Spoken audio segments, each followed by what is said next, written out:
And a very pleasant good morning, ladies and gentlemen. Welcome to Gilcone Field on the campus of Brevard College. As we approach this morning first pitch of game one of a doubleheader between the Brevard College Tornadoes and the Northern Vermont-Lyndon Hornets. Glad you're able to join us for this one.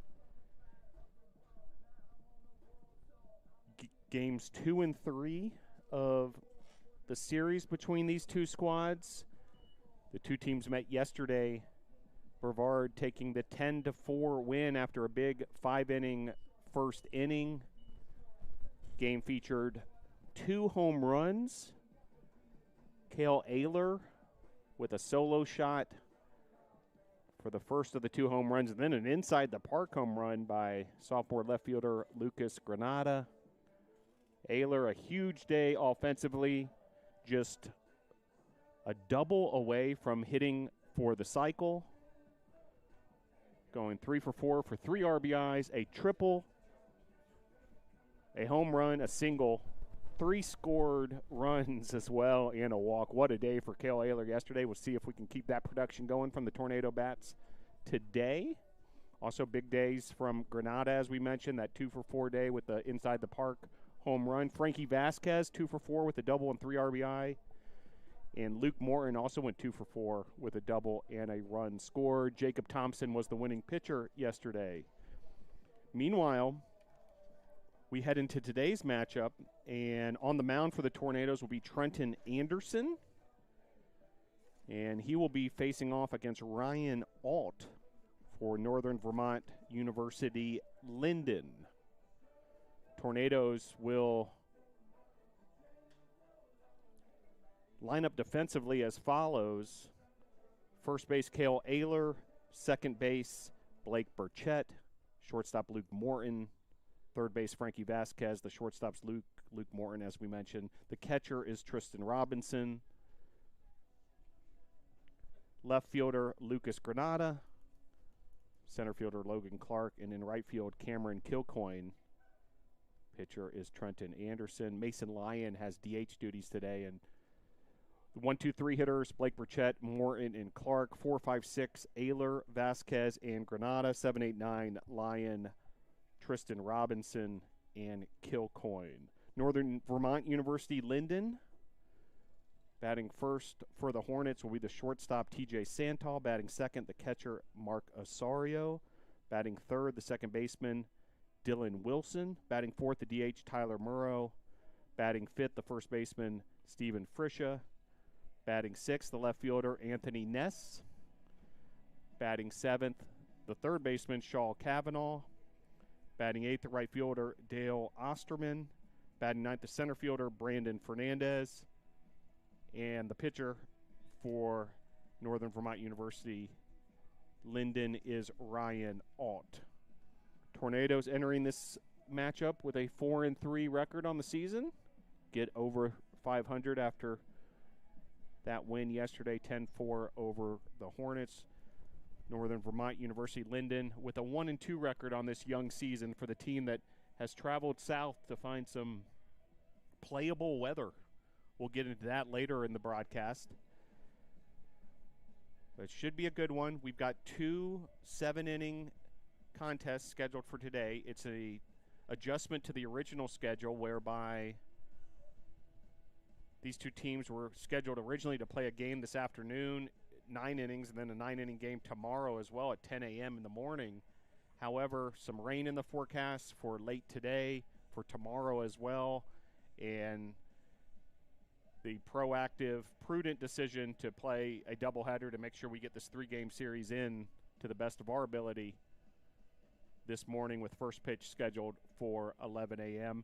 Northern Vermont University Lyndon does have a game on the books scheduled for tomorrow afternoon, weather permitting, of course, versus Guilford, a neutral site game that will be played right here at Gilcone Field. And the Tornadoes will be back in action doubleheader on Sunday versus Guilford. So that sets you up for what's coming up shortly here from Gilcone Field.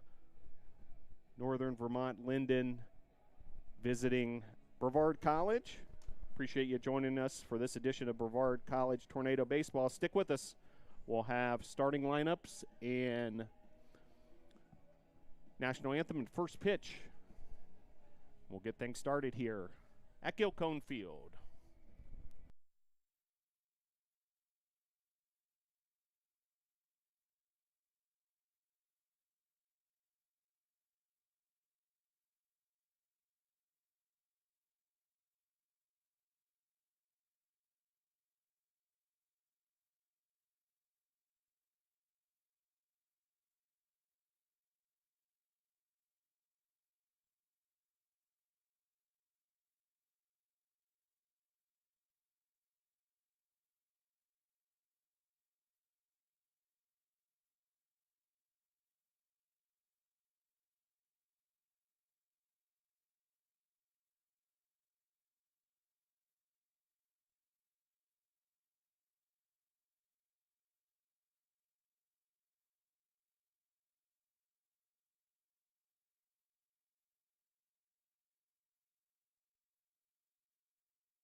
Welcome back to Brevard College and Gilcone Field, the site of today's Tornadoes and Hornets matchup, game 2 of a 3-game series. We're going to play a doubleheader today with this late morning start. 2 7-inning matchups. On the mound for the Tornadoes, Trenton Anderson. His battery mate is Tristan Robinson behind the plate for the Tornadoes. Tornadoes defensively, Cale Ayler at first, second base Blake Burchett, shortstops Luke Morton, third base Frankie Vasquez. The outfield from left to right, Lucas Granada, Logan Clark, and Cameron Kilcoyne. And Northern Vermont University Hornets batting first will be TJ Santal, batting second Mark Osorio, Dylan Wilson bats third. 4, 5, 6 hitters are Tyler Murrow, Stephen Friscia, and Anthony Ness. Sean Cavanaugh, Dale Osterman, and Brandon Fernandez hit 7, 8, and 9. And we're just about to get ready to get this thing started. Tornadoes and Hornets from Gilcone Field, game 1 of a doubleheader. Now batting the shortstop, number 11, TJ Santal.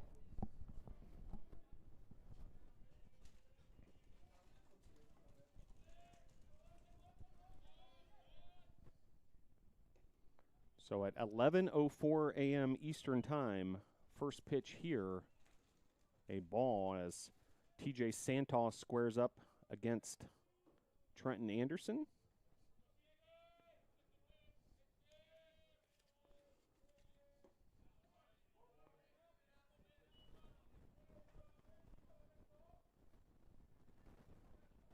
Anderson able to locate there. 1-1 the count to Santal. And the pitch. Fouled off there, so now 1-2. So just like that, Anderson ahead of the leadoff hitter for the Hornets.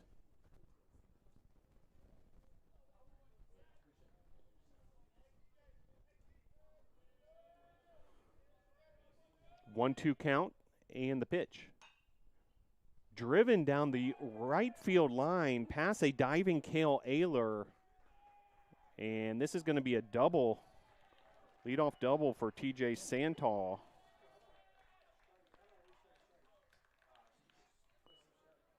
So runner on second just like that. And that'll bring up Mark Osorio. Now batting for the Hornets, the catcher number 20, Mark Osorio.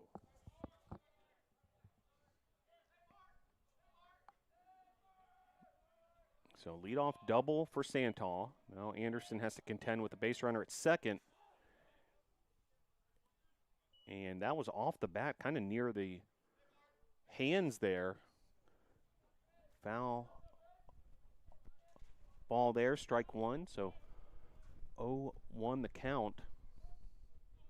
As Anderson working here with his catcher, Tristan Robinson. The pitch. Right down the pike there for strike two, so 0-2 count. Once again, Anderson ahead of the Hornet that's at the plate, which is Mark Osorio. He's the starting catcher for the Hornets. And the pitch. Fouled off there, so the at-bat will continue.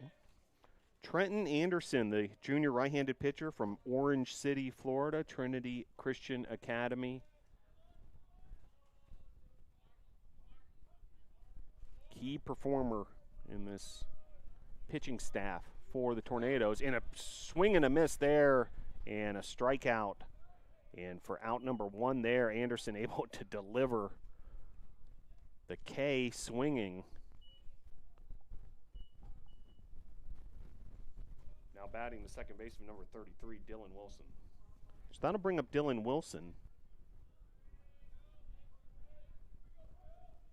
Runner at second, that's Santal, now 1 out. And Anderson with the pitch. Inside there, painting the inside part of that corner. And able to get strike one.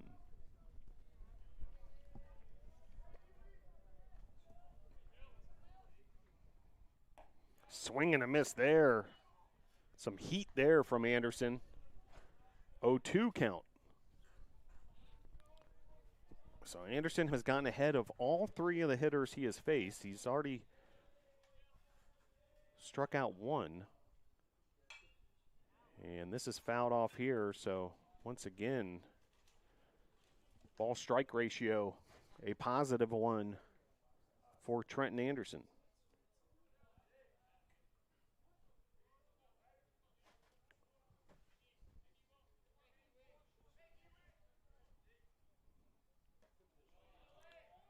Inside, ball one. 1-2 count with one out.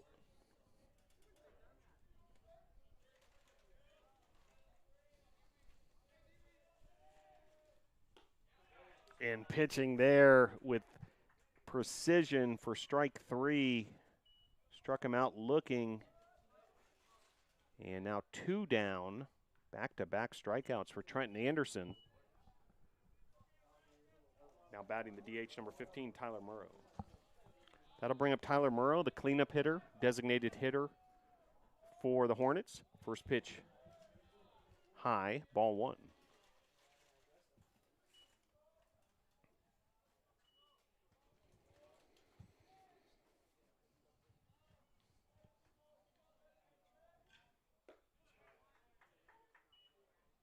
One the count. Once again, locating there nicely. Trenton Anderson, starting pitcher for the Tornadoes. 1 ball, 1 strike, runner at second, 2 outs. Just missing there for ball 2. First time we've seen a real hitter's count of any sort for the Hornets. 3-1. As that one misses outside. Runner at second, that's Santal after a leadoff double. And a strike there. Murrow was already on his way to first, thinking it was ball 4, but right over the plate for a strike. Full count. And fouled away, so Murrow stays alive.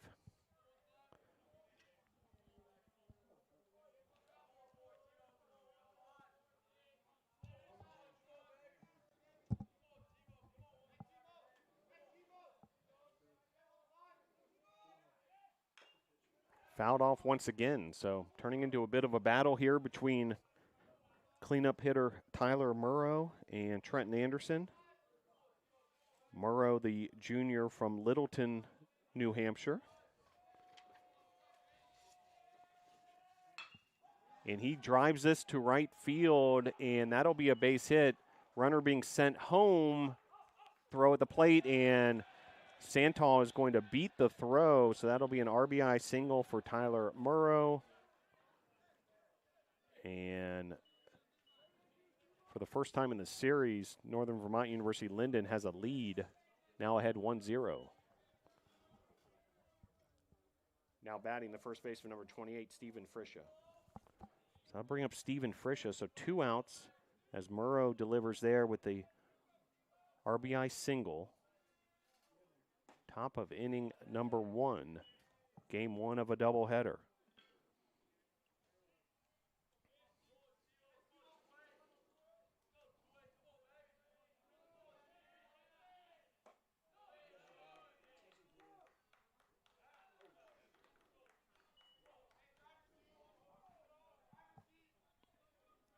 Two-0 count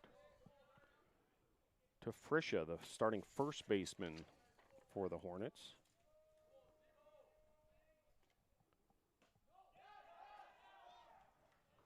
And that gets away to the catcher, Tristan Robinson. Pass ball is the official ruling on that. So runner advances to second. Another runner in scoring position here with 2 outs. 3-0 count, meanwhile. Pitch to Frisha. Ball 4.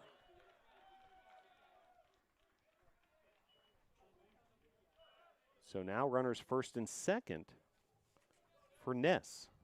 Now batting the left fielder, number 21, Anthony Ness.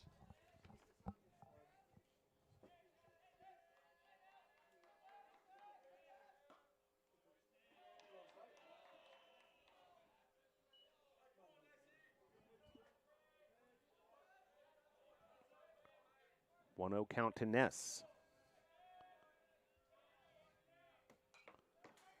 Fouled back there towards our broadcast location.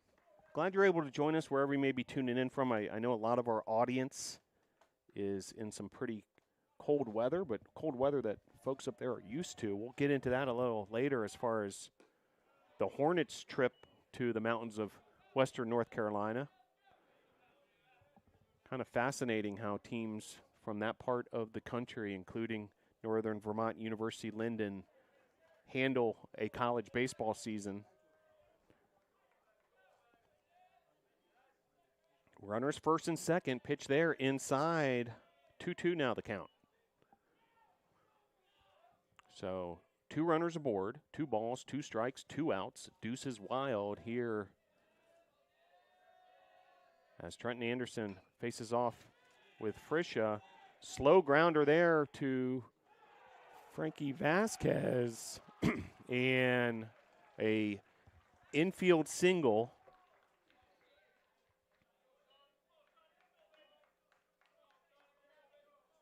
And that'll load the bases with 2 outs. Now batting third baseman number 25, Sean Cavanaugh. And the 7-hole hitter will come to the plate. Leadoff double and then back-to-back strikeouts. And then the next 3 hitters all have gotten aboard. So that first pitch is fouled off. So bases loaded, 2 outs, 1-0 Northern Vermont University-Lyndon with the advantage. Top of inning number 1. Swing and a miss there. Did get away from Robinson briefly, but he's able to track it down. Tornadoes in their black uniforms.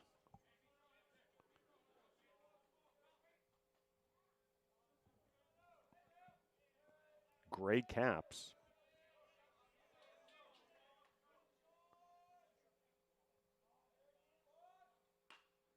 As this is driven to second base, Burchett fields it there, plays it to Ayler for out number 3. So that'll do it for the top of the first inning as the Tornadoes allow a run. 3 men left on base. The Hornets with a 1-0 lead over Brevard as we head to the bottom of inning number 1. 1-0 your score from Gilcone Field.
So we head to the bottom of the first, and Brevard, some familiar names at the top of this lineup as Blake Burchett will lead things off against Ryan Alt, right-handed starter for the Hornets. First pitch, high, ball one. So Tornadoes lineup as follows: Blake Burchett, Luke Morton, Logan Clark, 1, 2, 3. Cale Ayler, Frankie Vasquez, Lucas Granada are the 4, 5, 6 hitters. And then hitting in the 7, 8, and 9 holes, Mason Lyon, Tristan Robinson, and Cameron Kilcoyne. Blake Burchett, who won the stolen base crown for the entire country last year. You can see that piece of hardware if you come visit us here at Brevard College. 2-1 the count. And that pitch off the mark, ball 3. Blake Burchett.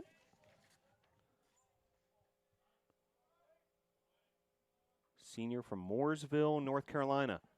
Pitch there off the mark as well, and leadoff hitter aboard. So runner at first for Luke Morton. Now batting for Tornadoes, the shortstop, number 3, Luke Morton. So Morton to the plate, batting from the right side. Runner at first is the speedy Blake Burchett. This is driven right up the middle, and Burchett's being sent all the way to third on this play, and it'll be runners at the corners, base hit for the Tornadoes. And nice opportunistic piece of hitting, aggressive hitting on that first pitch. Now batting for your Tornadoes, the center fielder, number 15, Logan Clark. So that'll bring up Logan Clark in a compelling opportunity here. No outs, runners first and third. As Burchett got aboard via the walk and then the base hit for Morton. And here's Logan Clark. 3-hole hitter, playing center field this season. Pick off a temp over at first to try to keep Morton honest.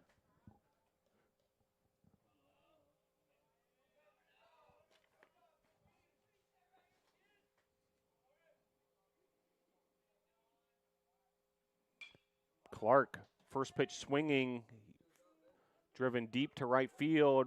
Burchett tags up, sacrifice fly, RBI, run number 1 for the Tornadoes. So nice piece of hitting there from Logan Clark, earning the RBI, and Burchett comes home for run number 1. Now batting for your Tornadoes, first baseman number 26, Cale Ayler. So that'll bring up Cale Ayler, all knotted up at 1 now. And Cale Ayler yesterday, talking about have yourself a day.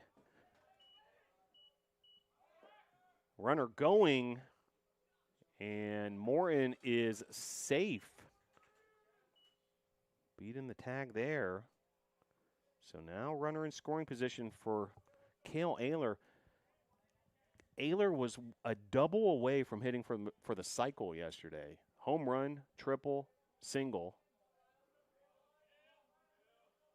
3 RBIs, 3 runs scored, a walk for good measure. And he drives this to left field. Play is made by the left fielder, Ness, for out number 2. Runner holds at second.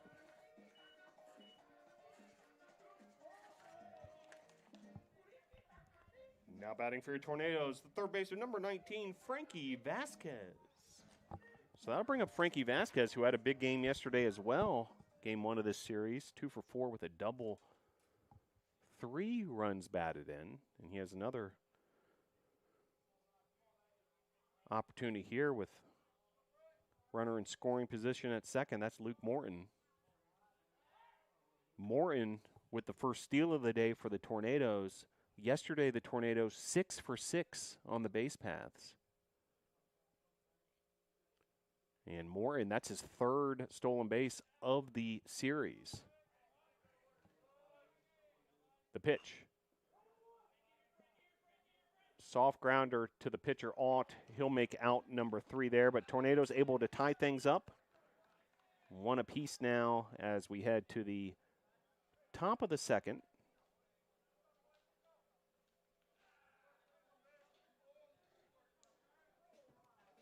Here at Gilcone Field, game 1 of this double header. Your score at the end of the first, Brevard 1, Northern Vermont-Lyndon 1.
So due up for the visitors from Northern Vermont University, Lyndon, Dale Osterman, Brandon Fernandez, and TJ Santal. Osterman, the starting right fielder, bats in the 8-hole. First pitch swinging, Osterman, comebacker to Anderson, underhand toss to Ayler, out number 1. So 1 pitch, 1 out.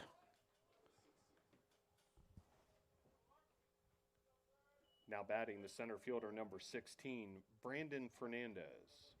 So that'll bring up Brandon Fernandez, 9-hole hitter.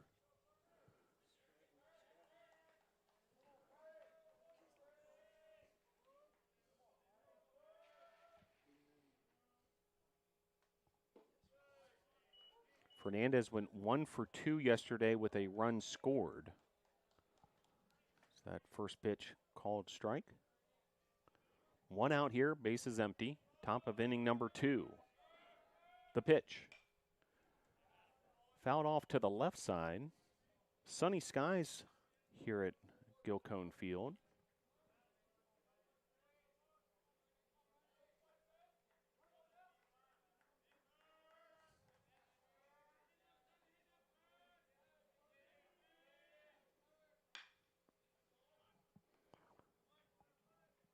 Grounder there, and Burchett able to connect with Ayler for out number 2.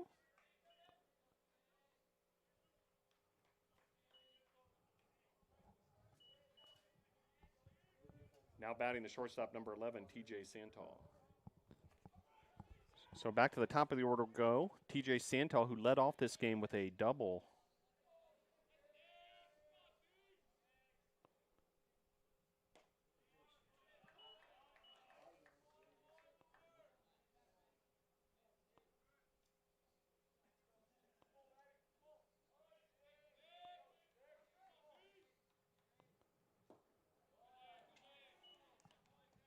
One the count.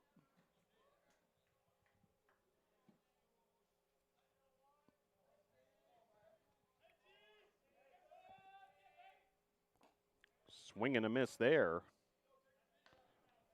1-2 the count to Santal. Mentioned Santal's leadoff double in this game. He went 1 for 3. Had an RBI yesterday. Game 1 of this series. That game went to the Tornadoes. 10-4 the final. 2 home runs lead in the charge for the Nados, who jumped out to an early 6-0 lead after 2 innings. Grounder here. Frankie Vasquez is on the case, and nice play there. He made several of those yesterday. He does it again today for out number 3. So a quick inning there for Trenton Anderson and the Tornado defense. We'll head to the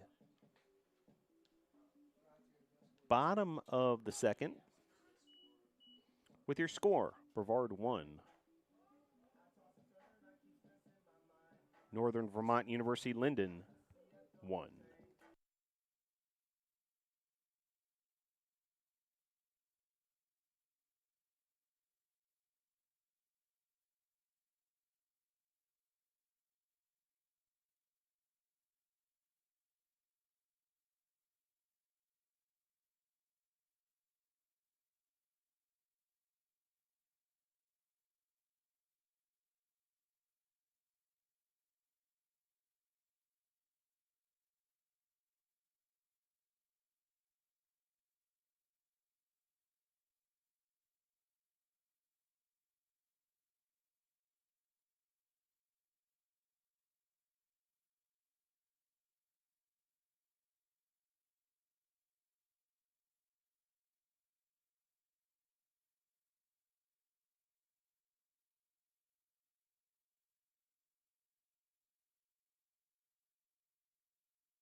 Back to action here at Gilcone Field.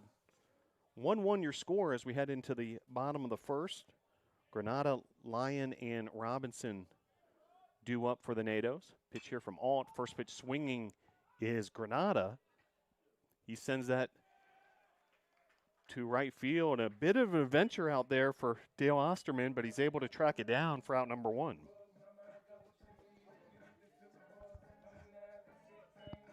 Now batting for your Tornadoes, the DH number 28, Mason Lyon.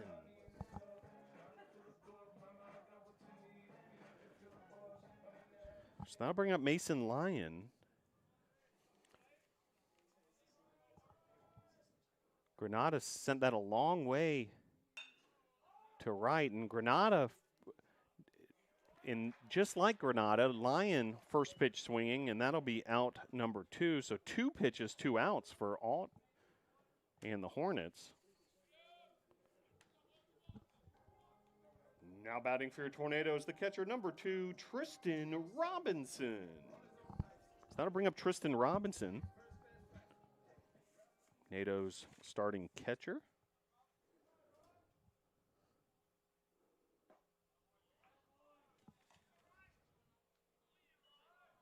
First pitch off the mark, ball 1. Just the third pitch this inning. This will be pitch number 4 of the inning. Already 2 outs, and that'll be a 4-pitch inning for Ryan Alt and the Hornets defense. So that'll be out number 3, and we will head to the top of the third. Your score, Brevard 1. Northern Vermont University-Lyndon 1.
Back here at Gilcone Field as we head to the top of the third. 1-1 your score. Trenton Anderson going back to work here against the 2-3-4 hitters of the Hornets. First pitch curve. And low and outside for ball one.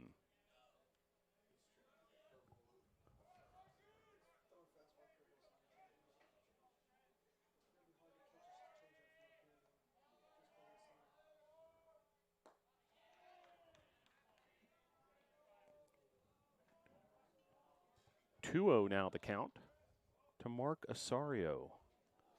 Osorio went 1 for 4 yesterday. He struck out in his first at-bat against Anderson today.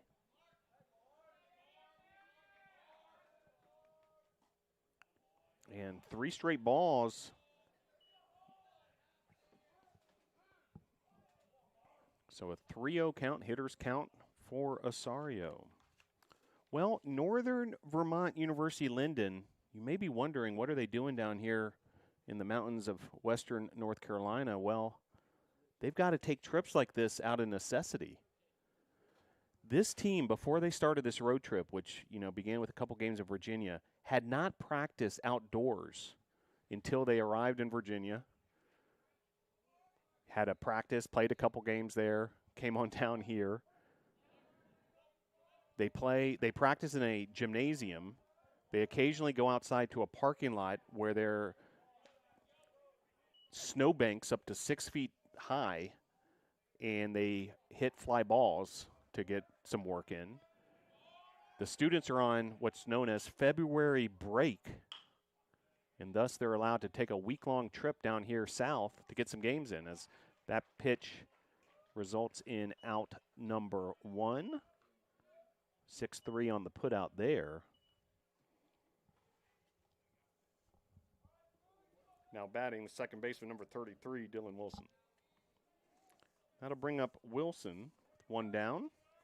So Northern Vermont University, they left at the beginning of this week. They made it down to Maryland and made the rest of the trip, as first pitch swing in there results in out number 2, pop up to the shortstop. 2 games in Virginia. They won that first game after just that one practice, and then second game they lost in extra innings. Arrived in Brevard on Wednesday, got a practice in here Thursday, game 1 of the series. They'll play this doubleheader today. They'll play another game, a neutral site game against Guilford here at Gilcone Field tomorrow. Then they'll start that long trip back to Vermont on Sunday night. They'll go as far as they can.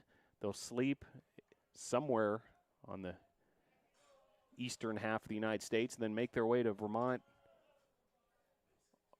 the rest of the way on Sunday. So once they get back there to Vermont, it's not like they can start playing outdoors. There's too much snow on the ground, and Hornets baseball team will have to do things like travel 2 or 3 hours south to Massachusetts to find a turf field where they can play neutral site games while they continue to work out in the gymnasium. Typically, they don't play their first home game until April. This year they have a game in late March. However, they're pessimistic whether they can get that in. Strike 3 there, and that'll do it for the end of the top half of the third inning. So nice work once again from Trenton Anderson and the Tornadoes defense. And we'll head to the bottom of the second. Check that bottom of the third with your score. Brevard 1, Northern Vermont-Lyndon 1.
So as we head to the bottom of the third, Cameron Kilcoyne will lead things off for the Tornadoes. Strike there to Kilcoyne. Last inning, Ryan Alt in the Hornets defense, 3 outs and 4 pitches. Tornadoes bats trying to get going here in the bottom of the third. Strike there, 0-2. Alt has different ideas. First career start for Cameron Kilcoyne, the freshman outfielder from Flowery Branch, Georgia. And the 0-2. Off the mark there.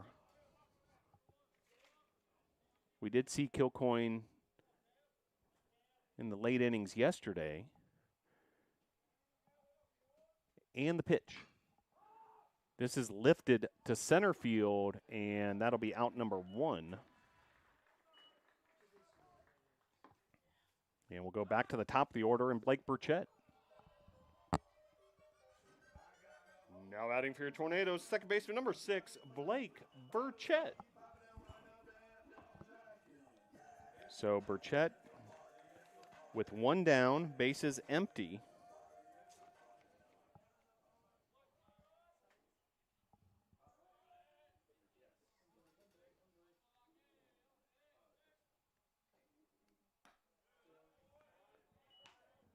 First pitch off the mark, ball 1.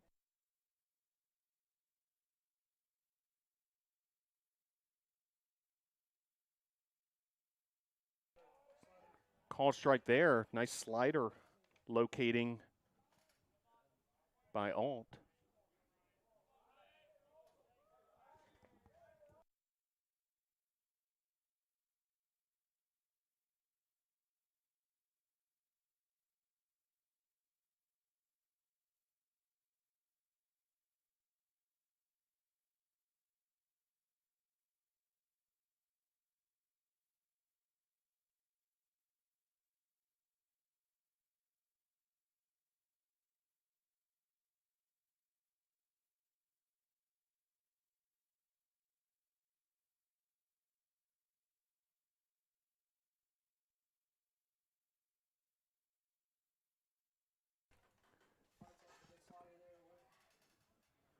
Fighting off a slider there. Staying alive is Blake Burchett. Such a key part of this Tornadoes roster, along with his cousin, Brett Burchett,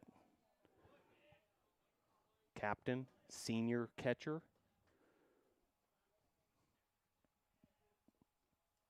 We had Brett Burchett on Tornado Talk,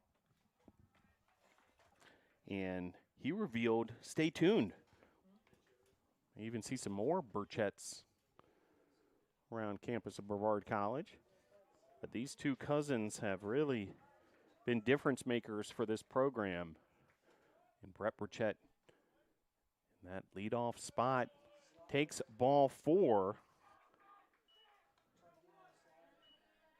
Alt was trying to get him with a slider there, not able to locate it. Now batting for your Tornadoes, shortstop number 3, Luke Morton. And so for the second time in this game, Burchett has been walked. Not ideal to be walking not only the leadoff hitter, but the reigning national leader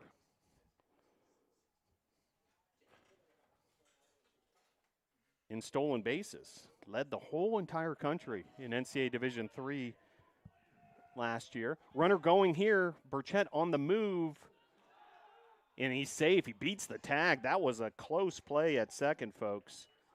Burchett able to get in there safely. Second stolen base of the game for the Tornadoes.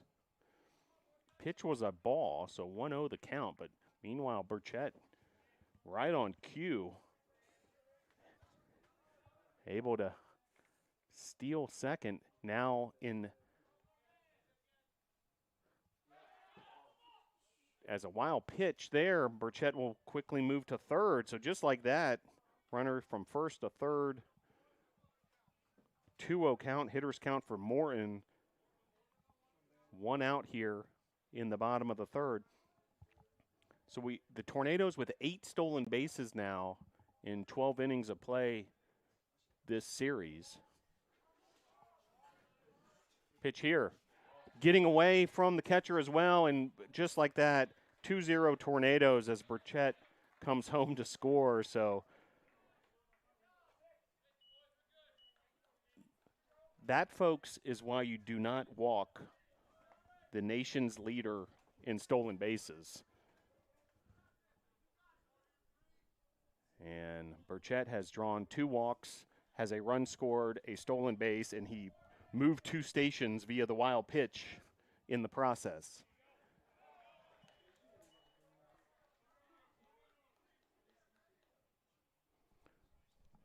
Three-one count with 1 out here.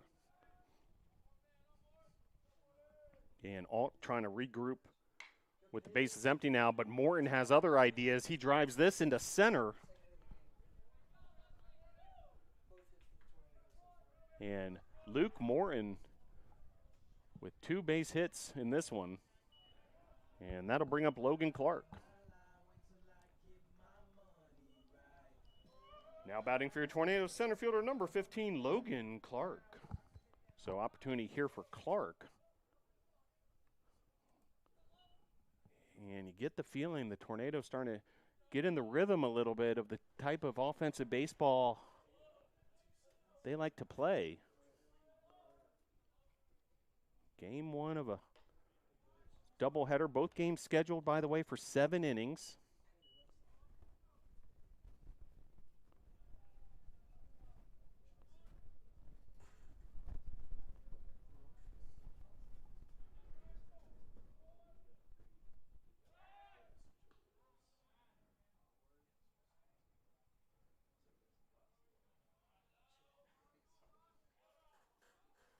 So 1 down, runner at first. 0-1 the count to Clark. Clark drives this, and he's able to get that in the gap past the center fielder all the way to the fence. Morin rounding third. He will score, and that's an RBI triple for Logan Clark. And that's a Tornado RBI triple for Logan Clark.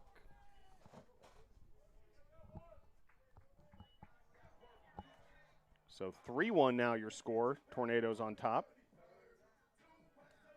Now batting for your Tornadoes, first baseman number 26, Cale Ayler. So Ayler will step to the plate. So the Tornadoes doing some damage here. Now ahead 3-1. 3 hits, 3 runs. And ball 1 there inside. Logan Clark sent that baseball a long way in the gap between center and right field and able to get that RBI triple. Out number 2 there as making the play is the first baseman, Frisha.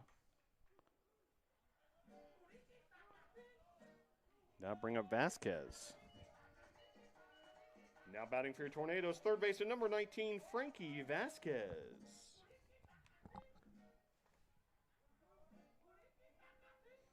So runner at third, that's Logan Clark after the RBI triple. And Frankie Vasquez at the plate. Big day yesterday. Looking to keep that momentum going. Slider there off the mark.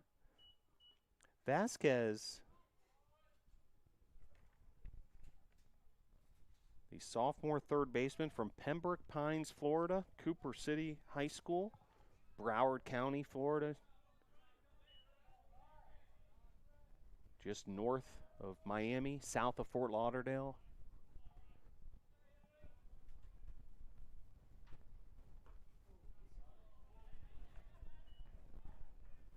Slider there able to locate. That's the pitch that he's been trying to get to make work throughout this game. And the 2-1. Off the plate, ball 3.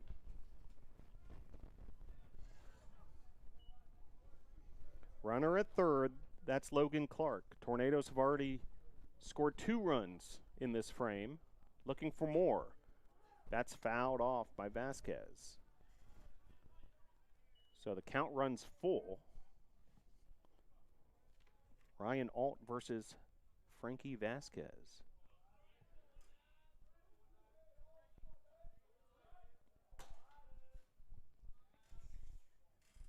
Vasquez 0 for 1 on the day, and he's able to take ball forward. Nice plate discipline there from Vasquez. That was razor close.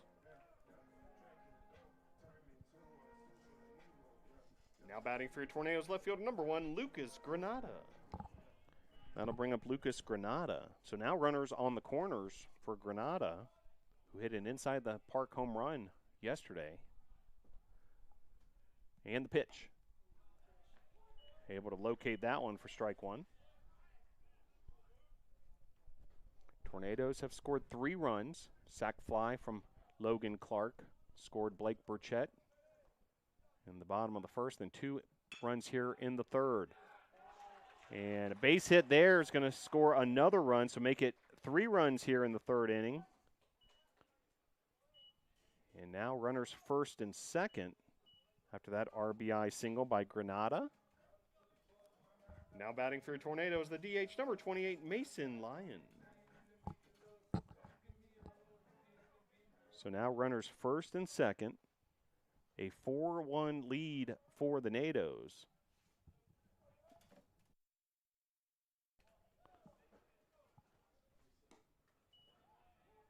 First pitch, strike.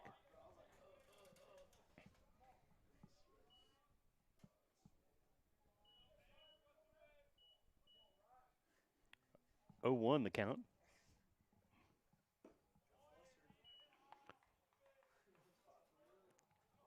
1-1 count, runners first and second. So Granada with the RBI single to score Clark. Clark already a day with 2 RBIs, a run scored, and a triple. Sac fly as well. This is lifted to center field. There's a triangle of Hornets there, but the center fielder Fernandez makes the play for out number 3, but damage done, and the Tornadoes able to take a 4-1 advantage with 3 runs on 3 hits. 2 men left on base. We will head to the top of the 4th with your score. Brevard 4. Northern Vermont University Lyndon 1.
So due up for the Hornets, Frisha, Ness, and Kavanaugh as Trenton Anderson goes back to work. First pitch off the plate, ball 1. Anderson thus far, 3 innings pitched. 3 hits. Has allowed 1 run, 3 strikeouts, and a walk. One of the 3 hits was an extra base hit, a double. This will be pitch number 55. Grounder here off the glove of Anderson. He recovers quickly and makes the play. Really well done there. Defensively helping his own cause, Trenton Anderson. That'll be out number 1. That'll bring up Anthony Ness. Now batting left fielder number 21, Anthony Ness. So Ness will step to the plate.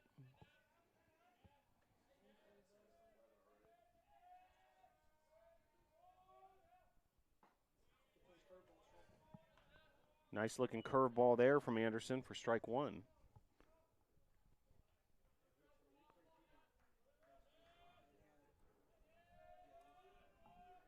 And the pitch. Swing and a miss there. Curveball really fooled Ness there.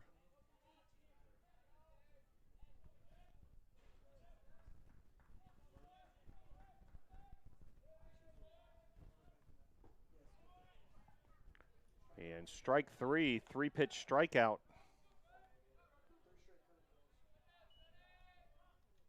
Back-to-back-to-back curveballs. Now batting third baseman number 25, Sean Cavanaugh. And that'll be out number 2. Sean Cavanaugh steps to the plate, base is empty. Anderson seems to be hitting a groove here. Meanwhile, fouled off.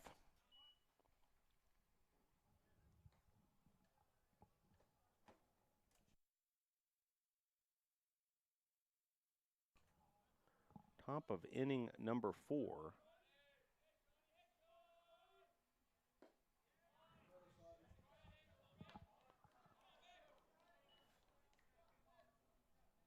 Slider there, 0-2 the count.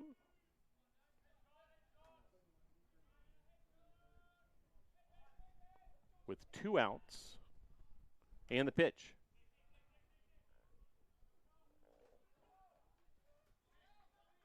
And somehow, some way, Trenton Anderson able to make that play defensively. 2 putouts in this one. That one even more spectacular than the last.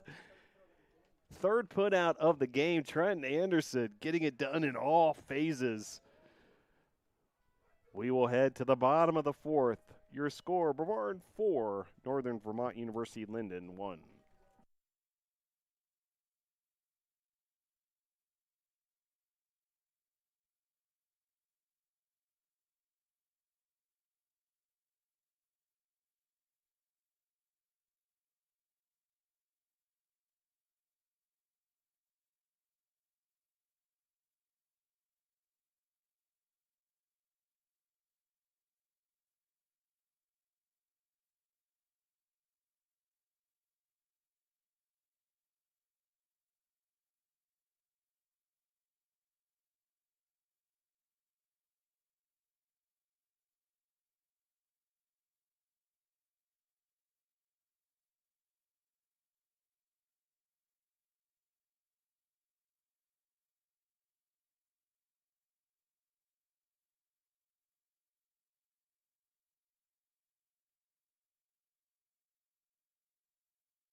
So we head to the bottom of the 4th, and Tristan Robinson lead things off for the Tornadoes. First pitch swing in there, fouled off, strike 1. Robinson, Kilcoyne, and Burchett due up for the Tornadoes.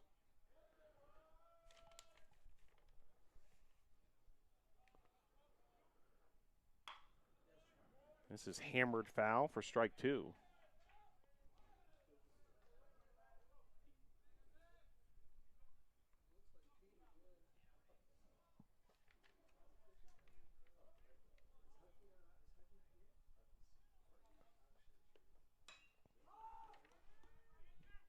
This is lifted to center field, and that'll be out number 1.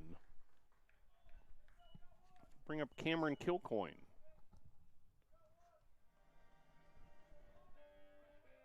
Now batting for your Tornadoes, the right fielder, number 42, Cameron Kilcoyne. So Kilcoyne will step to the plate.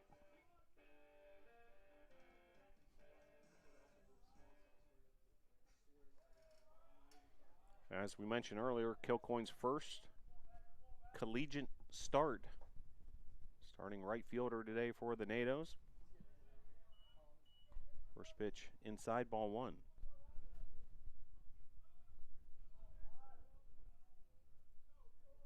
Kilcoyne made his collegiate debut yesterday, and collegiate first start today. Out number 2 on the grounder to second. Now bring up Blake Burchett. Now batting for your Tornadoes, second baseman number 6, Blake Burchett.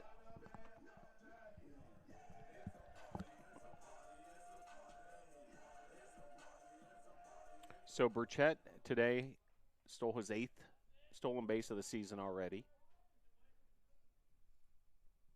Also has scored his 6th run of this young season already today. Scoring on a wild pitch the last inning. He has walked twice.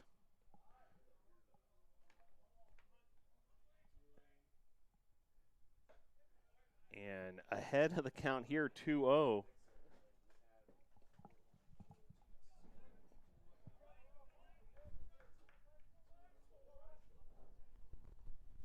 Pitch here from Alt, swing and a miss. Curveball there. Burchett tried to go low, get a bat on the ball.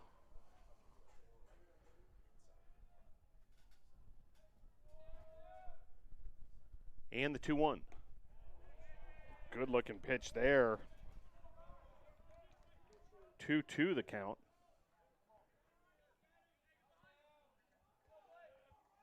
Two outs here, bottom of inning number 4, bases empty for the leadoff hitter Blake Burchett. The pitch off the plate. Appeal to first base umpire to see if he went around. Not the case. So full count.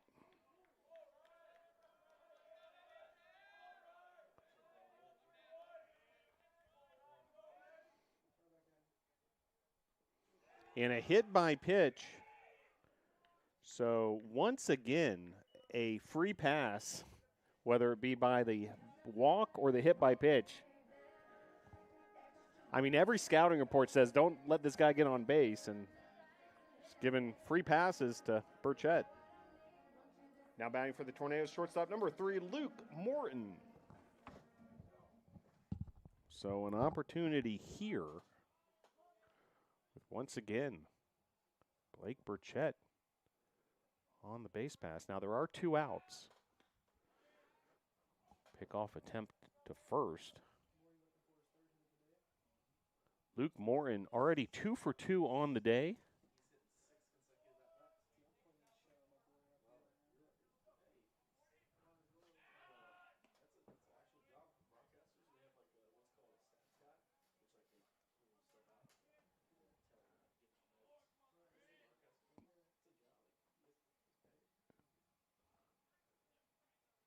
So 2 consecutive pickoff throws to first. Now the pitch.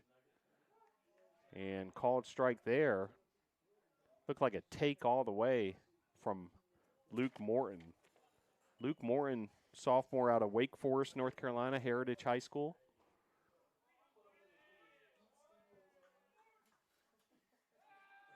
As Alt steps off the mound there.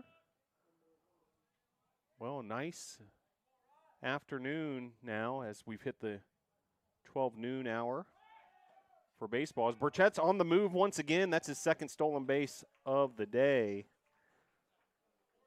Blake Burchett.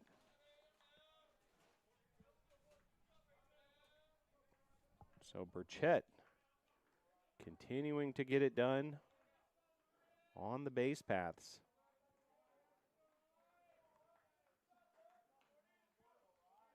That's his 9th stolen base of the season.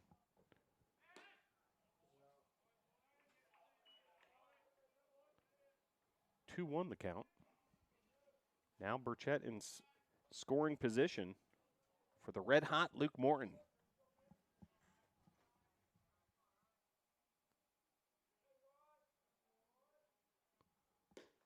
Pitch there off the plate. Well, it's 65 degrees here. High will be 69 before the day's done.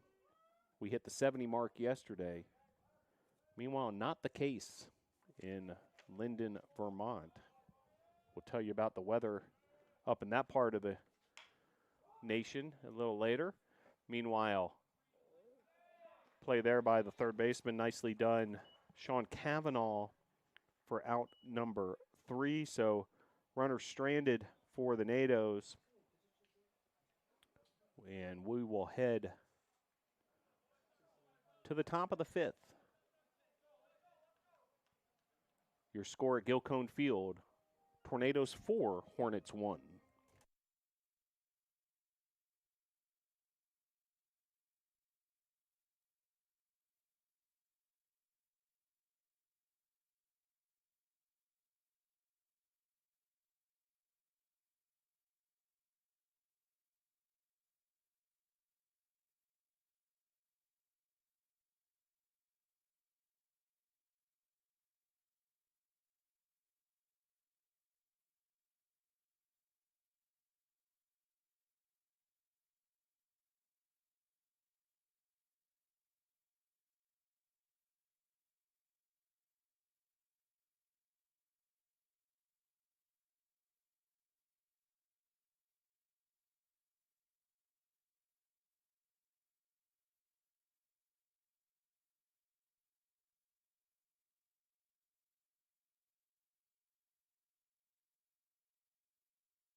Trenton Anderson taking on Dale Osterman, first batter of the frame here for the Hornets.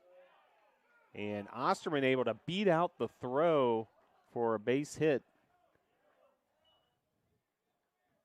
of the infield variety. So runner at first.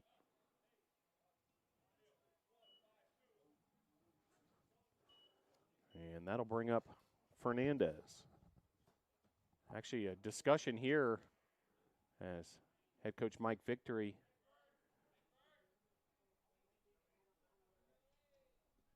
getting a clarification on something. Meanwhile, that'll bring up Fernandez. Now batting center fielder number 16, Brandon Fernandez.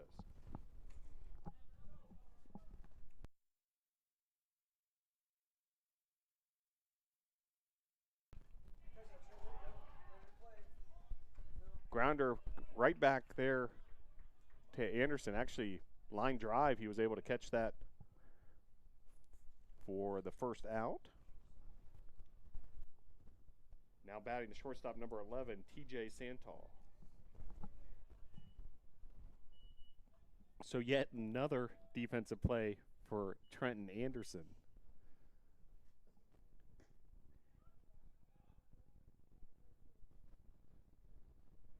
He might be the most active player on the defensive 9 for the Tornadoes so far today.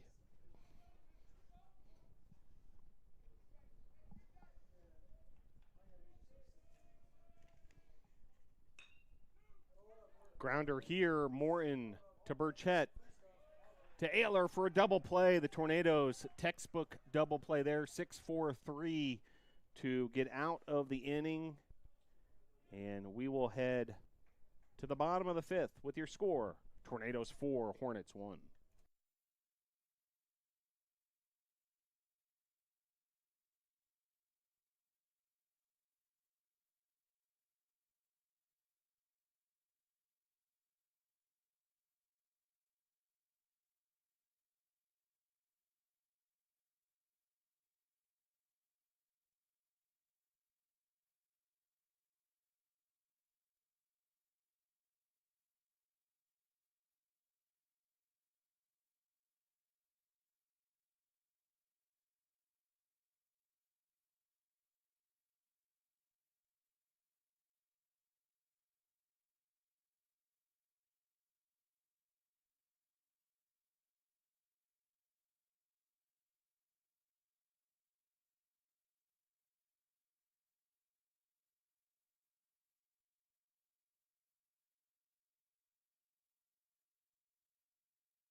So new pitcher for the Hornets, Mike Redman, into the contest.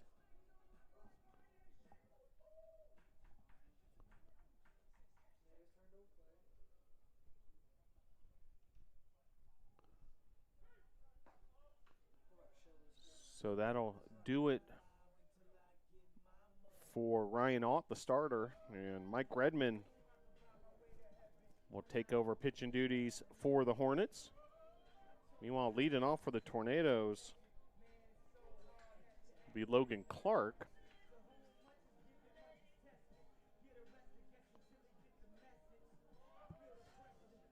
Now batting for your Tornadoes, center fielder number 15, Logan Clark.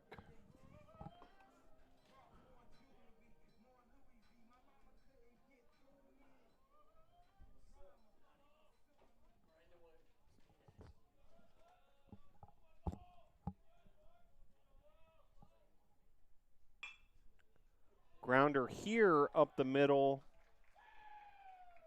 And a base hit there for Clark. So nicely done there. Going to bring up Cale Ayler. Now batting for your Tornadoes, first baseman number 26, Cale Ayler. So runner at first.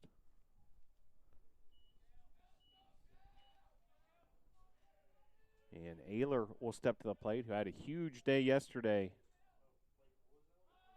Single, home run, triple, a walk.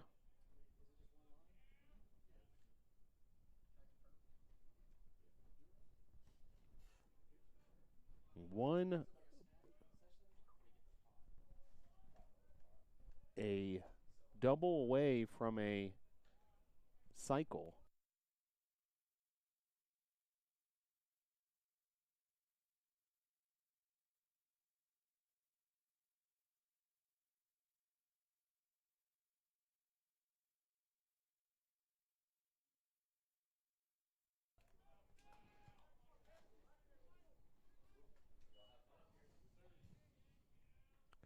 The count to Cale Ayler. New game here at Gilcone Field, baseball bingo. It's been a big hit so far. Come on out here to a game, make sure you get a bingo card. And another stolen base there.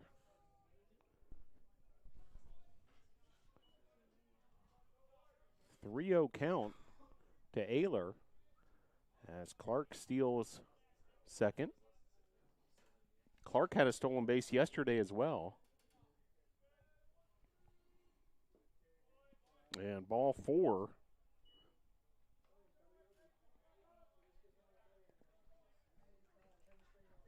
So now runners first and second for Frankie Vasquez. Now batting for your Tornadoes, third baseman number 19, Frankie Vasquez. So Vasquez to the plate, 2 aboard, no outs here in the bottom of the 5th. This game's scheduled for 7 innings. Part of a doubleheader here, games 2 and 3 of a 3-game set between the visiting Hornets of Northern Vermont University-Lyndon and the Tornadoes. The pitch. Able to paint the corner there for strike 1.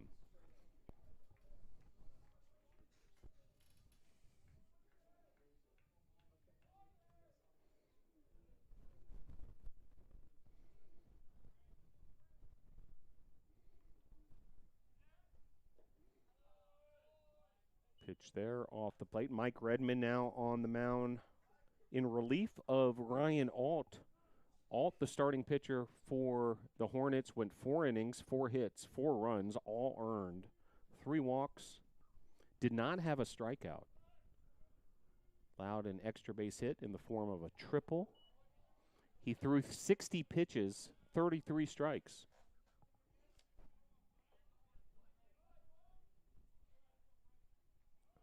One, 2 the count. Runners at first and second. The pitch to Vasquez. Runner going, and that'll be another stolen base. As Clark able to steal his 3rd base of the series. Clark, what a day he's having so far, by the way. A sac fly RBI, a triple, That drove in another run, and now a couple stolen bases here.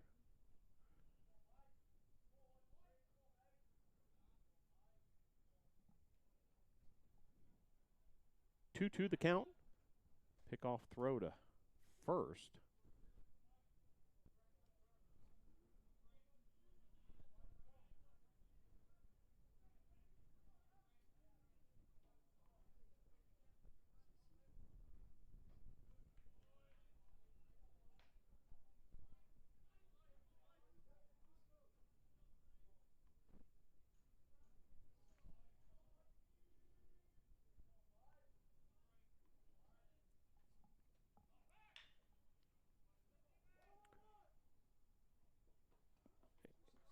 And out made there, but the run will score in the process as Clark comes home to score. So an RBI ground out there by Vasquez. Now runner at second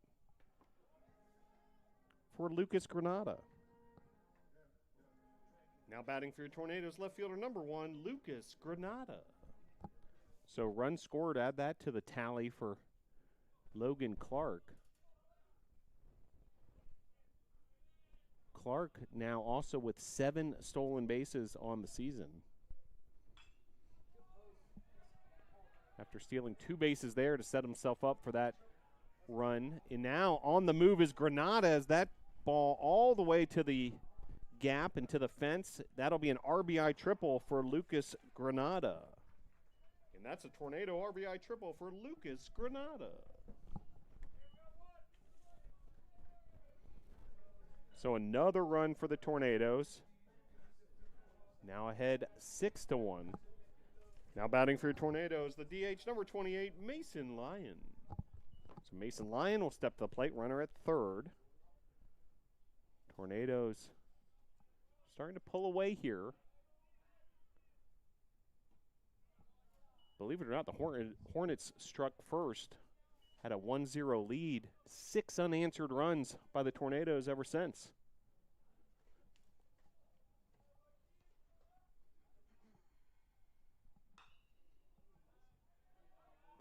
One 1-0 pitch there. Driven to left field. That'll be out number 2. Runners hold.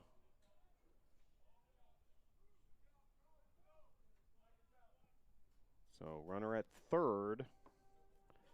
2 outs now for Tristan Robinson. Now batting for your Tornadoes, catcher number 2, Tristan Robinson.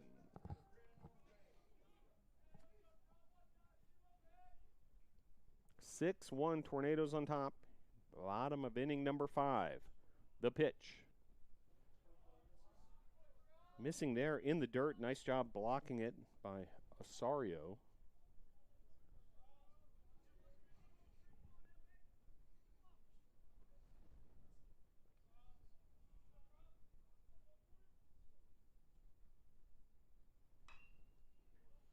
As this is hammered foul. 1-1. 2 outs, runner on third. Tornadoes under the direction of head coach Mike Victory in his 4th season. Assistant coach Rob Julian in his 4th season as well. This is driven to center field over the head of the Hornets center fielder Fernandez. And on the move is Tristan Robinson. He's going for 3, and that's going to be another triple for the Tornadoes. 2 triples this inning, Granada and now Robinson. And that's an RBI Tornado triple for Tristan Robinson. Now batting for Tornadoes, number 42, the right fielder, Cameron Kilcoyne. So that'll bring up Cameron Kilcoyne. So add another run as a triple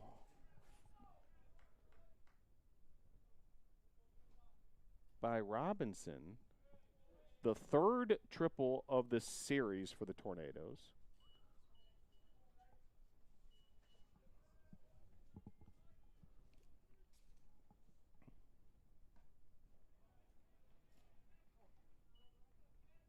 One the count. Tornadoes now with 7 runs on 7 hits.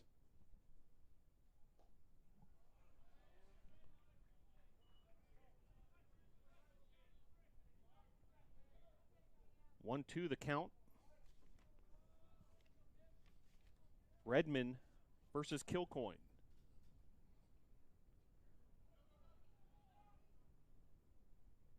And plays made at first after the strikeout. And that'll do it for the bottom of the 5th. But Tornadoes able to gather 3 more runs, take a 7-1 lead into the top of the 6th. Thanks for joining us here at Kilcoyne Field.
So we head to the top of the 6th. Trenton Anderson going back to work here.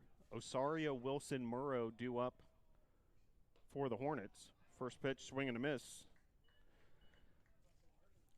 Trenton Anderson, that was pitch number 66 in his outing. He's pitched 5 innings, 4 hits, 1 run, 4 strikeouts, and a walk. He's also got it done several times on the defensive side. And after that curveball ahead 0-2 on Osario. Starting catcher for the Hornets. Pitch there. Just missing.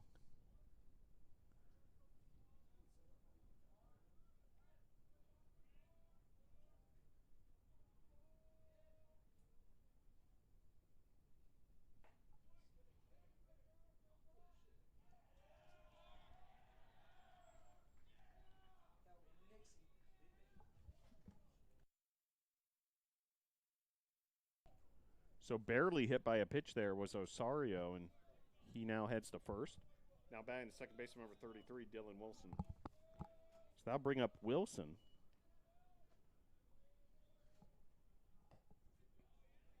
First pitch missing there, ball 1.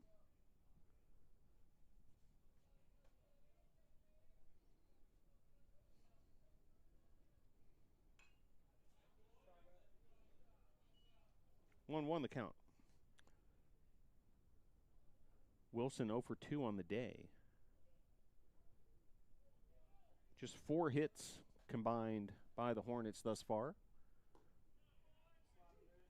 Testament to the work that Trenton Anderson's done using an arsenal of pitches, including that slider right there for strike 2.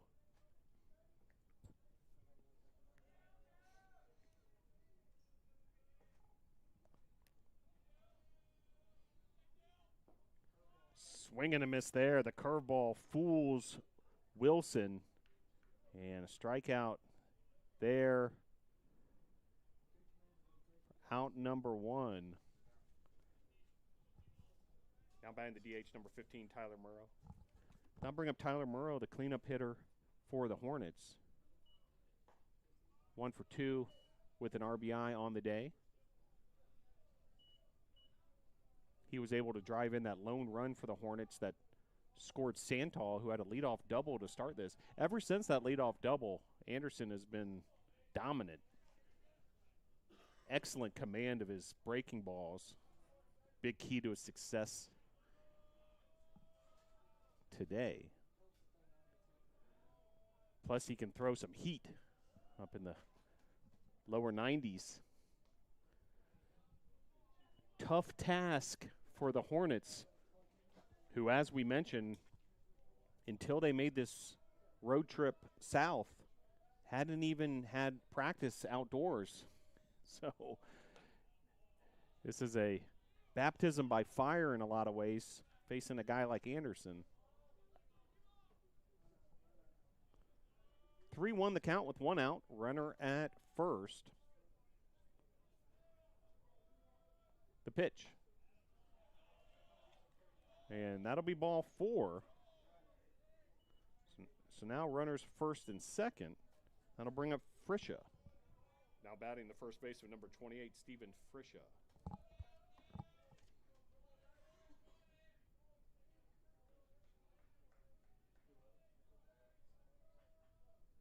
So just the second walk allowed by Anderson. Good looking pitch there for strike 1.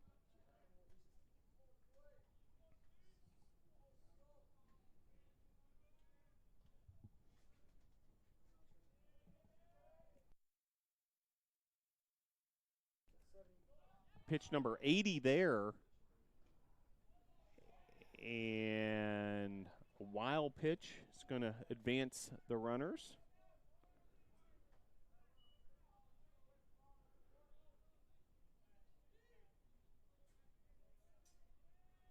So now runners second and third. Tornadoes need to be careful here with 1 out.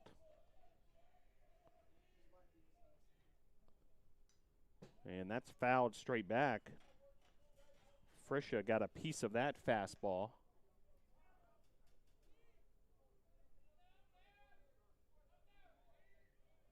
.67 degrees, sunny skies here in Brevard, expecting some precipitation later in the day and tomorrow, thus the adjustment to the series schedule. Fouled off there, 1-2. Curveball there.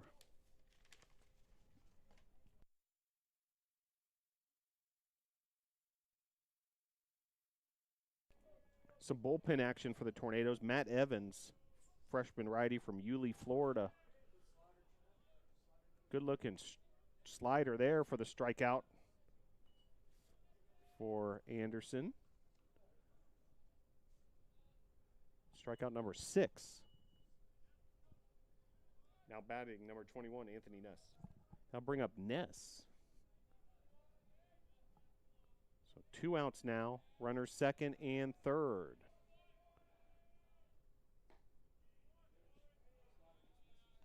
Great looking slider there, just missing the outside port of the plate. Good discipline from Ness to lay off that offering. Pitch here. Inside curveball, just missing. So 2-0, hitters count suddenly for Anthony Ness, the starting left fielder for the Hornets. Runner second and third. And the pitch. Grounder over the head of Anderson. Burchett making the play. Quick snap throw to first, able to retire the base runner. Really nicely done defensively by Blake Burchett. And the Tornadoes strand 2 Hornet runners and protect that 7-1 lead. And really well done there by Trenton Anderson and the Tornadoes to take care of business with a couple of base runners in scoring position. We will head to the bottom of the 6th with your score. Brevard 7, Northern Vermont University-Lyndon 1.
So Chandler Bryson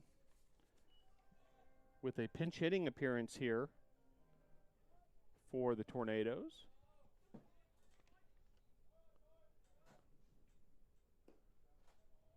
And first pitch to Bryson off the mark. Another pinch hitter on deck, Logan Sawyer. That's fouled back. 1-1 the count. So that'll likely do it for Trenton Anderson. What a day he has had. 6 innings pitched, 4 hits, 1 run, 6 strikeouts, and 2 walks. Allowed that leadoff double, but from that point forward, really well done. That was a good-looking changeup there, meanwhile, from Mike Redmond.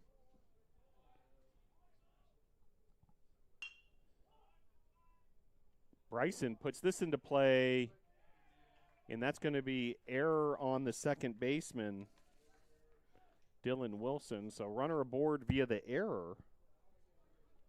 First error of the game by either team. Pinch hitting for your Tornadoes, number 9, Logan Sawyer. That'll bring up Logan Sawyer. Pinch hitting situation for him as well. Runner at first. Logan Sawyer, freshman infielder from Asheboro, North Carolina. Pitch there.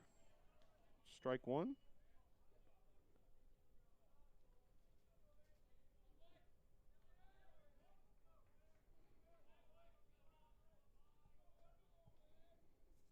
(7-1) Tornadoes on top. Pitch here off the mark. 1-1.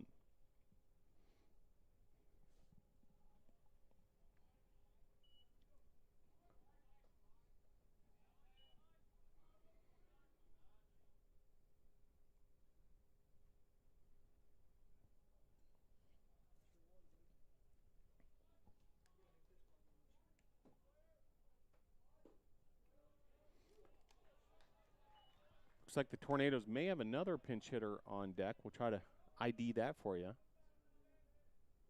Jock Pledger with a bat in his hand.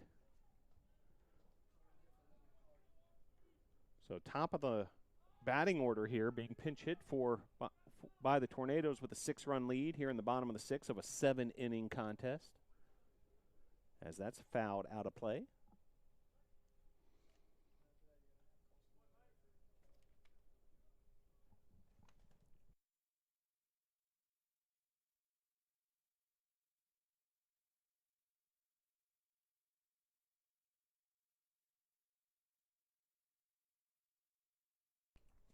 So Pledger on deck, also Colson Miller in the hole.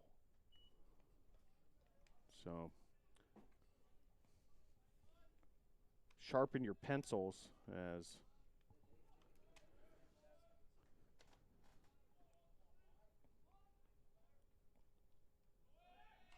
we'll have plenty of changes as we go head to the top of the 7th as well. We also see Hayden Jennings getting prepared.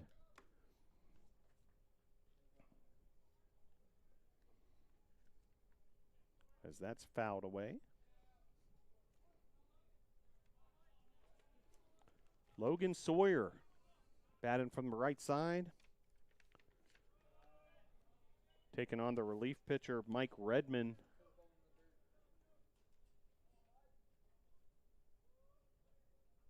Redmond's 2nd inning of duty.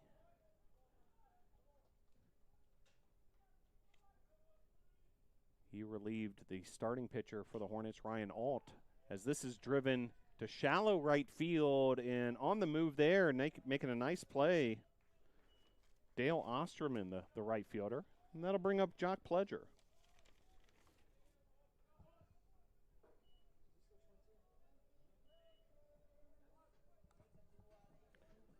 Pinch hitting for your Tornadoes, number 22, Jock Pledger. So Jock Pledger stepping to the plate. A dynamic 2-sport athlete here at Brevard College. A highly decorated defensive back for the Tornadoes football program, who have currently already started their spring practice. But Pledger spends his springs playing baseball, the dual sport athlete out of Monroe, Georgia, Walnut Grove High School.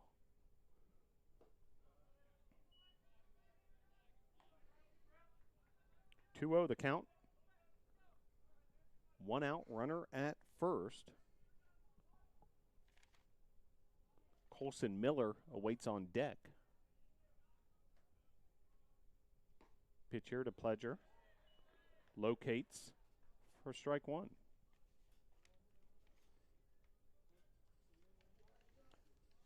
Jack Pledger, senior. Swing and a miss there, strike two. Big cut from Pledger. As the sun continues to shine here, 67 degrees. Unseasonably warm here in Brevard, North Carolina, nestled in the mountains, western North Carolina, as that pitch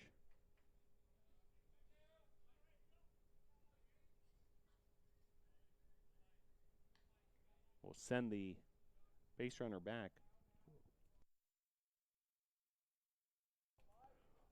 So ruled a foul ball.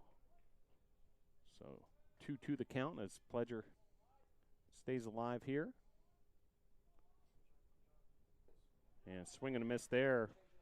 Strike three on the changeup for out number two.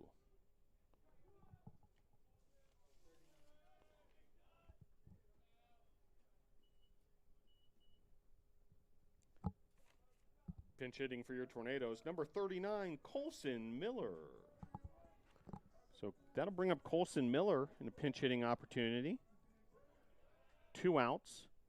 He's listed as a first baseman and designated hitter from Fallston, North Carolina. He's a transfer from Tusculum University.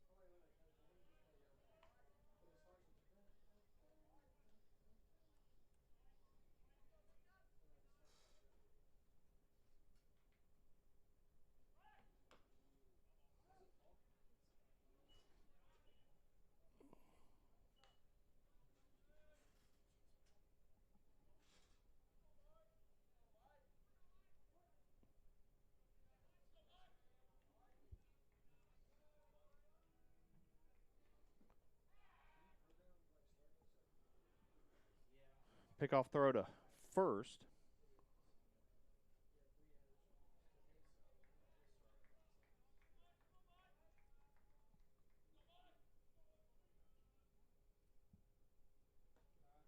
And the pitch there from Redmond. Count runs to 2-1. Hayden Jennings on deck if this inning continues. Coming in a pinch hitting situation. Runner going, and this will be fouled away towards the McCoy Tennis Complex. Tornadoes tennis already in action this season. Season opening wins on both the men's and women's side over Johnson & Wales. A lot of Tornado spring sports in full bloom this weekend. After this doubleheader, you can check out some lacrosse action. 4 o'clock women's lacrosse,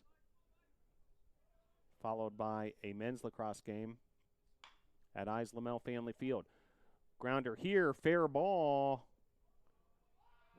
and a bit of a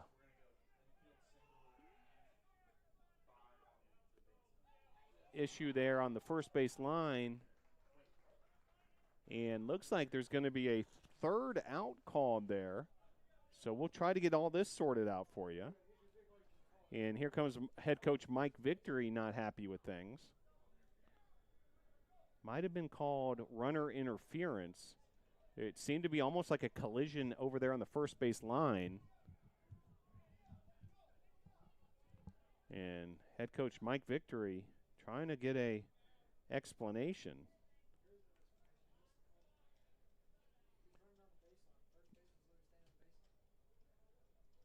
So continuing to talk this through.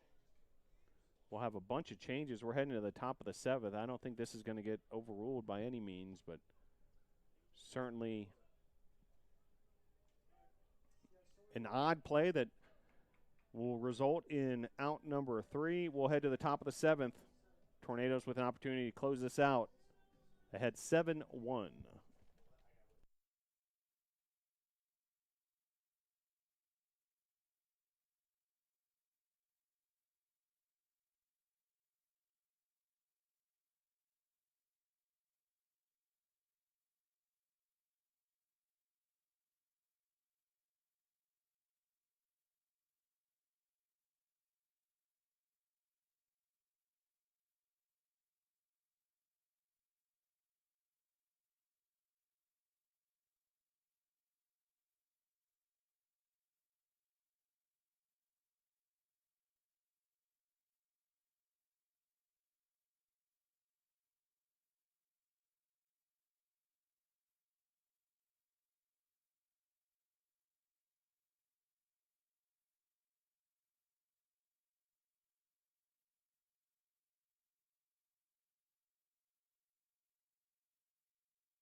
So an abundance of changes on the defensive side. Let's start with the pitcher, Matt Evans, now into the contest, the freshman right-hander from Yulee, Florida. He'll see if he can close this thing out for the Tornadoes. Trent Anderson's day's done. 6 innings pitched, 4 hits, 1 run, 2 walks, 6 strikeouts, allowed just 1 extra base hit.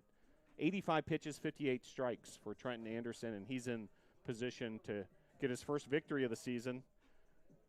Tornadoes close things out here in the 7th. Several defensive changes. Some of these players we saw in pinch hitting situations earlier. Hayden Jennings, he's now the new third baseman. Logan Sawyer is at short. Chandler Bryson is now the second baseman. Colson Miller is at first base. Peter Famero in left field. Jock Pledger at center field. Now batting number 25, Sean Cavanaugh. So Evans now will go to work against 7, 8, 9 holes for the Hornets. Sean Cavanaugh, the third baseman, will lead things off. Pitch from Evans inside, ball 1.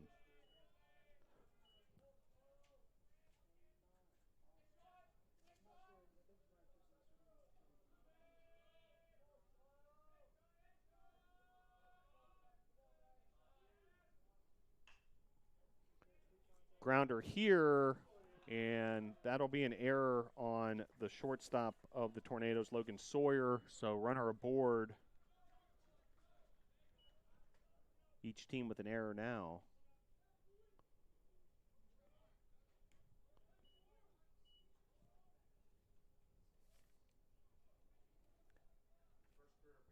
Now batting number 6, Dale Osterman.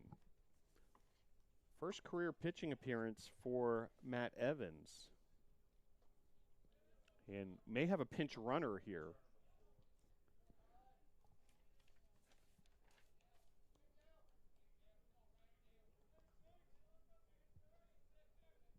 Pinch runner for the Hornets, number 4, Luis Rivera. So pinch runner is Luis Rivera. He's the sophomore from Riverview, Florida.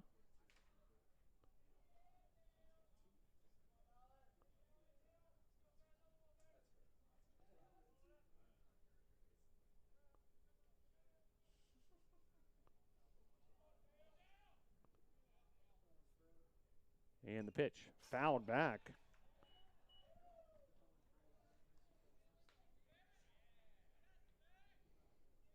Matt Evans. Congratulations, Matt. First career appearance as a collegiate baseball player.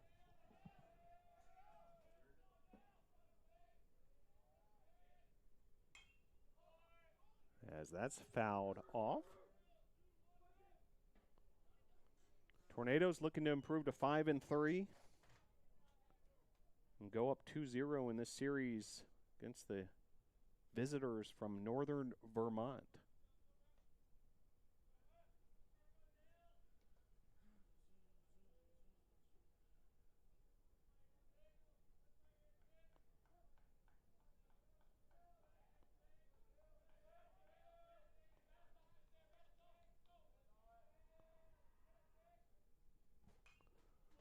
That's fouled back. Good looking curveball there.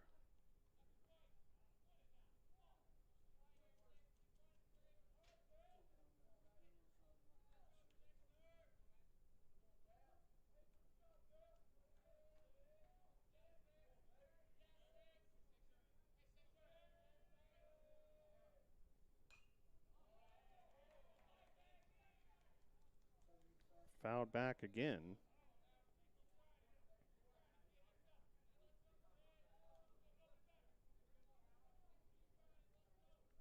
So the Hornets traveled 1,065 miles to get from where they're located to Brevard, North Carolina.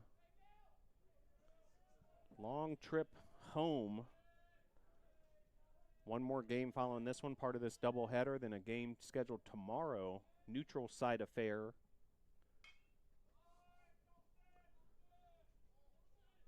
Versus Guilford, as this popped up for out number one.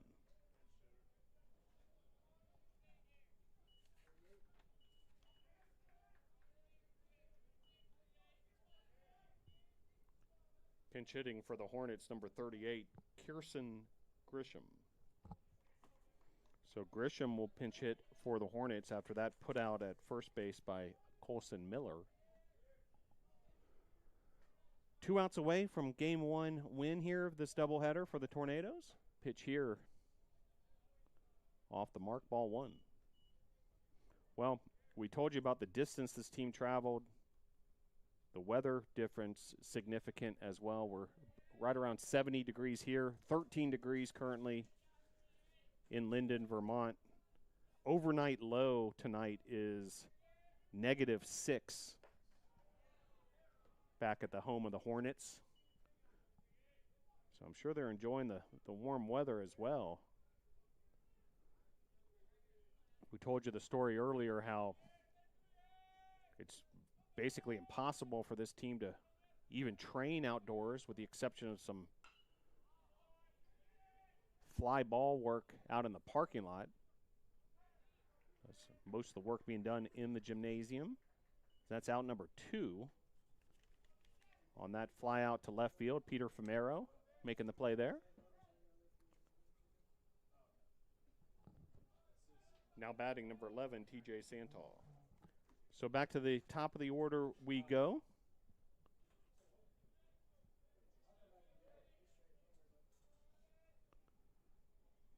So 1 out away from a victory here. Matt Evans getting the sign from Tristan Robinson and locates there for a strike.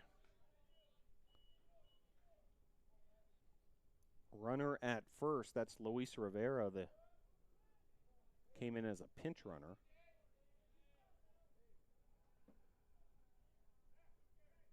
Brevard 7, Northern Vermont University Lyndon 1. The pitch from Evans. High, 1-1. Well, Tornadoes fell behind 1-0. Actually, that all got started thanks to a leadoff double by TJ Santal, the Hornet who's at the plate at the moment.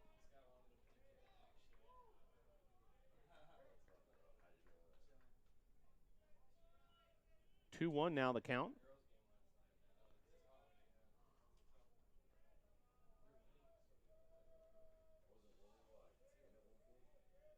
And the pitch. Comebacker right up the middle. Then a great play there, but just missing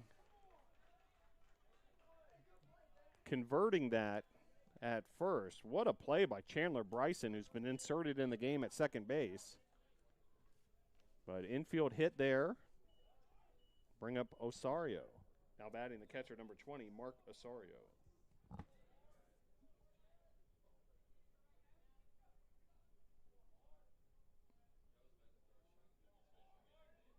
So now 2 aboard. And the pitch. Off the mark, ball 1. 1 out away from winning game 2 of the series, game 1 of the doubleheader. Matt Evans on the mound. The pitch. That gets past Robinson. A pass ball will result in the runners moving up a station. And now second and third.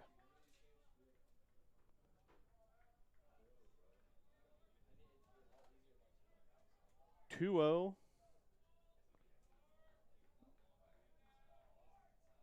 Two outs.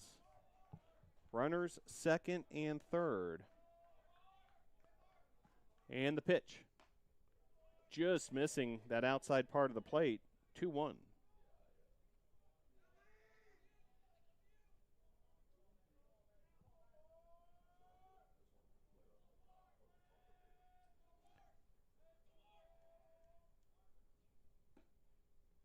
Check that 3-1 the count now. So 3 consecutive balls now within a strike.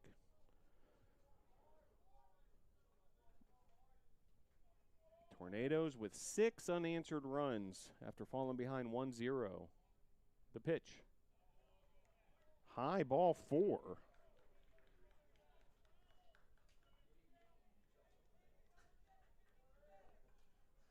So bases loaded. Now batting number 33, Dylan Wilson. The 3-hole hitter, Wilson, starting second baseman for the Hornets. Step to the plate. Bases are juiced. And the pitch. Evans delivers there, strike 1.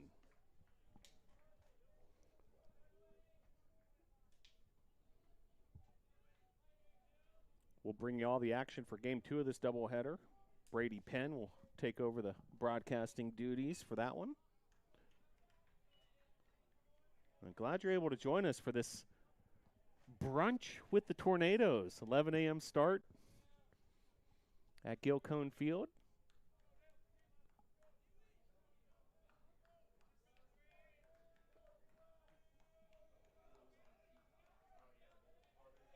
And the pitch. High. 1-2.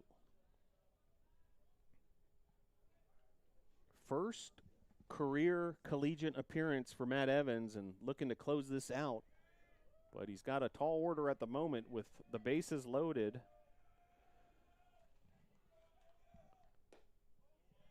As that's off the plate, 2-2. Dylan Wilson, the hitter for the Hornets, sophomore out of Monroe, Connecticut. 2 balls, 2 strikes, 2 outs, bases loaded. The pitch from Evans. High. The count runs full.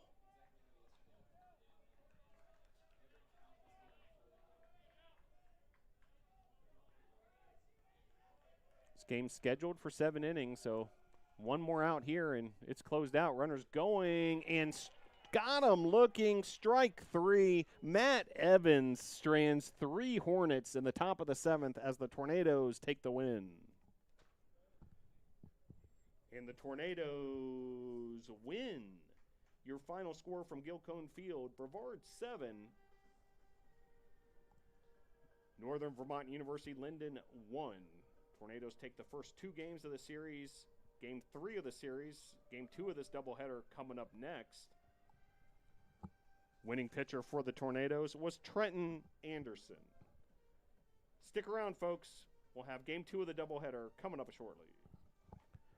So Evans able to get that third strike 3, and the Tornadoes able to take the 7-1 victory here, Game 1 of the doubleheader. Great job by Trenton Anderson on the mound. 6 innings pitched, 4 hits, 1 run, 6 strikeouts, 2 walks.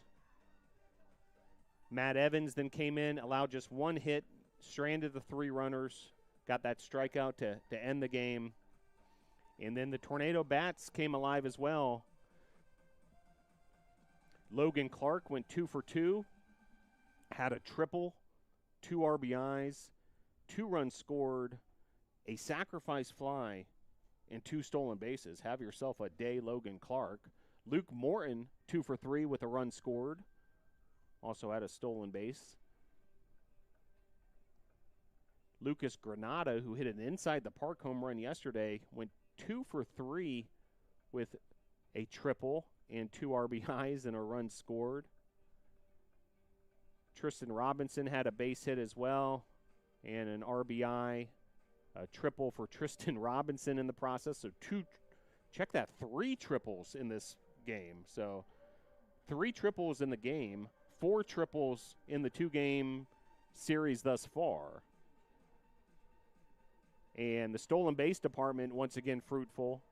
After 6 stolen bases yesterday, 5 today. So 11 in the series. And that was Clark with 2. Blake Burchett had 2. And Luke Morton had a stolen base as well. Blake Burchett scored 2 runs. And this is sort of a statistical anomaly because you'd be surprised to see the following. 0 for 0 at the plate. And the reason why, 2 walks and a hit by pitch. The Hornets pitching put the nation's leader in stolen bases on the base pass 3 times for free. And Burchett made him pay with a pair of stolen bases and a pair of runs. Well, that'll just about do it for Game 1 of this doubleheader. Brady Penn will bring you the action for Game number 2. Once again, your final score for the final time in Game number 1. Brevard 7, Northern Vermont University, Lyndon 1. Stick around, Game number 2 coming up in just a little bit.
It's important to study English because language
history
And welcome, everyone. A very pleasant good afternoon here from Gil Cone Field. Game 3 of the 3-game set between the Tornadoes and the Northern Vermont-Lyndon University Hornets coming up here in just a moment. NATO's taking Game 1 of the doubleheader here today by a score of 7-1 after a 10-4 victory yesterday, looking for a series sweep of the Hornets, and we have got the lineup for the Tornadoes here before Game 2, and we'll go ahead and give it to you. Leading it off, Blake Burchett, number 6, the second baseman. Batting second, the shortstop, number 3, Luke Morton. In the 3 spot, his normal place in the lineup, the designated hitter today, normally the center fielder, number 15, Logan Clark. Batting cleanup, the first baseman, number 26, Cale Ayler, coming off a day yesterday in which he had a 2-run triple and a solo home run, came a double away from the cycle. Batting fifth, the third baseman, number 19, Frankie Vasquez, with 3 RBIs yesterday. Batting sixth and playing left field, number 1, Lucas Granada. Batting seventh and playing right field, number 4, Zach Allison. Batting eighth and doing the catching, number 14, Brett Burchett. And in the 9 spot, the center fielder, number 22, Jock Pledger.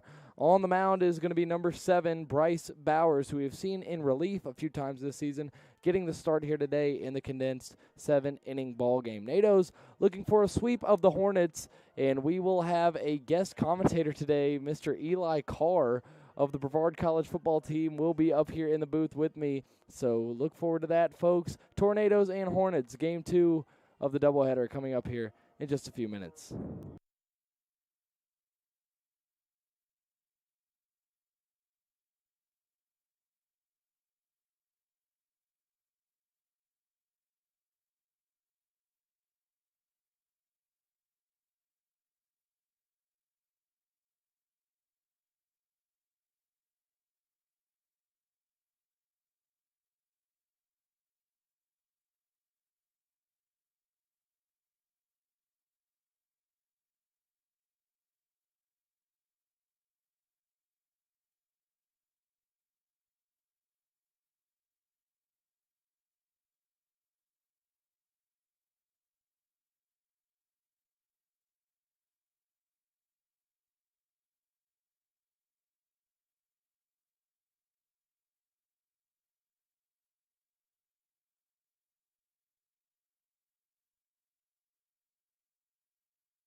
And welcome back, everyone. Here, the Tornadoes taking the field.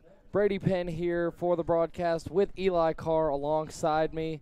Some afternoon baseball, game 2 of the doubleheader here between the Tornadoes and the Hornets. The way they line up, Bryce Bowers and Brett Burchett, the battery, and from left to right across the infield, Frankie Vasquez, Luke Morton, Blake Burchett, and Cale Ayler. And then in the outfield, it'll be Granada, Pledger, and Allison, with Logan Clark today serving as the DH. Pledger taking his spot in center field. And the Nados now sitting at 5-3 after the victory in Game 1 through 8 games. Bowers, we've seen a couple times in relief. Saw him both times in the doubleheader against Toccoa Falls this past Sunday. Has not pitched in either of the 2 games so far here against the Hornets. Getting the start here in Game 3. And Eli, welcome on. How are you feeling? First time in the booth. Man, I'm feeling great today, Brady. How are you feeling, bub? Feeling pretty good. Get to watch some afternoon baseball here. Get to watch the Tornadoes donning the all-black uniforms with the gray caps. Bowers finishing his warm-up tosses again in a starting appearance today. Used to seeing him in the closing role for the Tornadoes. And the first Hornet batter getting ready to step into the box, and it'll be TJ Santal.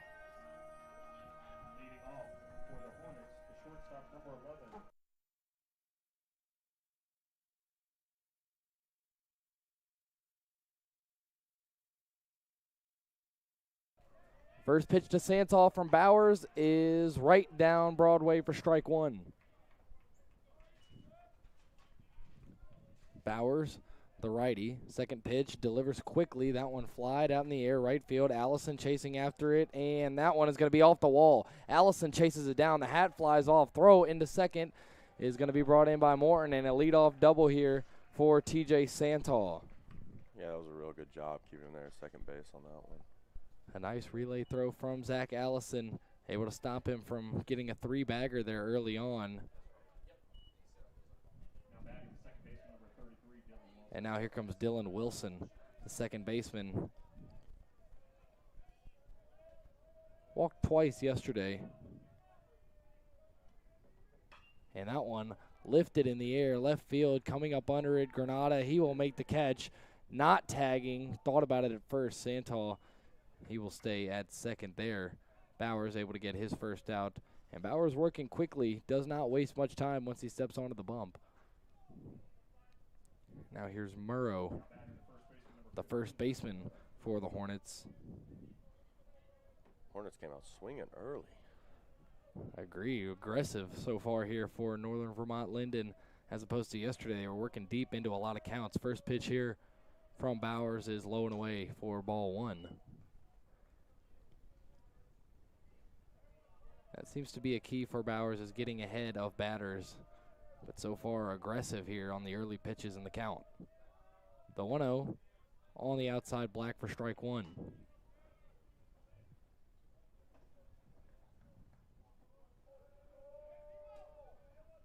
Moreau, the lefty, at the plate. Pitch high and away, ball 2 and a hitter's count now for Moreau. Looks like he's trying to squeeze that off speed by him here early on in the count. And we'll see if Bowers tries to speed him up here. Pitch high and out for ball 3. Bowers got to be careful not to lose him here. And put first and second with 1 away. Base hit could score the first run for the Hornets. Vasquez playing a little in, Ayler a little deeper, facing the pull, and that will be ball 4. A walk after a double and a fly out, and now it is first and second with 1 away for the Hornets.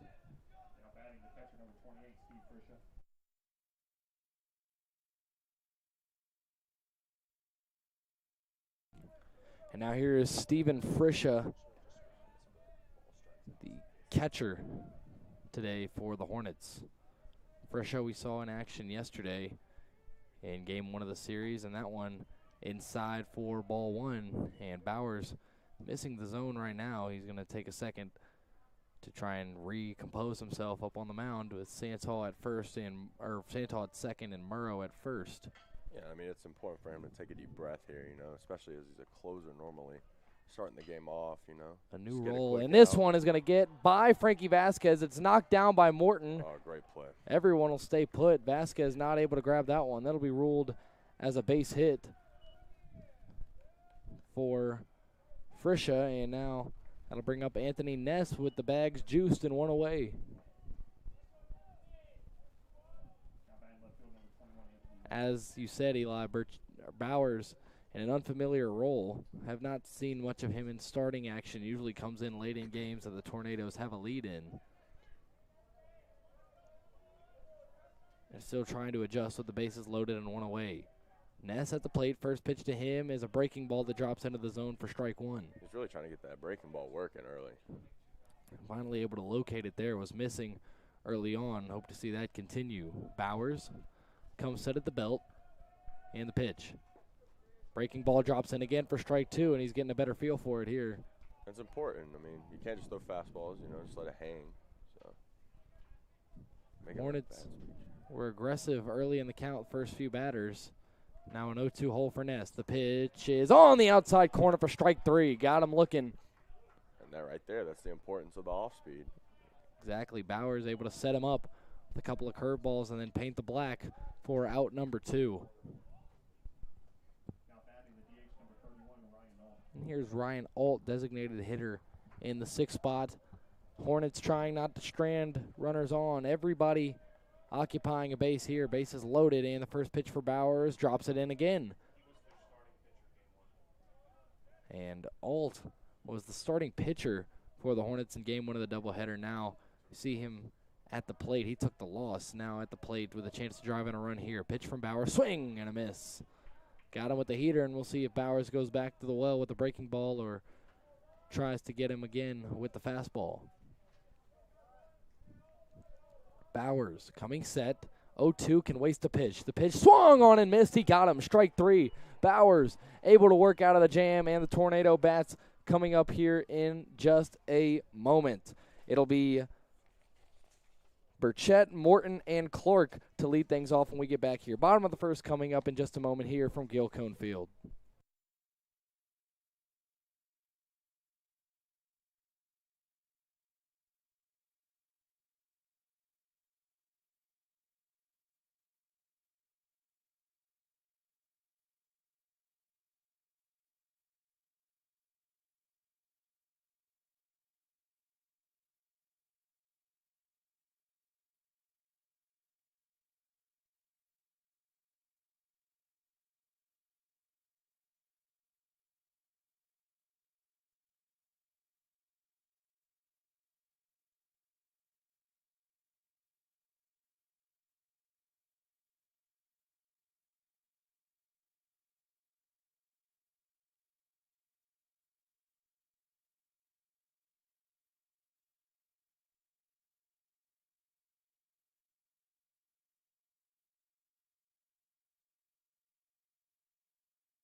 Back here for the home half of the first, and it'll be the nation's leader in stolen bases. Added a few here in game one. He'll step up to the plate. Blake Burchett facing off against Storm Carlisle, the pitcher for the Hornets, who Eli believes may be in contention for coolest name on Lyndon, Vermont. You don't hear a lot of storms nowadays, Brady.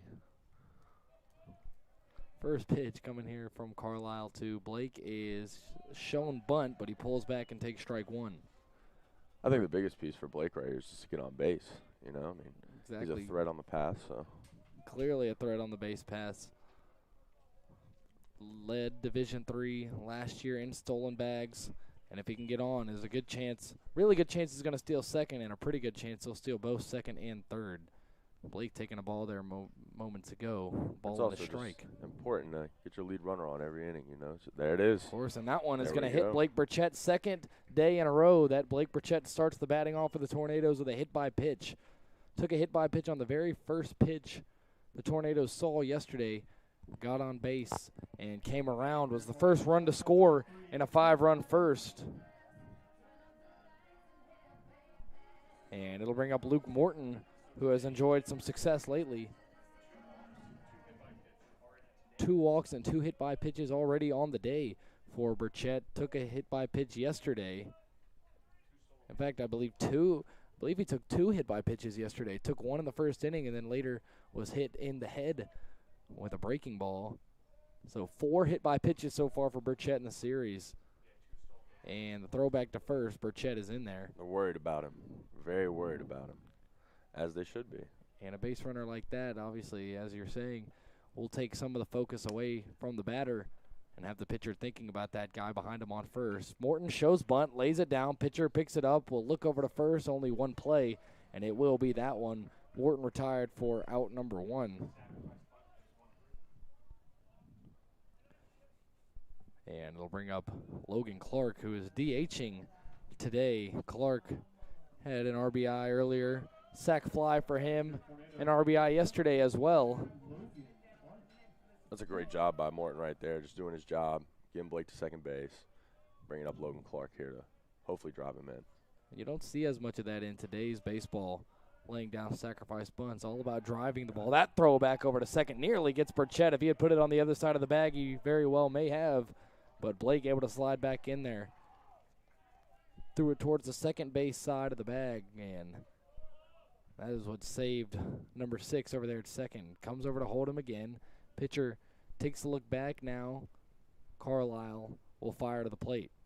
First pitch taken for a ball outside for Logan Clark.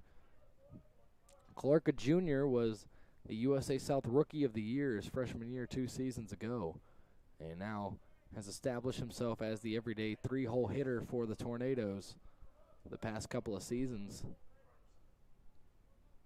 And another throw back to second. Nearly gets Burchett again. Burchett comes up, running into the second baseman, Wilson, there. 4 pickoffs in the opening inning. That's crazy. And could add on to that, as you said, clearly worried about Blake Burchett over there on the passing for good reason. Very good chance you may see him take off here in a moment with the count 1-0 to Logan Clark. Carlisle takes a look back at Burchett. Now we'll go to the plate. Here goes Blake. Throw down to third. Safe. He is in there. Blake Burchett with another stolen base. A high throw there from Steve Frisha. He's got a great jump right there. That helps so much when trying to steal bases. Burchett once again with a stolen bag and what he does best. And already his 10th on the year here in contest number 9 for the Tornadoes. And if the Tornadoes are playing a game, the odds are Blake Burchett will have at least one stolen bag. Pitch from Carlisle, check swing there, and he held up. It'll be 3 balls and no strikes here to Logan Clark with Blake Burchett 90 feet away. Only 1 out here. Cale Ayler on deck if Clark is not able to score him. And the pitch high for ball 4. There will be runners on the corners with 1 out for Cale. Maybe the hottest bat in the Tornado lineup.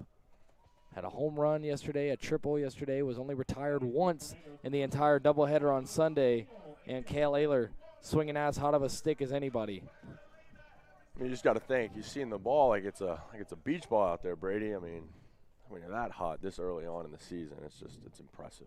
Always good to get out to that kind of start. And after the sweep at Toccoa Falls that the Natos suffered, it has been really good for their offense as Clark fakes towards second for a steal, does not go. Frisha will eat it. But, yeah, since the 2 losses last Saturday at Toccoa Falls, the Tornadoes 4-0, looking to make it 5-0 in the stretch since then, and completed 3-game sweep here of the Northern Vermont-Lyndon University Hornets. And that one behind Ayler. Burchett thinks about it, thought about it twice, doesn't go. Logan Clark will take second. Blake wasn't sure that one was going to kick far enough away from Frisha. Thought about it, stopped, thought about it again, and then went back. And so now 2 men in scoring position and a 2-0 count to Cale Ayler. Could be a big spot for Ayler here. Tornado first baseman. Yeah, a chance for some more RBIs for number 26. With the yellow batting gloves, stick out like a sore thumb. And the pitch. On the outside corner for strike one, a generous call given there to Carlisle.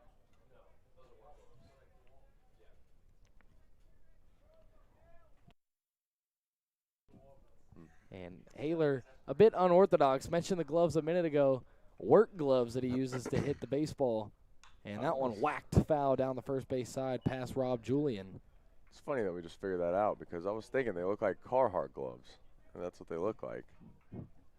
Cale Ayler, once again, an unorthodox approach to his hitting gear. Ready to hit a home run and bale some hay. Ayler, a jack of all trades. 2 balls, 2 strikes here to number 26. The pitch from Carlisle, swung on, lifted, deep foul down the right side. And if Ayler can straighten that one out, that might be 3 runs for the NATOs. His hand just got through the zone so fast there.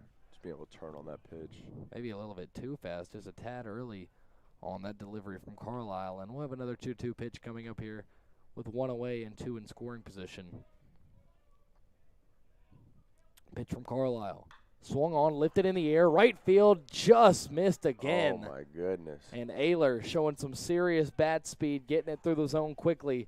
And if Carlisle hangs another one like that, it's very well likely he may pay.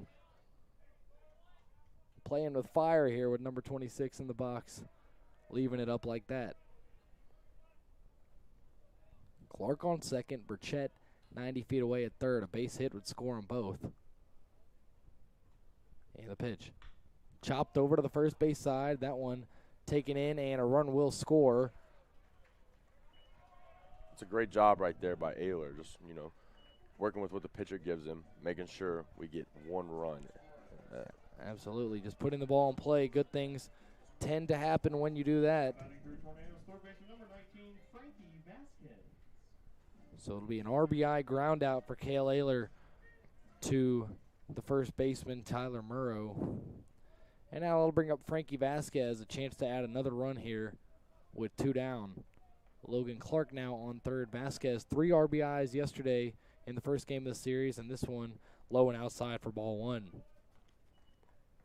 Vasquez, who we didn't see much of at the beginning of the season last year, garnering a few Rookie of the Week honors in the USA South, playing third base for the Tornadoes, has been back in the lineup these past couple of games and contributing immediately. 3 RBIs for him yesterday as he takes ball 2.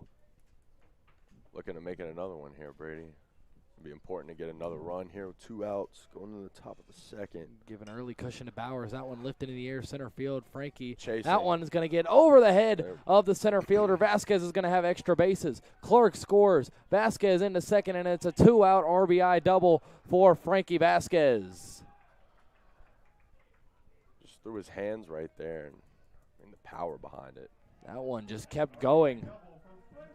The center fielder, Dale Osterman, not able to get to that one. It flies over his head. Good job corralling it quickly to prevent Frankie from getting a triple there. And here's Lucas Granada. Granada had the inside the park home run yesterday. It was a diving attempt by Mike Gagno in right field. He dove, missed the ball. It rolled all the way to the fence, and Granada was able to circle them all. First pitch here to the Tornado left fielder by Carlisle. Taken for a ball. So a Blake Burchett hit by pitch, a Luke Morton sacrifice bunt, a Logan Clark walk, and then a Cale Ayler ground out followed up by a Frankie Vasquez RBI double. has the NATOs up 2-0, up early again here on the Hornets. And the pitch. And just Hit sharply over to second base. Sorry to cut you off there, Eli. The play will be made. But just reiterating, that's a big inning right there for the NATOs, just getting their lead runner on, then the sacrifice bunt, and then Clark gets on, and then you see what happens. I mean, the bats start going, people do their jobs, and that's how you win baseball games. A lot of fundamental baseball that inning, a sacrifice bunt, a ground out to score a runner, and you don't see those things quite as much in today's game. Tornadoes with a 2-run lead, 2-0, as we head to the top of the second. Bryce Bowers back on the bump when we get back.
Back here for the second inning of work for Bryce Bowers. He'll start it off with a right fielder and the 7-hole hitter, Matt Gagno. Bowers back on the hill after working out of a bases-loaded jam in the first. First pitch swung on and missed the heater there.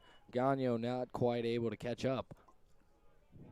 And we saw in the first inning there, he was trying to get work on that off speed, make sure that the tempo wasn't staying the same with the fastball. And here he attacks with 2 straight fastballs. So we're going to see if the approach is a little bit different towards the back of the lineup here. No balls, 2 strikes. Pitch from Bowers fouled straight back. And another fastball there. Just looks like he has him guessing right now.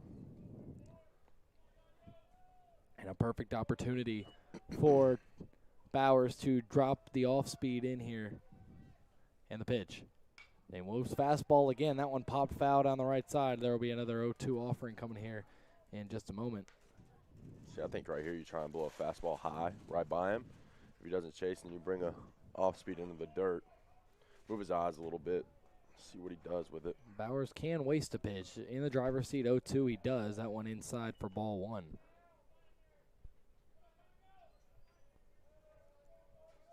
And Gagno now still behind 1-2. Pitch here from Bowers. Swung on and missed. Strike 3. The third strikeout for Bowers already. And it'll be out number 1.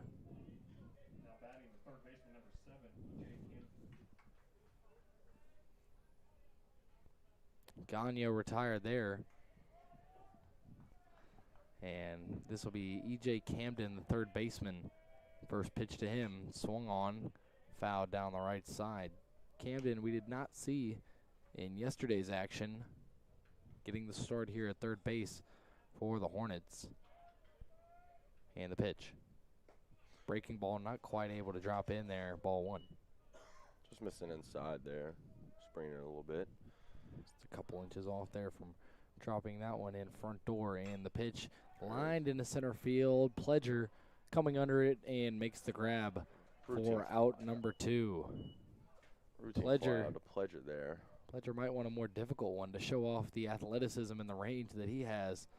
Obviously, as Phil mentioned in the first game, a dual sport athlete, a member of the football team with us, a decorated cornerback for the Tornadoes. And now it'll be Dale Osterman trying to flip the lineup card over here in the second. First pitch, line in right field. It's going to drop foul. Got a good piece of the bat on it there.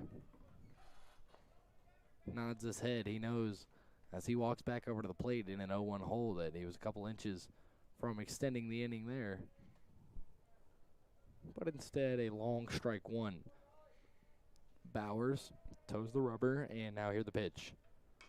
Chopped, left side, going to be a tough play. Vasquez, bare hand, throw on a first, and he pulls Ayler off the bag. Ayler not able to haul it in. Chasing after it, Brett Burchett, he has it. And it'll be a single with an E5 there for Dale Osterman. It's just such a tough play right there on both ends, you know, on Frankie's part and Kale's right there. Just tough play, bare hand, you know, and the pick over there first. It's just tough. But a great effort by Frankie Vasquez, able to scoop that one with the bare hand. Not quite able to finish the throw. Would have been a bang-bang play even with a good throw. As well as great hustle right there by the catcher, Burchett, just hustling down the line, prevent that ball from going further, and potentially even having the runner end up on third base right there. Absolutely. First pitch, breaking ball that drops in for a strike, and both the Burchetts, seems all they know in that family is hustle. As we know, Blake getting stolen base number 10 already in inning number 1. Bowers ahead 0-1, runner on second, 2 away here in the second, and that one's going to hit the batter. No, it'll be off the bat, a foul ball. Off the knob of the bat there for Santal, who's had a bit of bad luck the past few days. Yesterday called out on the first play of the ball game on a chopper that him and his coach believed was a foul ball, and then a fly out on a great play by Zach Allison in right field to rob him of extra bases. This one low and away for ball 1. Bowers missing a little bit outside there. May have been trying to get him to chase. A ball and 2 strikes, and Bowers a strike away from getting out of the second inning with the shutout intact. The pitch lifted in the air straight back, and nobody's going to have a play on that one. Santal led things off with a double. Was one of the runners that was stranded in the bases loaded situation in inning number 1.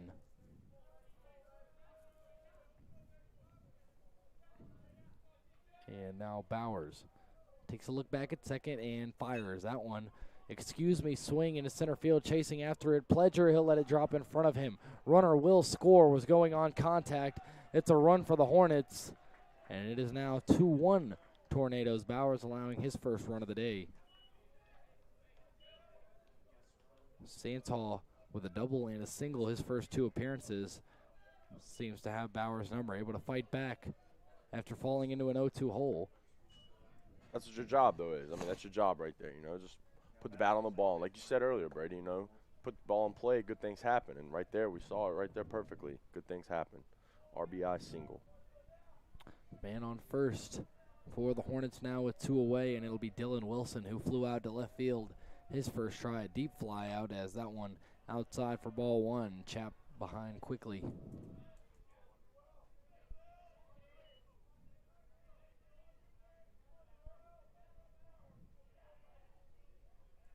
Bowers fires that one, swung and hit sharply into center field, but too sharp right at Jock Pledger. That will be out number 3. Hornets get a run across with 2 outs, but the Tornadoes still holding a lead 2-1 as the bats come up for the second time here. Back in a moment from Gills Place, Tornadoes and Hornets, game 2 of the doubleheader.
Back here for the home half of the second, it will be Zach Allison to lead things off here.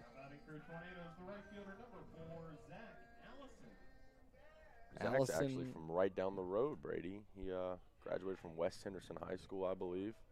Yeah, also the former high school of Dalton Cole, Brevard College Tornado football legend. Carlisle gets ahead 0-1 here to Allison. It'll be him, Brett Burchett, and Jock Pledger. The pitch here taken low for a ball, count evened up. Allison drew a couple of walks yesterday in a hitless appearance. Now Carlisle, the pitch. Low and away, ball 2. Hitters count now for number 4. And Carlisle struggling to get ahead of these Tornado hitters, and it's cost him a little bit early on, as you see. Got knocked for 2 runs in the first inning, and that one is going to hit Allison. He will take his base. Exactly what we're talking about. Not a lot of control demonstrated here so far from Storm Carlisle. I think that's such a big difference right now between Bowers and Carlisle. As Bowers seems to be working ahead, getting in pitching counts instead of hitters counts, and my guy Storm out here just seems to be getting in hitters counts, and it's not working for him right now. I gotta figure it out. Although the Hornets are out hitting the Tornadoes right now 4-1, they do still trail 2-1 with Allison on first and nobody away here for Brett Burchett, and that one nearly hits Brett. It'll be right at the foot, and it'll be ball 1.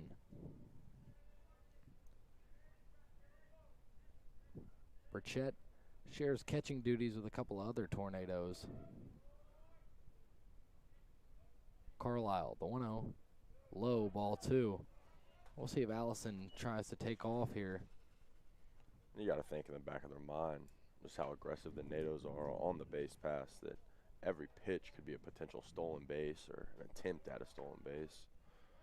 Not only just aggressiveness, successfulness too. The Tornadoes have not been caught stealing at home yet.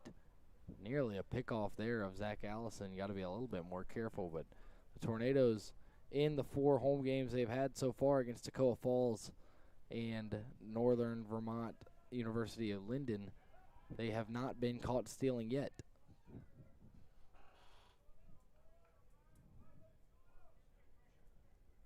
And a big part of the Tornadoes games, similar to what we were saying about Blake Burchett, is get guys on and let them advance with their legs. 3-0 here to Brett Burchett.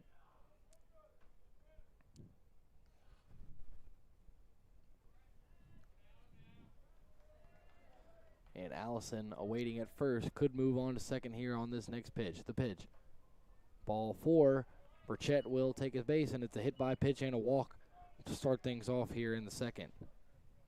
And normally when you see things like that, lack of control, walking batters, hitting batters, it results in a short day for a starting pitcher. And if I'm Storm right now, I'm trying to take a deep breath, dial it back in, and attack Jock Pledger right here. Pledger, if anything like he is on the football field, is one for the timely moments. And this is one of them with 2 on and nobody out. First pitch to Pledger, no, he'll turn around, step off, looking over at Allison at second. And Jog will have to wait a little bit longer to see his first pitch of this one.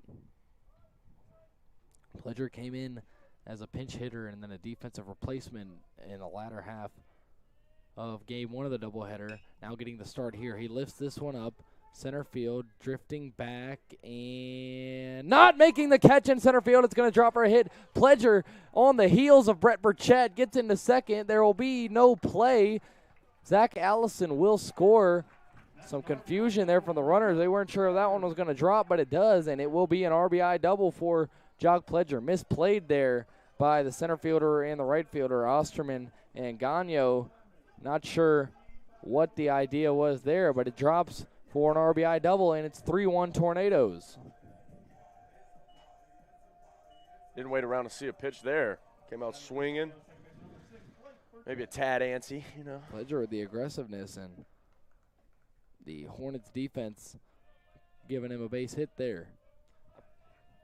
2 men in scoring position, nobody out here for Blake Burchett. Carlisle just seems so shaken up by just having runners on the base pass right now, and maybe he's a tad scared to come across the plate. Not able to rebound so far from the tough start to the inning. And that one swung on and missed. Big cut there from Blake Burchett.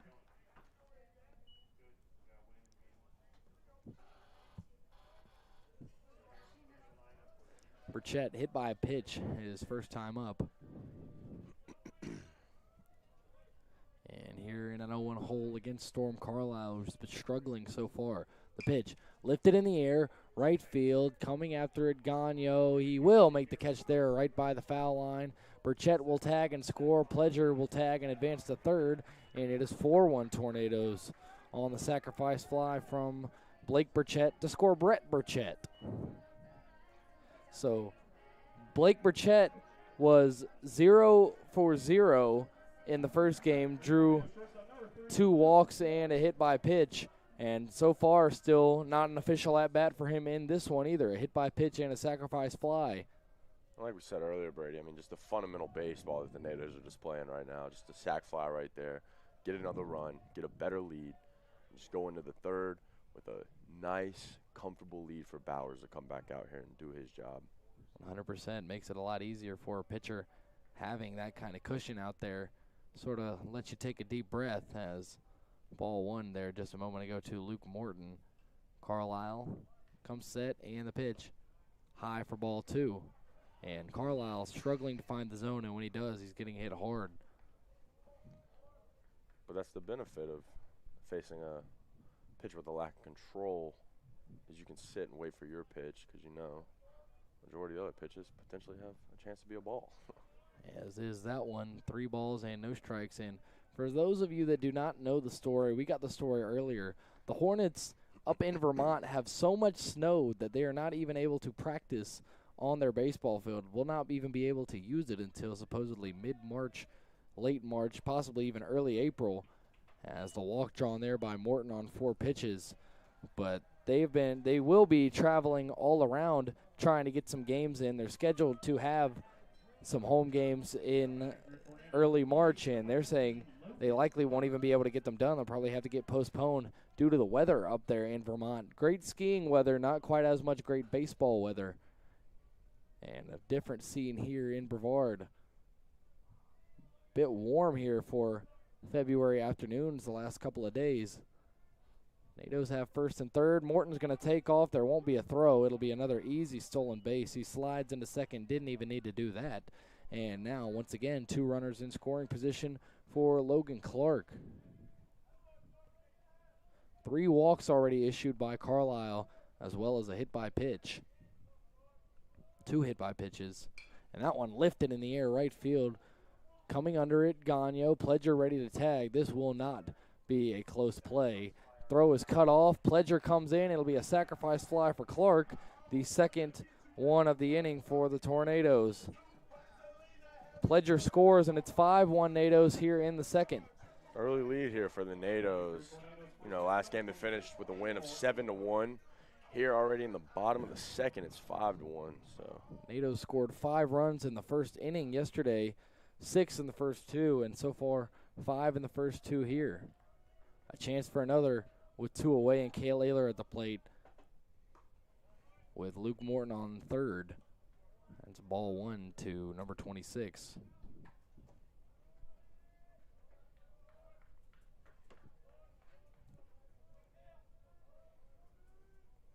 Ball and no strikes here.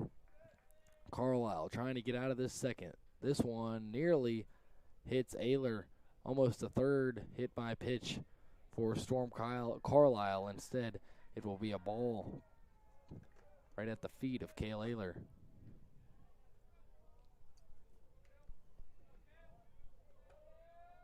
In the pitch here. Swung on, hit over towards the Hornet dugout. Draws some excitement from the Tornado dugout. Natos having fun on their way here early on to a sweep of the Hornets if they can keep hitting the way they have. Would make it a 5-game winning streak for the Natos. Here's the pitch.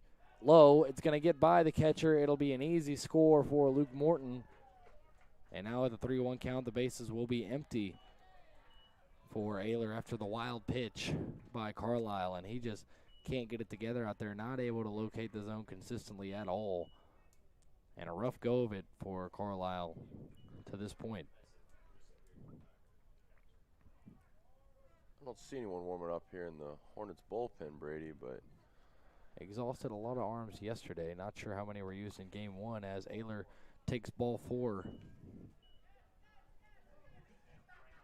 And as we were saying, with the conditions of the field and everything for the Hornets up in Vermont, despite the fact that the NATOs have won these games and are leading this game by lopsided margins, probably just happy to be out there getting to play some baseball and getting to be in some warm weather, as our SID Phil said earlier to us. A good point. And now a mound visit coming here for Carlisle. We'll see if they get him or not. I think they're out just trying to calm him down right now. Just make him take a deep breath and force him to lock back in. I mean, you got 2 routes. Got to run on first. Plays it first or second right here. I think you just try and find a ground ball, find a fly out, you know. If you're a head coach, Cameron Curler, all you really want at this point is for him to gut it out and get through 3 or 4 before having to burn through some arms, as we do have some action now in the Hornets bullpen. It's a righty up in the pen for Northern Vermont-Lyndon. And now Frankie Vasquez back out to the plate, 1 for 1, an RBI double, his first trip up last inning. And Carlisle trying to bring this second inning to an end. 4 runs already hung up by the NATOs as Frankie takes ball 1.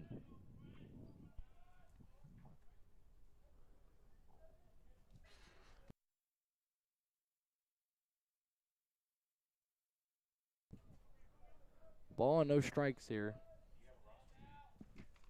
And that one lifted into left, and the play will be made by the left fielder, Anthony Ness. Vasquez retired, and the second inning coming to an end finally. A 4-run frame for the Tornadoes, 6-1 lead, and the NATOs with 6 runs despite only 2 hits so far, much of that due to the wildness of Storm Carlisle. 5-run lead for the NATOs, 3rd inning of work coming up for Bryce Bowers. Back here in just a moment.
What'd you post it on?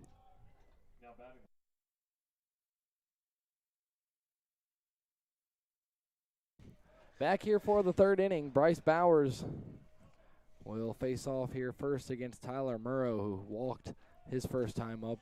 One of the guys that reached when the Hornets stranded the bases loaded. And looking back, that was a big turning point, possibly very early on in this game, as Murrow takes ball 2 here. A turning point. They had the bases loaded and were not able to push anything across, and instantly the NATOs got 2 runs in the home half of the first. And really, since Bowers got out of that jam, he has picked it up, and it has been all Tornadoes as strike 1 fitted in there just a moment ago. The 2-1 pitch here. Breaking ball that drops in for a strike, starting to get better control of that pitch too.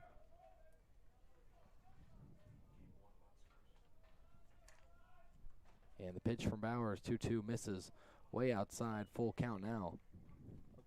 Got to come at him here. Nobody out, nobody on here, top of the 3rd at Gilcone Field. The payoff pitch from Bowers, lifted, shallow left field. Vasquez looking at it, Morton looking at it, and it will be the Tornado shortstop Morton that comes down with that one. So Murrow retired. And that will bring up Steve Frisha, the catcher, reached on an infield single his first time up. As a play that Vasquez wasn't able to get to, Morton was able to knock it down and stop a run from scoring.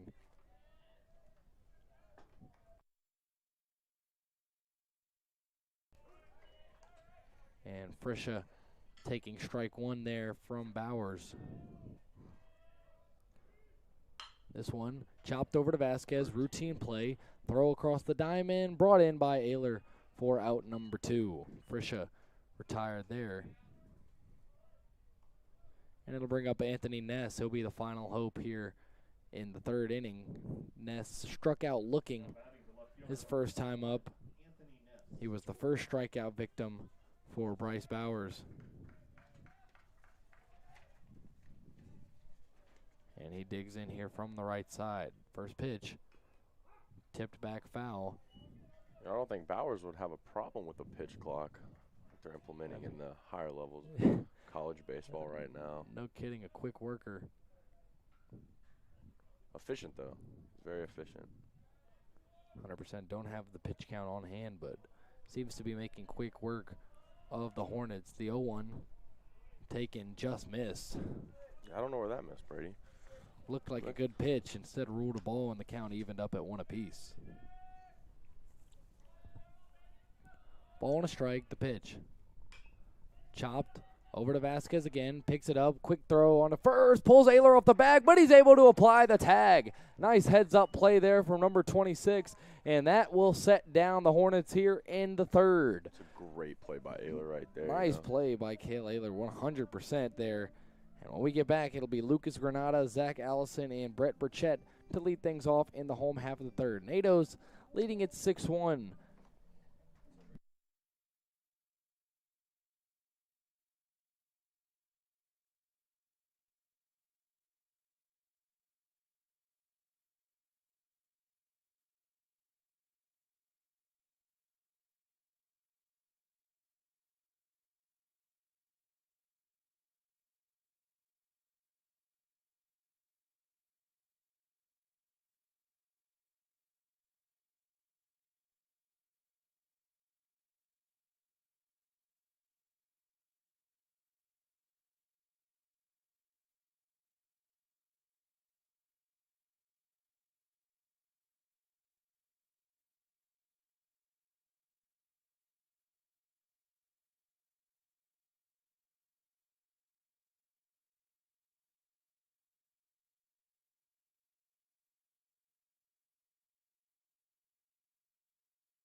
Here for the bottom half of the 3rd. NATO's holding a 6-1 lead, trying to add on to it here against Storm Carlisle, who's been beat up a little bit, not even by hits. It's been death by a million paper cuts, walks, hit by pitches. Stolen bases. Stolen bases too, 100%. Killing them this weekend. Only 2 hits for the Tornadoes, but they've garnered 6 runs and an early 5-run lead. This shows how important fundamental baseball is, Brady. I mean, you can't win without the fundamentals, and I think the NATOs do a great job of showing that week in and week out. 100% first pitch here to Granada, fouled back.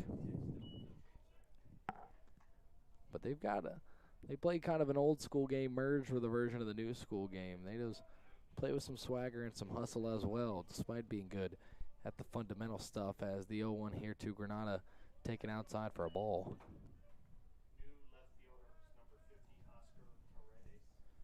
And the new left fielder for the Hornets is number 50, Oscar Paredes. Will replace Anthony Ness out in the field.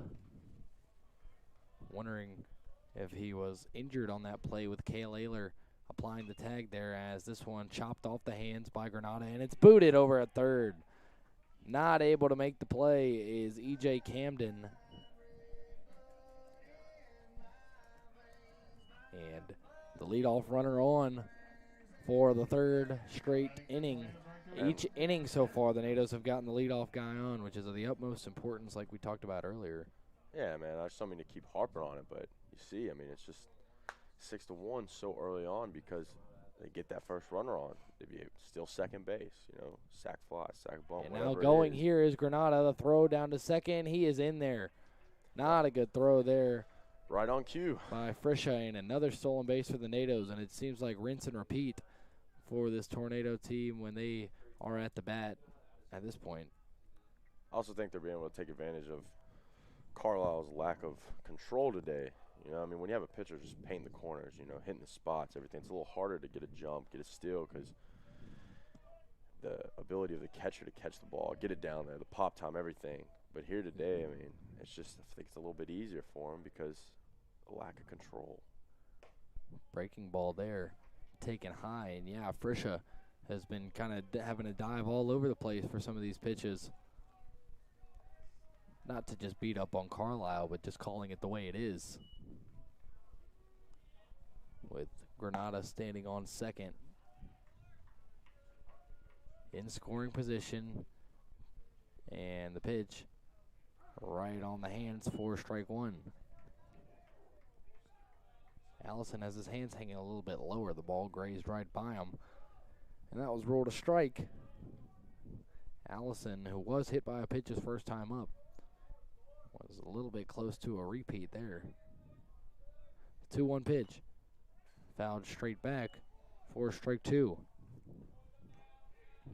Important for Allison here to just put the ball in play, see what happens. You know, I mean, that's been the theme of this game so far. I feel like you get 2 strikes. You just got to put the ball in play. 2-strike hitting of the utmost importance, and the Natos clearly have done a better job so far. At least putting the ball in play. Sacrifice flies, sacrifice bunts, things of the sort.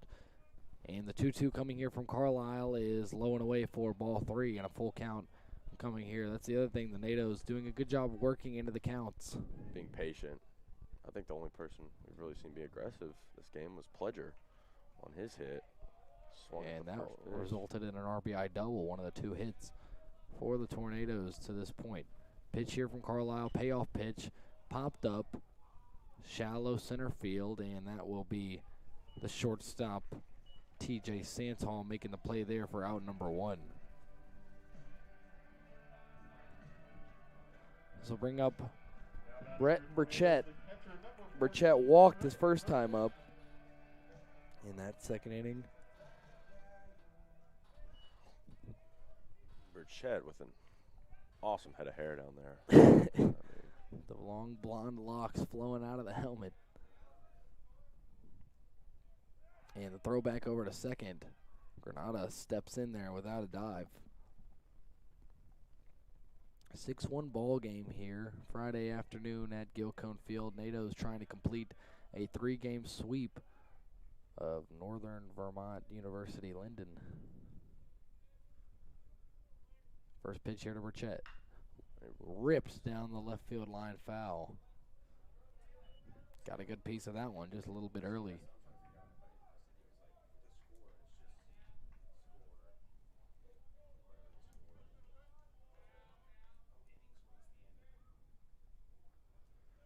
No balls and a strike, 1 away here.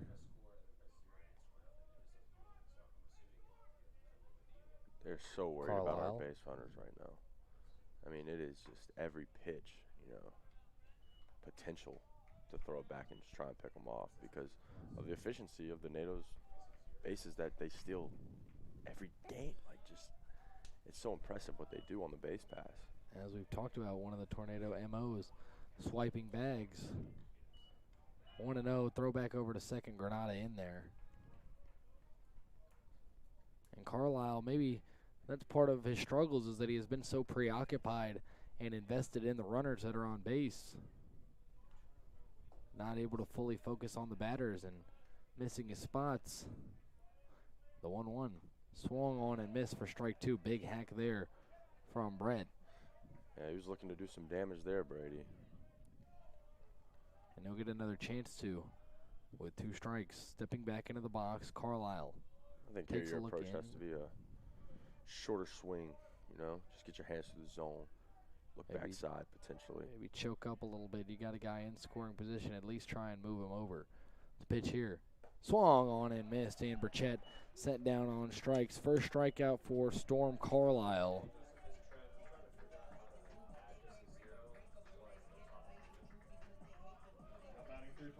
First strikeout for Carlisle, and the second out of the 3rd inning for Brevard, and that'll bring up Jock Pledger, who had a bit of an unorthodox RBI double earlier. It looked as if he might be retired on the flyout, and then some miscommunication between the center and right fielders. That ball dropped right in between them, hit the ground, and Jock was credited with an RBI double. Tries to be aggressive again here at the start of the count and whiffs at strike 1. Big swing there by Pledger. Doesn't strike me as the power guy, you know? Strikes me as the put the ball in play, beat it out down the line. Uses speed. Pitch here. Taken high for a ball. But as Brady was saying earlier, our good friend Jock, fellow teammate, dual sport athlete here at Brevard. Teammate of mine for the last 8 years. Fellow Walnut Grove High School alumni. Go Warriors. The Walnut Grove pipeline is strong here in Brevard. That one sent down the right field line, chasing after it and not having a play on it is Gagno. So a long strike for Pledger, and it's 1-2. Good effort there by Gagnos. Pledger in a 1-2 hole here. Carlisle trying to complete his first scoreless inning of the afternoon. Maybe getting a little bit more confident in some of his pitches here. Pledger, the 9-hole hitter.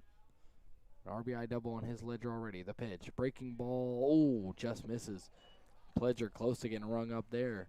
Instead, the count will be 2 balls and 2 strikes with 2 away here in the bottom of the 3rd. 7-inning ball game here today.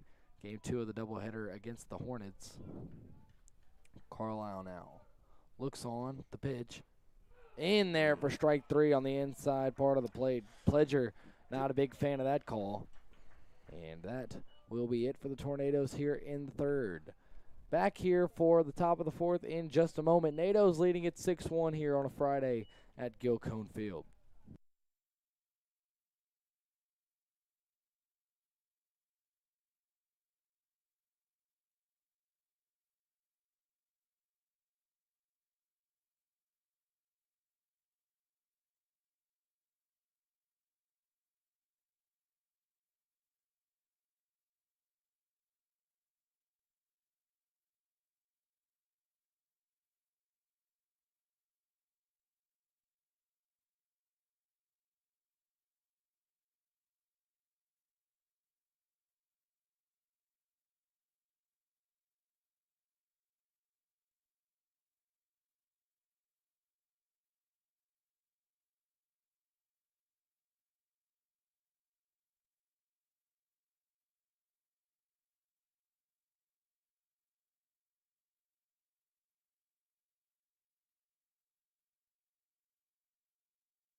Back here for the 4th, Bryce Bowers back on for his 4th inning of work. Has held the Hornets to 1 run to this point. 3 strikeouts for Bowers. One of the looking variety. And the first pitch here as he faces number 31, Ryan Alt, who started game 1, and that pitch is in there for strike 1. Pitch number 2. Ripped into left field. Is it going to get into the gap? It will not. It will be brought in by Granada. Throw into second is off the mark, though. And a leadoff double for Ryan Alt. That was the off-speed pitch. You know, I think he just left it hanging a little bit there. And great hands by the batters, getting the bat to the zone, turning on it. Trying to stay ahead in the count, and Alt was ready for it. As well as hustling to second base right there. I mean, left fielder did a great job cutting the ball off. The backup of Pledger. think the grass killed that throw a little bit, though. Yeah, Seemed like it hit the lip and it died. It kind of curved to the right a little bit as it headed over to Blake Burchett. Now here's Matt Gagno, struck out his first time up. And the pitch. Lifted in the air, left field, but Granada able to get under it. Tagging here and making it into third is Alt. Nice play, heads up play there by Alt, trying to get a run on the board. And they'll have a couple of chances here, one out. Seems like some Camden comes up. Seems like some fundamental baseball there from the Hornets themselves, you know, just great hustle by 31. Ryan Alt. Ryan Alt, yes. Thank you, Brady. Taking a page out of the Tornadoes book, perhaps. And now here's Camden. Camden flew out to center his first time up. First pitch from Bowers is sent right up the middle. The second Hornet run is going to come across, and they've cut into the deficit a little bit more, now trailing by 4 after the RBI single by E.J. Camden.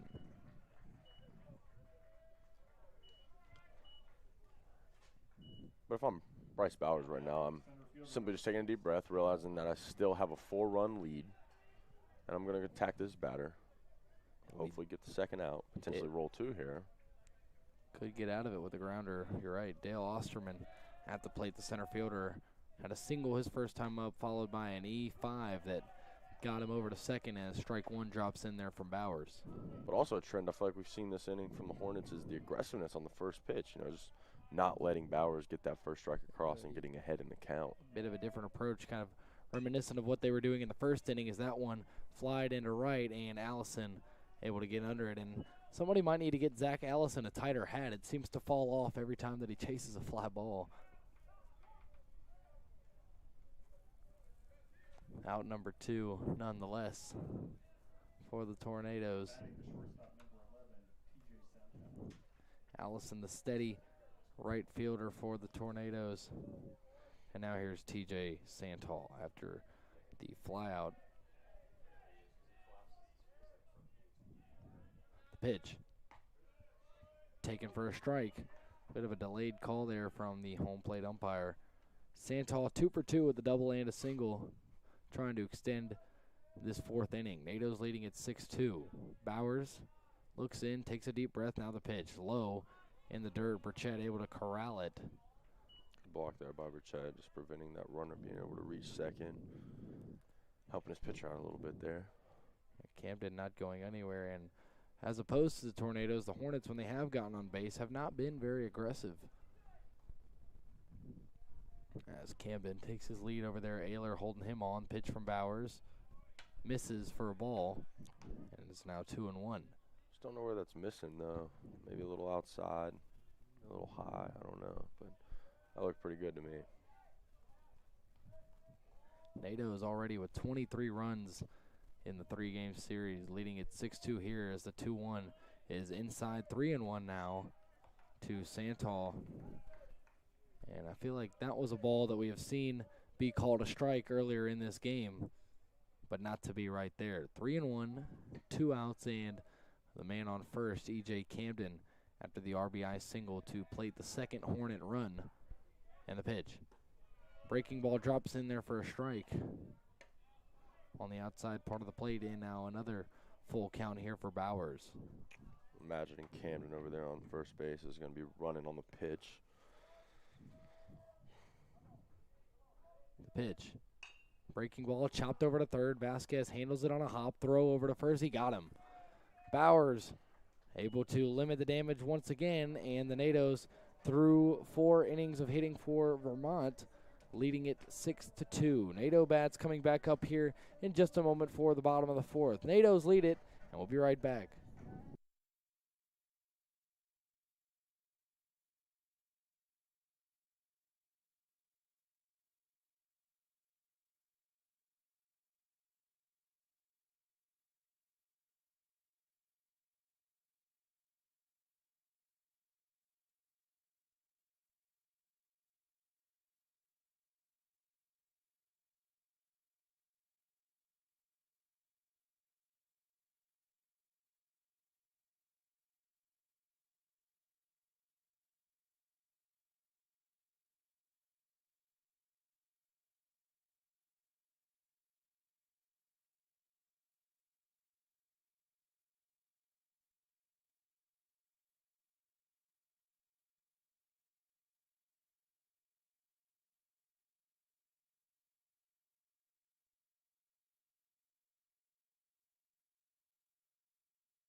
Home half of the fourth here. It will be the top of the lineup here for the third time. Blake Burchett to start it off.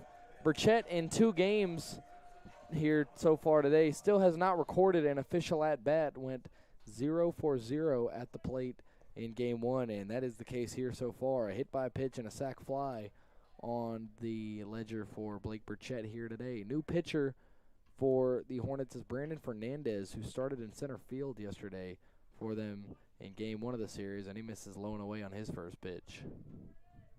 And watching the warm-ups, it seems like Fernandez consistently missing outside from a right-hander's perspective.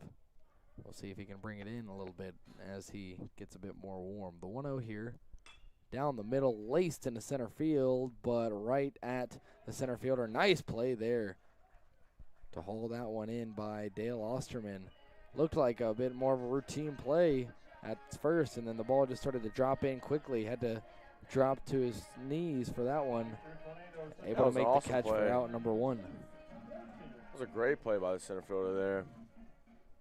And so now finally Blake Burchett does have an official at-bat on the day, and probably the hardest he's hit the ball all day, but he hits it right to Osterman. First pitch here to Morton, lays down a bunt, and that one's going to go foul. Nearly a perfectly placed bunt.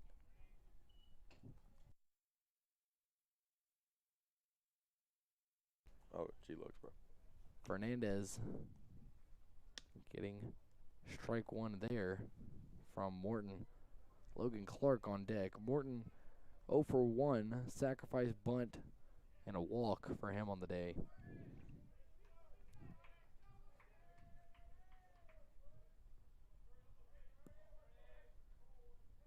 And Fernandez, the pitch, taken low and away for a ball.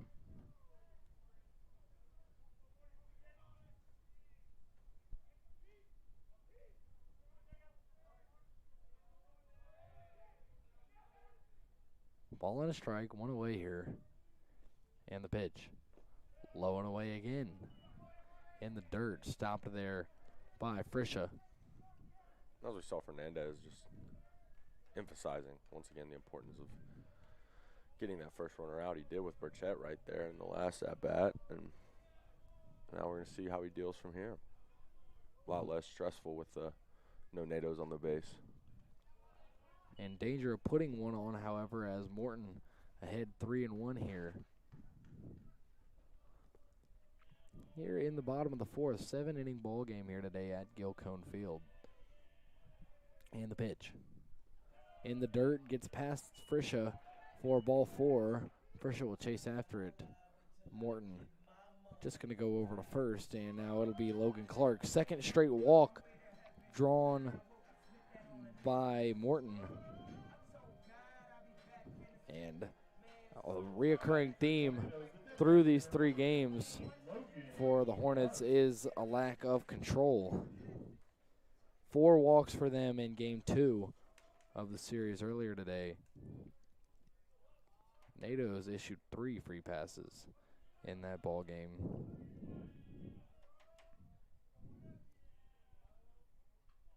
And the pitch.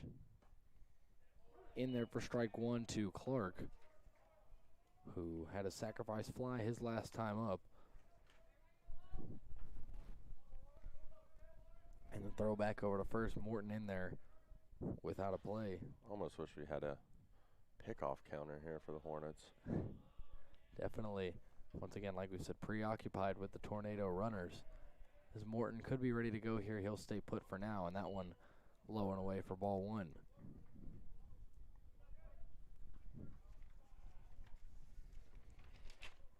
Fernandez, 5'9", 150 sophomore out of Sayreville, New Jersey. Got some guys from all over the place here on this Hornet team.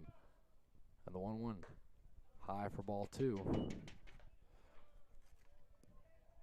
Clark in the driver's seat here with Morton on first. 4-run lead for the NATOs despite only 2 hits so far on the afternoon. A lot of good fundamental play here from the Tornado baseball team. And that pitch low for ball 3, and Fernandez just keeps missing low. Needs to bring the ball up a little bit. in danger of putting another man on. And here in a hitter's count with Clark up, who, as we mentioned earlier, is a very dangerous hitter. It's important, you know, get him to chase potentially. Throw a strike here across the plate. 3-1 right down the middle. Clark sent it in the air, center field, chasing after it. Osterman on the track. He will make the catch. Morton will not tag up on that one. Has to come back over to first. And a deep fly out for Logan Clark. He's going to be out number 2. And both outs that Fernandez has induced have been hard hit, but just in the right place. Clark now 0 for 1 after that one. Had a walk and a sac fly previous to that. Good job on Fernandez coming in here and throwing strikes, getting outs, making sure that they still have potential to come in, hit the ball, and stay in this baseball game. Yeah, don't want the lead to get any bigger if you're the Hornets. Want to try and crawl back over these next 3 frames, 5th, 6th, and 7th. Cale Ayler in the box. 0 for 1, an RBI ground out and a walk. This one in there for strike 1.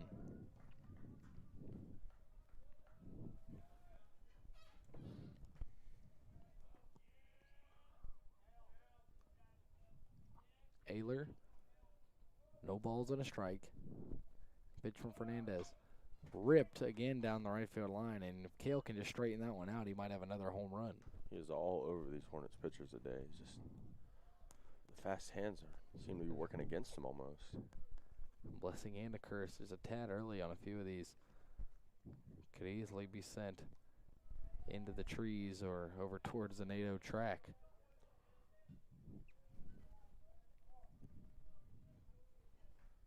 No balls, 2 strikes here to Ayler. Morton on first, and then the Hornets trying to complete a second straight scoreless frame. The pitch. Outside, runner going. Morton is going to be in there. Another stolen base for the Tornadoes, and now a base knock could bring in another run.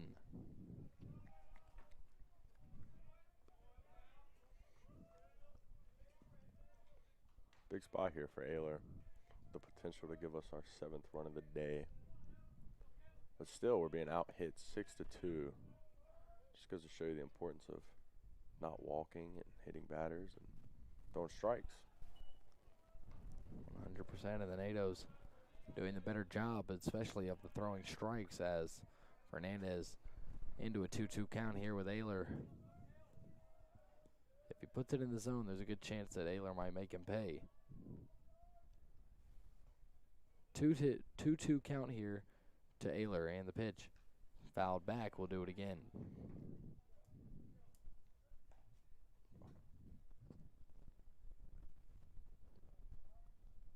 Lucas Granada bringing out another ball here to the umpire.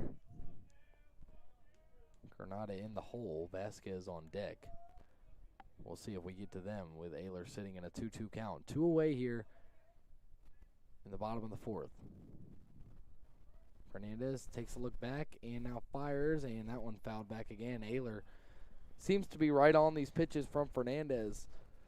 Great battle here between Ayler and Fernandez, you know, just staying alive up there as long as possible. Trying to find the right pitch to drive.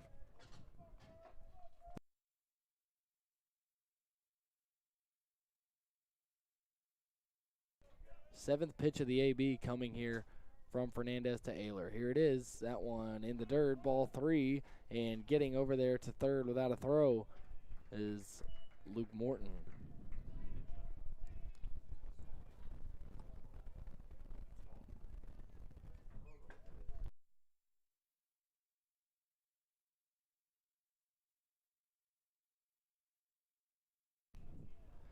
Heads up there by Luke Morton.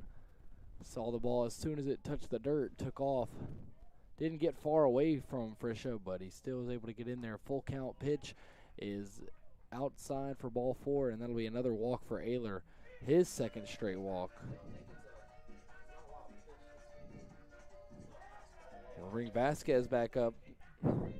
Vasquez 1 for 2, an RBI double his first time up. Flew out to left in his second appearance. And one thing about Vasquez, He is aggressive with the bat, doesn't like to walk.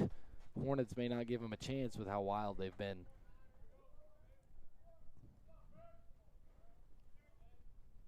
And the pitch here. Shows bunt. That one's going to get away. It'll definitely be ruled as a wild pitch. Fernandez throws that one way outside, and Morton able to come across. Another run for the Tornadoes, and now a 7-2 lead.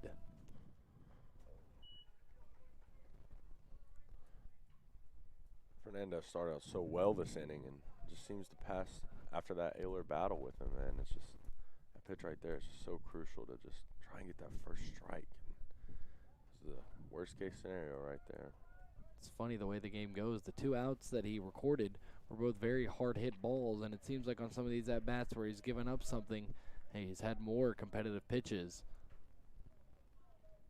Not the case on that wild pitch, though, as the 2-0 comes in, or the 1-0 comes in and makes it 2-0. Cale Ayler standing on second. Base knock could plate run number 8 for the Nados. Fernandez in a 2-0 hole.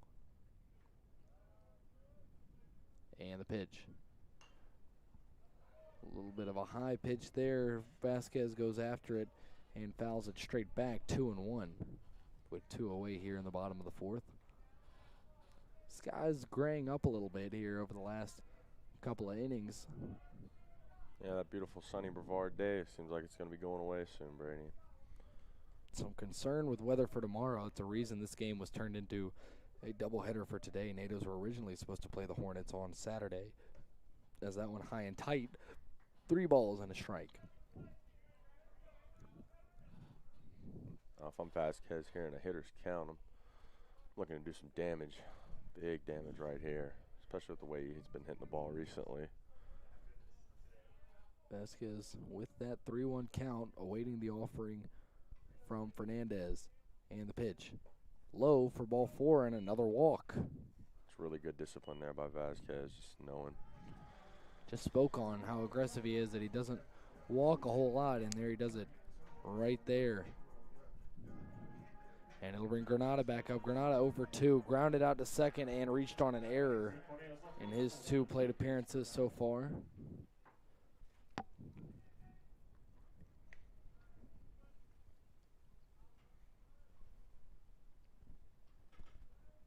(7-2) Tornado lead. Ayler at second, Vasquez at first. Fernandez dealing with Granada now, and the pitch inside. And called a strike. Seems like that Bowers pitch from last inning there called a ball. Maybe a little bit of inconsistency from the home plate umpire there. A bit of a bailout call. He sees Fernandez struggling to throw strikes and gives him one there. The 0-1. Lined in the air, right field. That one's going to get down. Extra bases coming here for Granada. It might plate them both. Ayler coming across. Throw coming in. It is cut off. Vasquez will come home. And the Nados now with a 9-2 lead. RBI triple for Lucas Granada. Had an inside the park home run yesterday, a base away from one here. We talked about it all day today, is just how important stealing bases are, playing fundamental ball, but right there, I mean, 2-out hitting, that's so crucial, and that's a great job by Granada right there, just finding a gap and driving in 2 runs, as well as picking up a 3-bagger himself. Nice little gapper there as the first pitch to Allison nearly hits him. It's already Lucas Granada's 3rd triple here in game number 8. 7 RBIs now with those 2. Curious to see how Fernandez bounces back after that. Because like we said, I mean, he was efficient through the first 2 outs, and then, I'm not going to say the wheels fell off, but faced the heart of the lineup right there. And not as easy, yeah. Allison sitting in the driver's seat at 2-0, can do what he wants here. Pitch. Looks at it for strike 1 on the outside part of the plate. And I know the Hornets have to feel this way. When the Nados come up to the plate, it seems like it's a never-ending inning. Got to feel worse if you're the team giving it up. That one low, it's going to bounce away. Granada will come in to score without a play. And Fernandez just all over the place right now. Gets a new baseball, and the NATO's now with a 10-2 lead, and the base is all empty for Zach Allison. 3 balls and a strike to him, and Fernandez just can't get out of this inning. Inning that started with Blake Burchett is now at the 7-hole hitter, and Zach Allison. Brett Burchett on deck. Has the catcher leg pieces on, and we'll have to take those off as Zach Allison draws ball 4. It's been the theme of the game today. Just got to find the strike zone if you're the Hornets here. Just get out of this inning. Here comes a pitching change, it seems, Brady. Let's looks like see who we have coming in here. That one may be number 5, Adam English, who we saw yesterday, the lefty, and it will be. English coming in had an appearance yesterday for the Hornets, and you have seen enough here.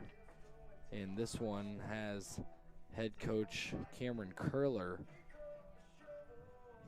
You got to think he's out there just telling his guys, you know, just let's get out of this inning.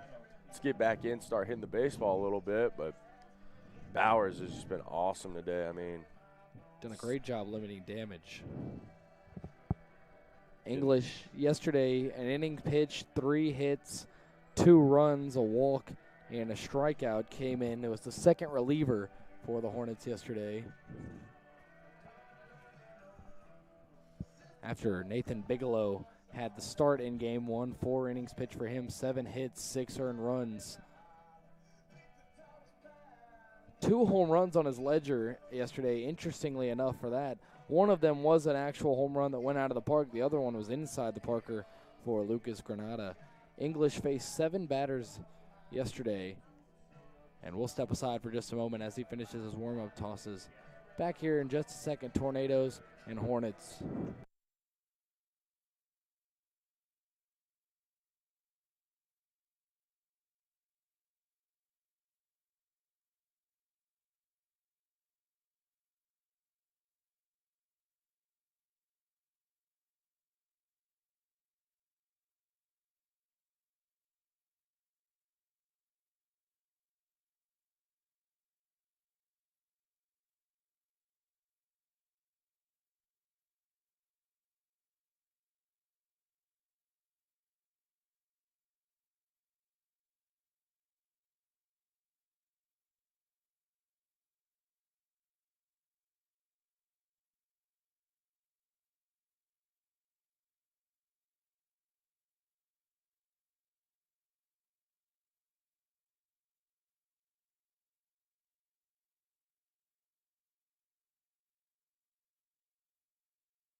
Adam English now towing the rubber for the Hornets. Pinch runner is Taylor Mattern for Zach Allison as Brett Burchett takes strike 1 on the lower outside part of the strike zone. Didn't seem like the NATO's dugout liked that call a whole lot right there. Maybe seemed a little low, but English, the lefty, trying to get the final out here in the bottom of the 4th.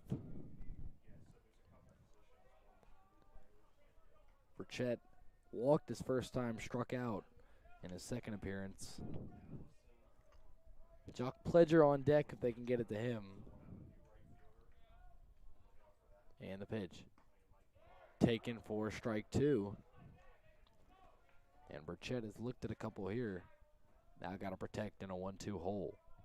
Still, amazingly enough, 10 runs for the Tornadoes on only 3 hits.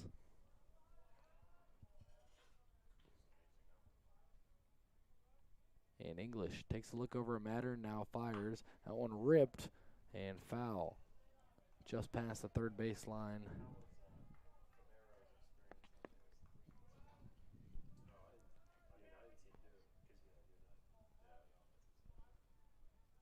Ball and 2 strikes here for Burchett.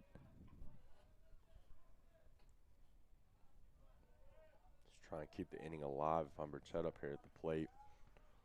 English trying to stop it. The pitch fouled back.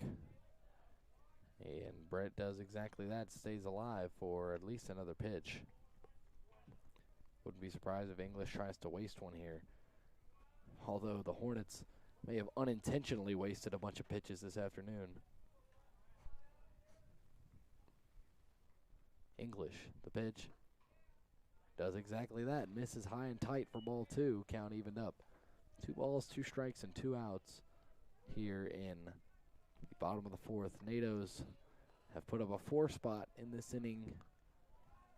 Hornets have closed the gap to a 4-run lead. Now it's back up to 8. That pitch outside ball 3, and now full count. NATOs have worked into a lot of full counts here. A lot of 3-ball counts, especially. Yeah, if I'm the pitcher here, you just don't want to lose him. I mean, he went up 1-2, I believe, and it's just so important not to lose him here.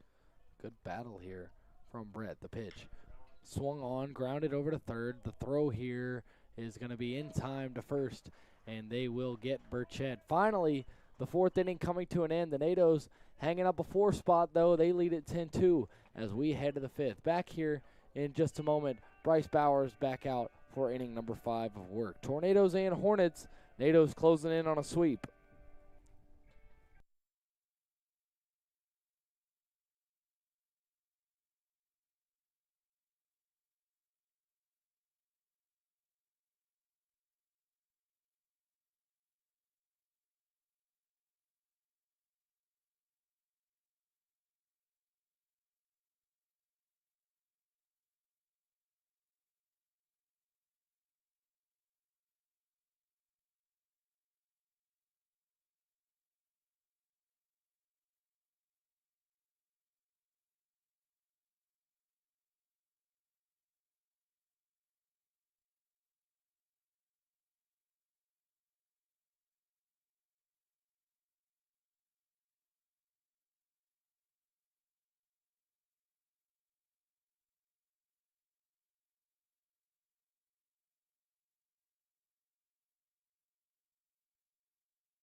Fifth inning of work here for Bryce Bowers. Taylor Mattern will stay in the game in right field in place of Zach Allison, and the first pitch by Bowers is in there for a strike.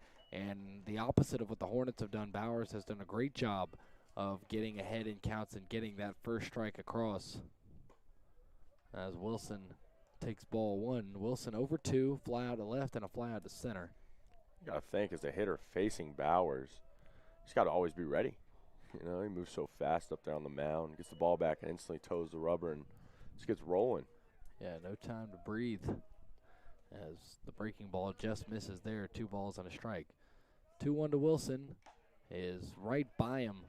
Barely got a piece of that one. Into the mid of Burchett, and the count evened up at 2 apiece here in the top of the 5th. Again, the NATOs lead 10-2. And he finds the strike zone. Strike 3, Bowers. It's been a while since he got a strikeout. He's got one here to start off the 5th, and he sends down Wilson. Bring up Tyler Murrow here in the 5th. Murrow, the lefty. First pitch to him is a breaking ball that drops beautifully in there for strike 1. Bowers has definitely found that off-speed pitch, and you can tell he's really working it in early on in the counts, and That sometimes using it as a strikeout pitch. Into center field. Pledger underneath it for out number 2, and a quick 2 outs for Bowers.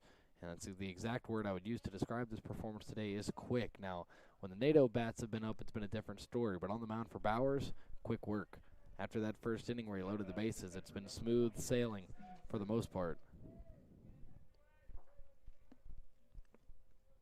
And Steve Frisha will be the final hope here in the 5th as that breaking ball drops in once again. And, yeah, I think that was part of the issue in that first inning where the bases were loaded, is that Bowers couldn't quite locate that breaking ball. But since then he has, as he comes in quickly with another fastball and misses outside. It's just insane the pace that he works at in between pitches. Definitely makes the hitters a little uncomfortable, I can imagine. Not having time to really go through a routine that most batters have in between pitches, the beginning of an at-bat. Strike 2 in there. And swing and a miss. Got him swinging to end the inning. Less than 10 seconds between pitches there. Quick work once again by Bryce Bowers. He's got strikeout number 5. Natos have out number 3. And the bats are coming up here in the bottom of the 5th with an 8-run lead. Don't go anywhere, folks. Natos and Hornets closing in on a sweep here. Back in just a moment from Gill's Place.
Home half of the 5th here at Gilcone Field. Natos holding a 10-2 lead. It'll be Jock Pledger to start things off. 1 for 2 for him, an RBI double and a strikeout looking on the inside corner his last time up.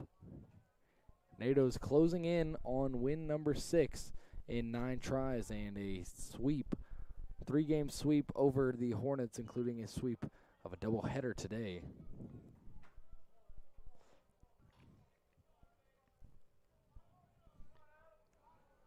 Two balls and no strikes here, and for the pitch, swung on and missed by Pledger.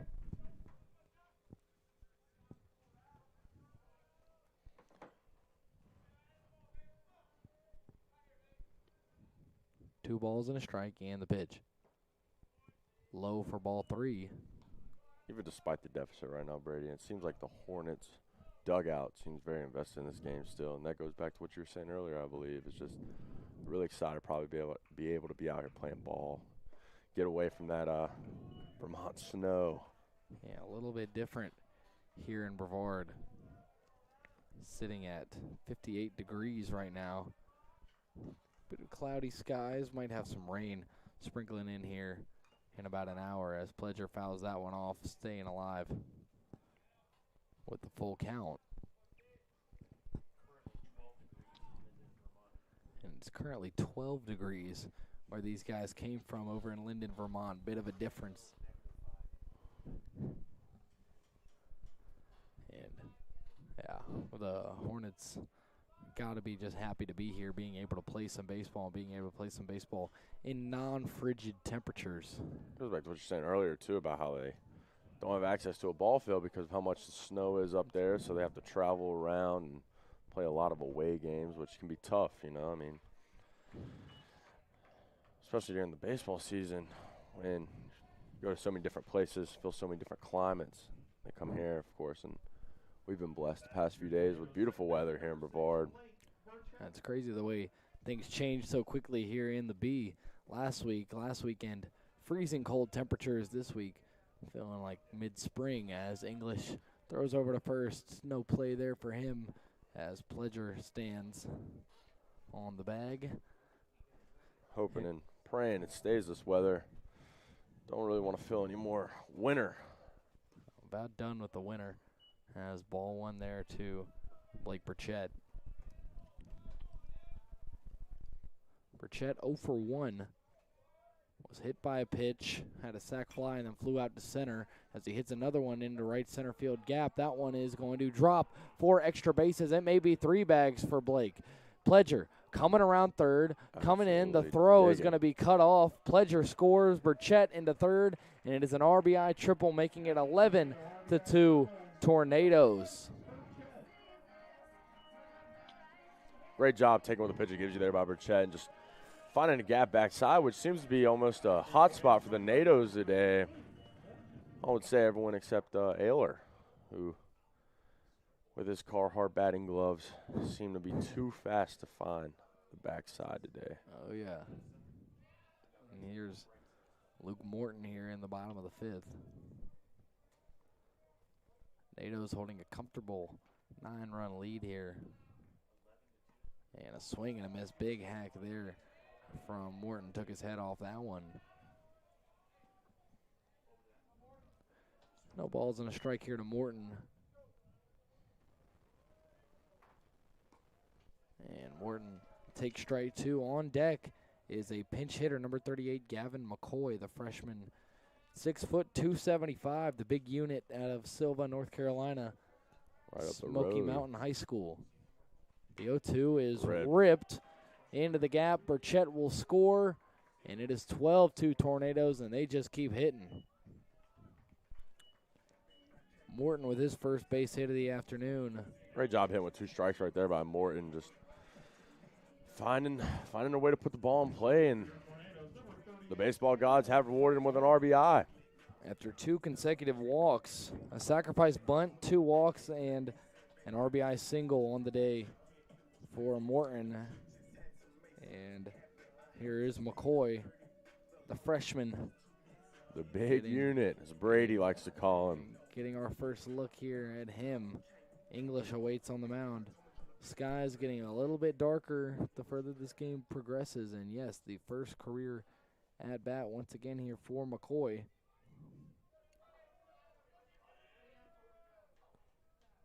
Bit of a discrepancy in size between the pitcher and the batter. For English, 5'11", 135. And McCoy, only an inch taller at 6 foot, but 275 as he takes ball 1. We're going to do something big here in his first college at bat. Shout out the big guy. Trying to keep the line moving here, the pitch. Low and in for ball 2. Baylor Wyatt, another pinch hitter on deck for the Tornadoes in place of Kale Ayler as McCoy takes strike 1.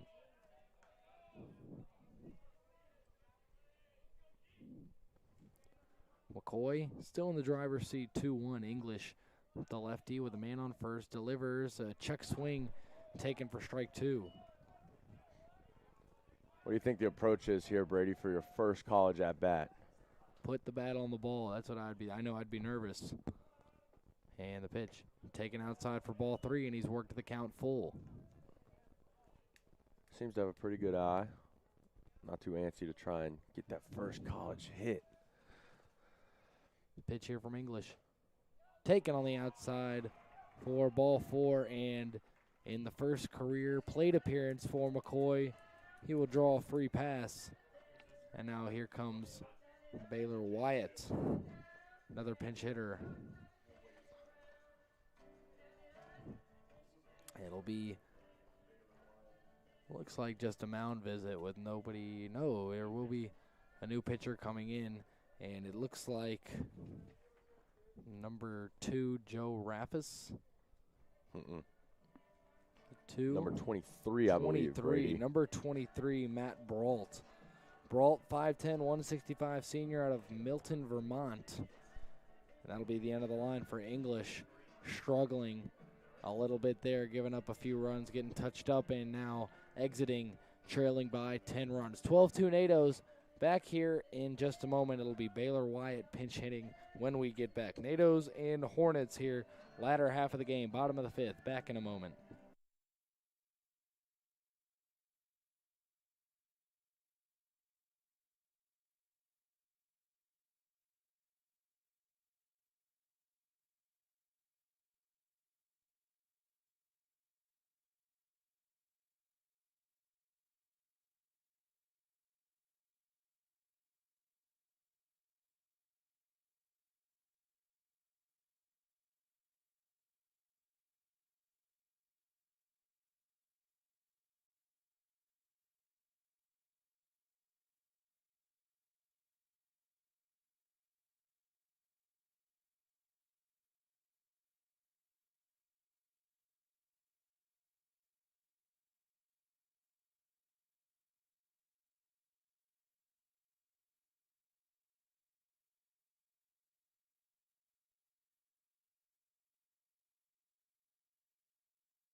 Back here, still no outs for the Tornadoes. Adam English not able to record an out. And now on the mound will be Ryan Brault. He'll face Baylor Wyatt, the pinch hitter, to start things off, and nearly hits him with his first offering. And inside, ball one. Runners on first and second for the Tornadoes, leading at 12-2. Gavin McCoy with a chance to flash the wheels on first. And this one taken for a strike. Seems the NATOs are really going into the depth of their team today and just giving some guys at bats and minutes on the field. Good for them. With such big leads in both of these games today, it makes sense to see what you got in some other guys. As the pitch to Wyatt is roped and over the glove of the third baseman. That'll be a base hit. Morton will come around to score easily. And it is 13-2 Tornadoes, an RBI single for Baylor Wyatt. Still trying to find that first out this inning, and it's not looking very pretty for the Hornets right now. Down 13-2 here late in the game. And now it's going to be Juan Perez Portis. First career at bat now for Juan Perez Portis, the freshman, 6 foot 200 pounds, out of Kissimmee, Florida. And ball high for Perez Portis. McCoy on second, Wyatt on first. And the pitch. Swung on and missed. And Perez Portes hitting in place of Frankie Vasquez, who went 1 for 2 today, an RBI double and a walk. It's important getting a big lead early, trying to get the younger guys some experience. So the developmental piece of growing them, how you want, what you want to see, everything. That Here one's goes in the McCoy. dirt. Here goes McCoy to third. Showing the speed. McCoy at 275, booking it to third. And now 90 feet away from scoring the 14th run of the ball game for the Tornadoes. You try and get McCoy out there on the football field with us, Brady. Hit up Coach Everett Lindsay. Doing just fine at baseball, it appears, though, however, as Brault delivers low and away to Perez Portes, and now in danger of loading the bases.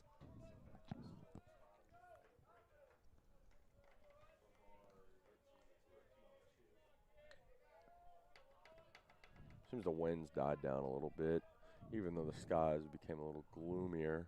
Brault misses low and away again, and a walk in another Tornadoes' first career plate appearance. Just seems these Hornet pitchers are having a really tough time today finding the strike zone. And as we've mentioned all game, and I don't mean to keep harping on it, but the importance of throwing strikes, working ahead, and preventing walks, and Getting ahead in the count, yeah. is such a crucial part of baseball. And Peter Famero stepping into the box now.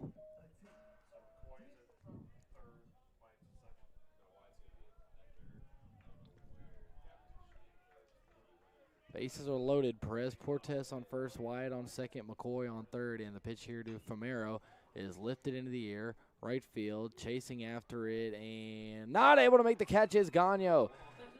McCoy will score. Wyatt coming around third. The throw to the plate is off the mark.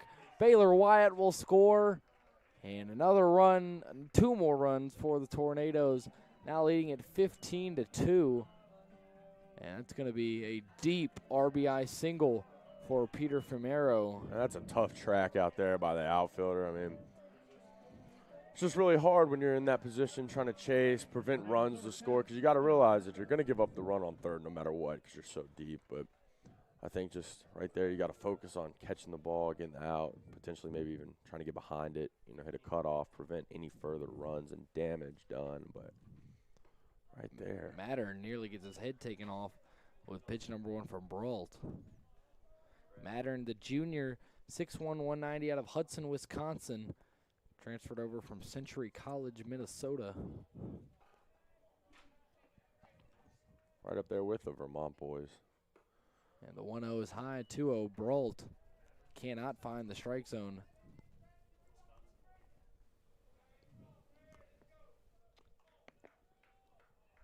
Brault giving up a base hit to Wyatt, a walk to Perez Portes, and the deep single to Famero.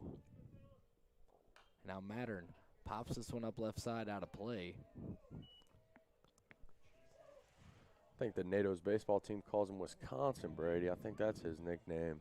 That is the word on the street that I've heard. It does make sense when you look at where he's from. Yeah, you got to think. He's got to be an Aaron Rodgers guy, right? I don't know. He just went on that darkness retreat.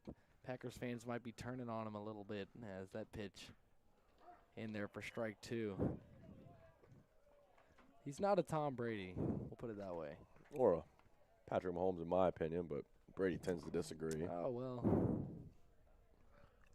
If we want to dig into all-time records, Super Bowl wins, there's plenty of criteria where you can clearly see. But all jokes aside, Ryan Brault here with a 2-2 count. Throws and a swing and a miss there by Matter, and he's upset that he chased after that one. And he will be sent back over to the dugout now for Brett Burchett. Burchett 0 for 2. He's walked, he struck out, and he is grounded out.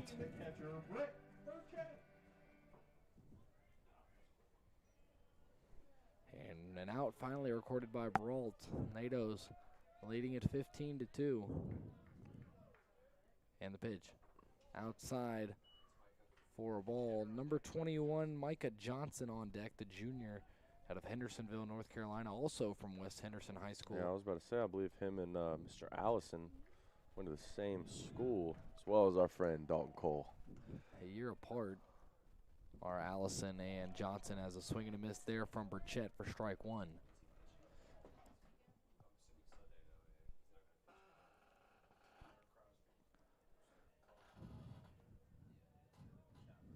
A ball and a strike, one away here.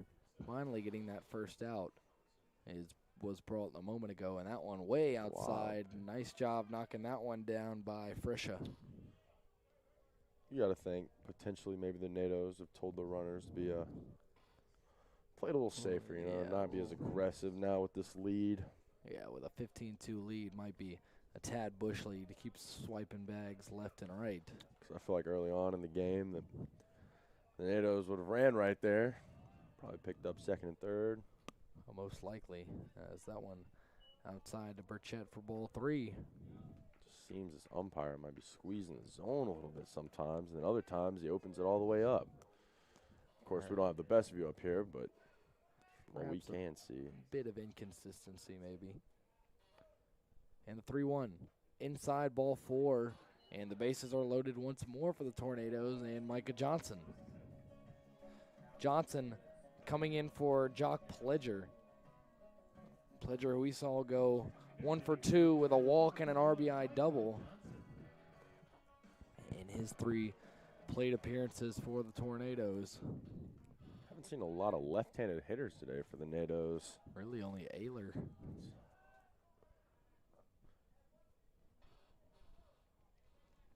You know, I find that lefties always have a sweeter swing than right-handed hitters, unless, of course, you're a Mike Trout type guy. Then just look up some Barry Bonds highlights and see for yourself. Freddie Freeman. King Griffey Jr. Even dating all the way back to the Babe. No balls and a strike here to Johnson. That one high and out for ball one. And these innings just seem to get longer and longer for the Tornadoes as we go on. It's a tough time all day finding the strike zone for the Hornets. It's terrible. It's just, I feel for them, but. Strike two in there. There it is. Able to find it there, and I mean, they haven't gotten to practice, it sounds like. I mean, throwing baseballs in a basketball gym up there in Vermont. As much work as you may be getting doing that, there's no replacement for live ABs, live situations, and just being out on a diamond. As that one ripped into right field, but right at Gagno. Runner will tag Perez Portes. Throw is cut off, and run number 16 is going to come across. A sacrifice fly there for Johnson. And it'll be another pinch hitter coming up here. Christian Riley, the sophomore, 5'9", 130 out of West Henderson High School. Oh, man. We got a Walnut Grove and a West Henderson pipeline. Back-to-back batters for the Tornadoes from West Henderson High School. Good job by the NATO's baseball coaching staff recruiting the homegrown gentleman down the road. What are they, the Falcons? Yes, they are the Falcons, Brady. Falcons well represented here today and in general here on the campus of Brevard College, as that one high for ball one.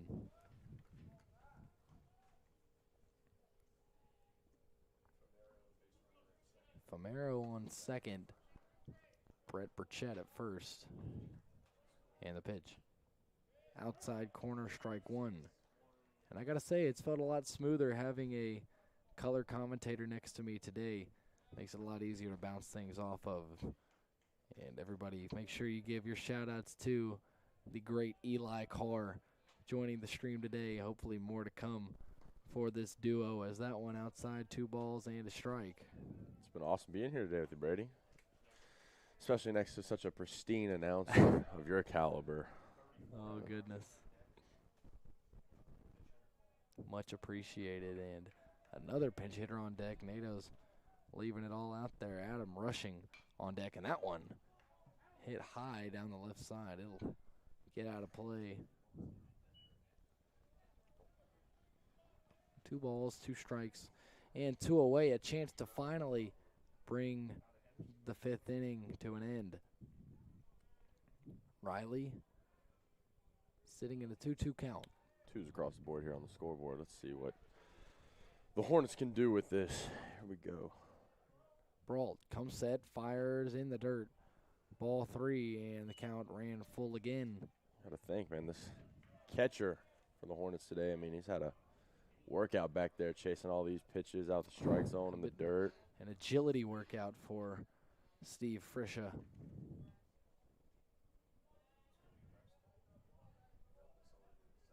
Full count here. And that one's going to be inside on the payoff pitch. Runners were going. It will not matter. Bases will be loaded once again for Brault. And at this point, the Hornets are just trying to get this one finished and get out of here. It'll be Adam rushing with the bases loaded and some sort of something going on in the dugout. Rushing, calling for something. Probably looking to coach Victory down there. Victory trying to get the substitution in here on the lineup card adjusted for the umpire. Rushing and Baylor Wyatt are actually 2 of my village mates here in Brevard. Oh, 2 man. cool guys. Get Hoping to see some success today from Mr. Rushing. some inside information possibly that you could gather. The Rushing batting for Luke Morton. Morton went 1 for 2, 2 walks and an RBI single.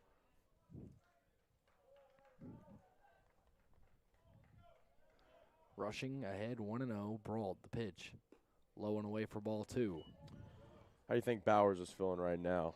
16-2 lead. He's probably not going to come back out there. You don't think?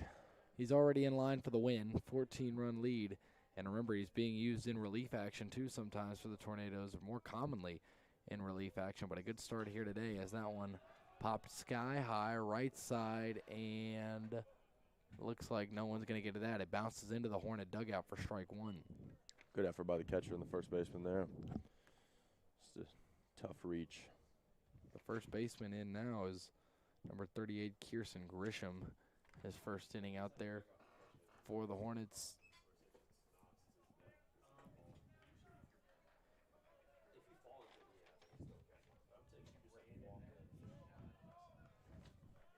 Two balls and a strike. The pitch here to Rushing. Low and away for ball 3. And a chance that Brault may walk in. A bases loaded run, and it would be the 17th for the Tornadoes. Nobody up in the pen. They're just going to let Brault gut this one out. Just got to think. I mean, they've spent so many arms this weekend facing the NATOs. That one popped. Catcher chasing after it, and he will not have a play. It goes into the bleachers. Great effort there. 16-2 Tornado lead, and 33 runs have been plated for the Tornadoes across 3 games. 11 runs a game for the Brevard offense. Bats have come to life since they came back from Toccoa Falls. It's the warm Brevard weather. It's maybe the magic of Gilcone Field, getting the bats alive. As Brault fires, swing and a miss by Rushing. He'll be set down, not happy with that one, but the NATOs are happy with what happened that inning. A 6 spot hung up, 10 runs in the last 2 innings, and now a 16-2 lead as we head to the 6th. And it looks like Bowers will be back out there for his 6th inning of work. Back out in just a moment here from Gilcone Field in the final stages of this one. 16-2 lead for the Tornadoes. Back here in a moment.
Back here for the 6th inning of work for Bryce Bowers. To this point, 2 runs, 6 hits allowed for Bowers with 5 strikeouts. It's been a while since he's been out there. A 6-run inning there in the bottom of the 5th for the NATOs.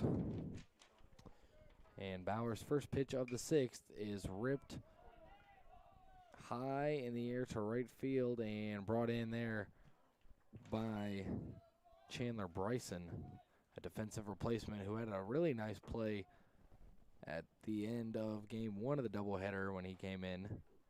And that will retire number 50, Oscar Paredes.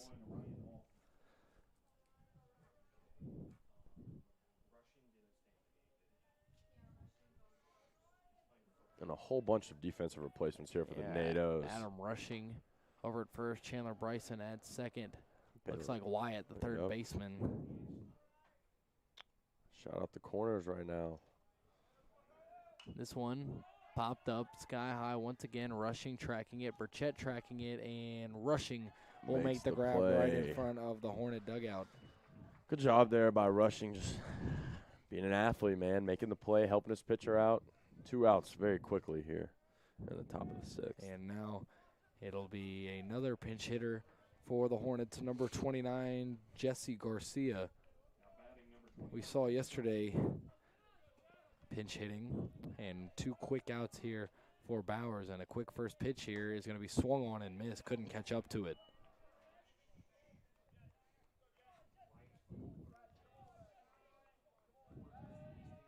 And the pitch. Breaking ball just misses the zone, 1-1. Going back to the defensive replacements, I believe the only player still left on the field from the starting lineup is our catcher, Brett Burchett. Wow. Strike 2 there.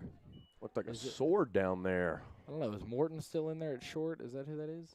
I can't really tell from up here. No, Logan Sawyer, the new shortstop. And that one rung him up looking. Garcia goes down. It's another strikeout for Bowers, his 6th. And we will head to the bottom of the 6th with the NATOs holding a 14-run lead, 16-2. Final stages of this one back here in just a moment from Gil Cone Field.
Back here for probably the final at-bat for the Tornadoes. Pitching now for the Hornets.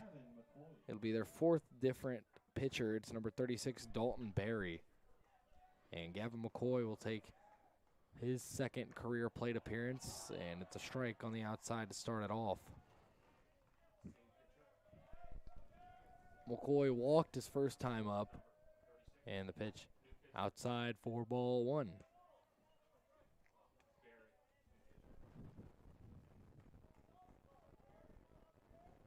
McCoy.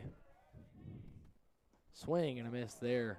Strike 2, and still technically does not have an official career at bat. Does have a plate appearance. He walked. A big unit taking a big hack right there on the 1-1 count. Definitely trying to send that one a long way. The pitch here from the lefty is in the dirt, and Meggs, the catcher, gets back to the backstop, 2-2. Two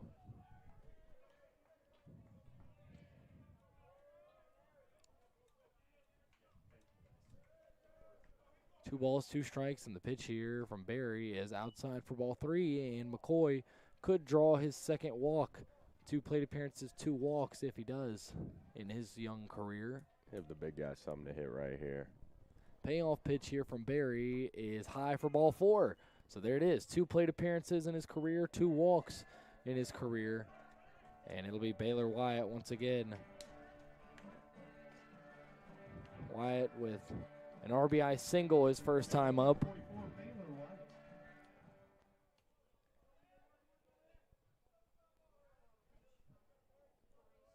Wyatt, the sophomore, 6'1", 225 out of Gastonia, North Carolina, Ashbrook High School.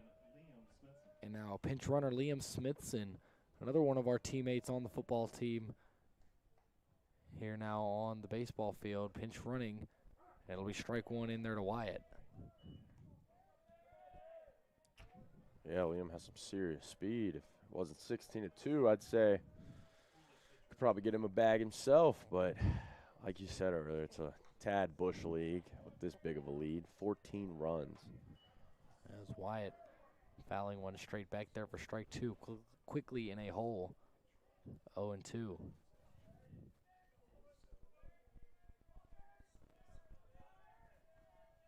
Now the pitch.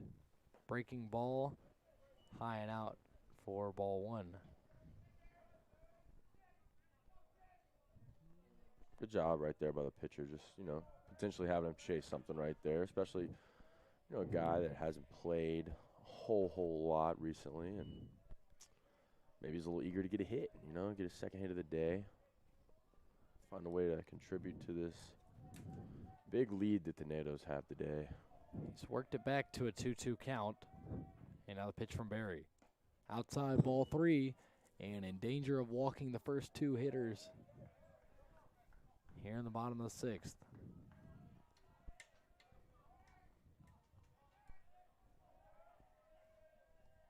Barry, the payoff pitch, popped up, sky high, right side of the infield. Coming after it is Grisham, and he will make the, no, he will not. Oh, Grisham. That's a tough look, though. I mean, once it gets that high up in the sky, it's a hard read on the ball, man. It's just when it rains, it pours, it seems, for the Hornets this weekend. We don't have to be that polite. He should have caught that. But another unforced error here for the Hornets. It'll give Baylor Wyatt another chance. And here's the pitch. Swing and a miss. Comes back to get him. And it ends up not mattering that Grisham couldn't make that play. Wyatt sent down with a strikeout. And this is number 8, Chandler Bryson at the plate. We've seen him a few times as a defensive replacement late in games. Have not had a chance to check him out at the plate yet, at least in the games that I've called. And the first pitch to him is chopped. Left side, can he beat it out? Turning around, throw on to first. Did not get him. Chandler Bryson beats out an infield hit. Great hustle there by Bryson. Just hustling down the line, Seemed a little eager there on that first pitch. Trying to get a base knock there any way he could, and he does. And it'll bring Famero back up. Had a single in his pinch hit appearance last inning. Now runners on first and second with 1 away for him. Walks up to the beat of Pretty Boy Swag, I believe. Brady. Still only 8 hits here for the Tornadoes, but 16 runs. And the pitch low and inside for ball 1.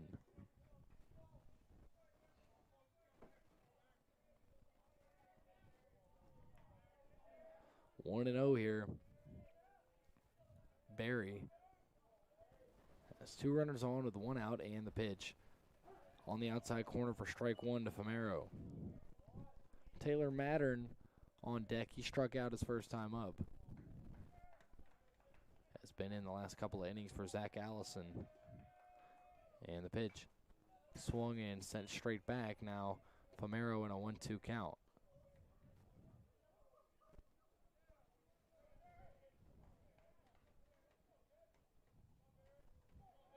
Ball and 2 strikes, 2 men on for the Tornadoes, holding a 14-run lead.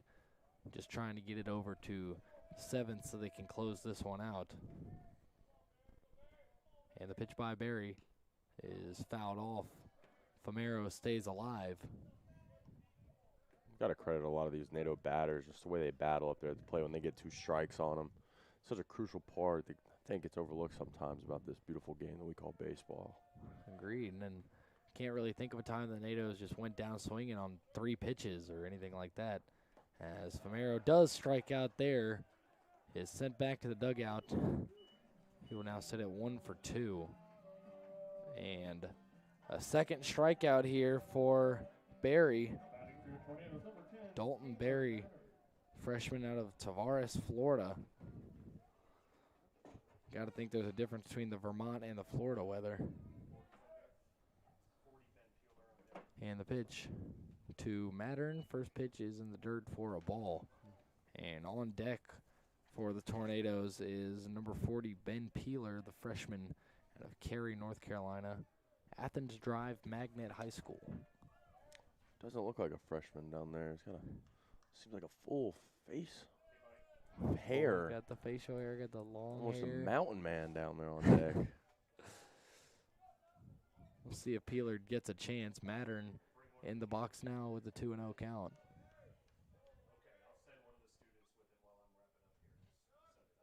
And the pitch swung on and missed by Mattern, 2-1. Might have pulled his head a little there on the swing.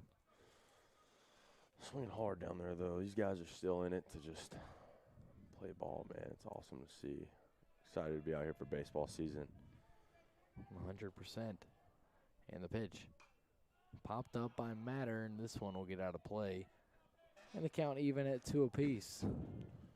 16-2 Tornadoes here, bottom of the 6th. 7-inning game.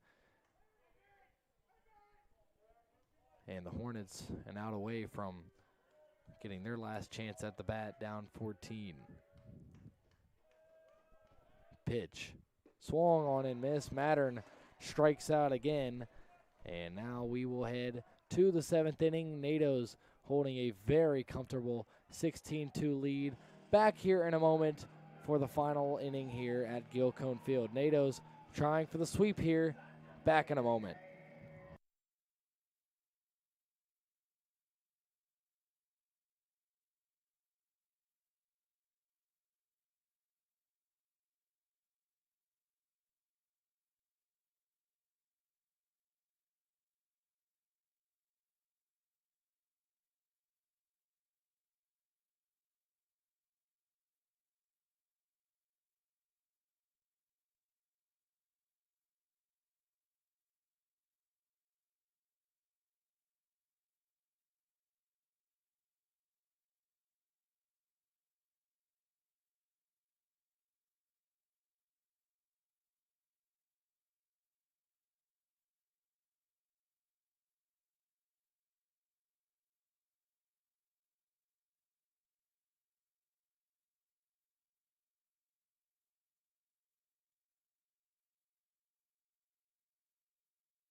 NATO's trying to finish this one off. Leading it off for the Hornets will be number 35, Alberto Bustamante, who we saw playing third base in game 1 yesterday of the series. Got a new catcher, looks like Peeler. And a pitcher out there, Brady. New pitcher, Greg Simmons. Number 86, the lefty. First pitch from him is in there for a strike. And the NATO's dugout is fired up over there for their boy on the mound. Simmons with his first appearance of the season. And with Simmons coming into the game, that means Bowers is done for the day, and he finished with 6 innings pitched, 6 hits, 2 runs, 1 earned, 1 walk, 6 strikeouts on 80 pitches, and 56 of those pitches were strikes. Efficiency for Bowers. It He's was a moving great quick day. too, yeah. It was a great day on the mound for Bryce.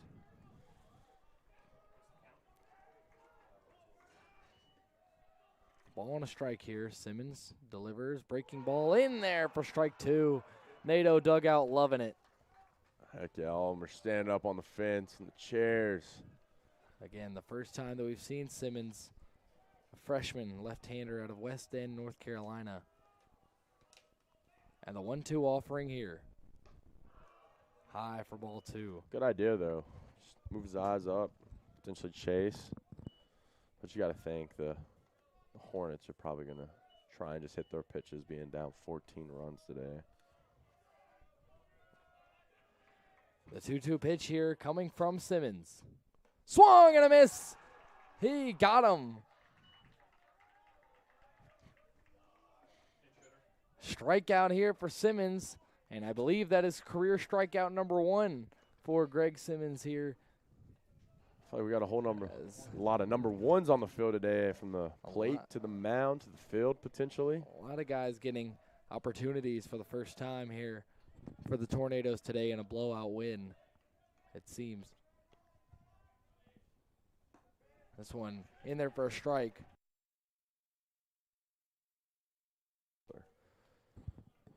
Great job today behind the plate for Burchett, too, in the second game. And as we know, he's been replaced by Ben Peeler. The battery of Simmons and Peeler off to a good start as he gets the batter, number 39, Ian Hedgepeth from Norwich, Vermont, to fall into an 0-2 hole. 1 away here in the 7th, 2 outs away from a series sweep in 3 games over the Hornets, and NATO's closing in on a 5-game win streak. Swept the doubleheader against Toccoa Falls this past Sunday, and now on the brink of sweeping a 3-game set against the Northern Vermont-Lyndon Hornets.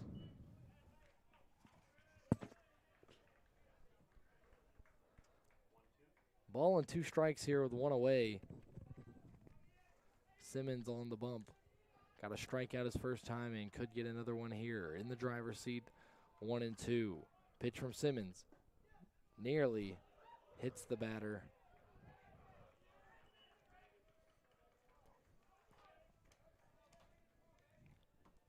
Simmons now count evened up at 2. And the pitch. Chopped. Over to Simmons. Scoops it up. Throw on to first. It is He got him. in Got time. him. Great play there by the pitcher. Rushing had to jump up to grab that one. Got his foot on the bag in time. And out number 2. Do it Recorded for yourself. Simmons. Do it yourself, young man. Enjoy the spotlight. Number 30, Keegan Stevenson, will be the last hope for the Hornets in this one, if there is any hope. 16-2 ball game. This freshman out of Lander, Wyoming, Lander Valley High School. Beautiful out there. Eli, a big Wyoming fan, just about to say. The only thing I can really tell you about Wyoming is that it's pretty, and Josh Allen came from there. It is pretty windy out there, too. And the pitch. Swung on and missed. Simmons making nice work here, the Hornets so far in the 7th. Absolutely dealing here. Shout out the guy, man. Got to be happy for him. This is awesome. Simmons, the 0-1, low and away for ball 1.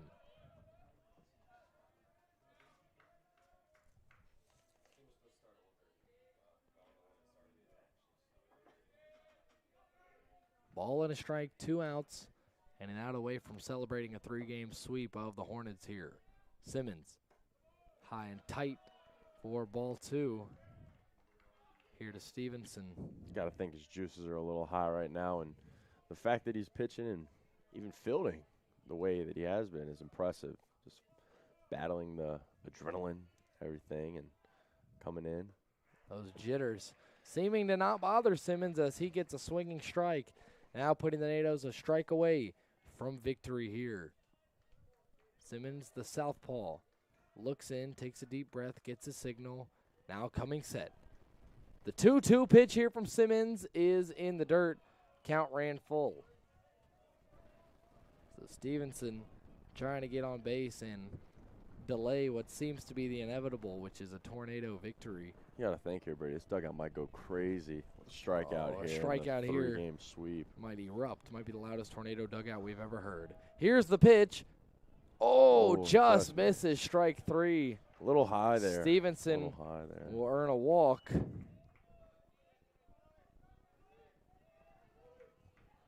And now Luis Rivera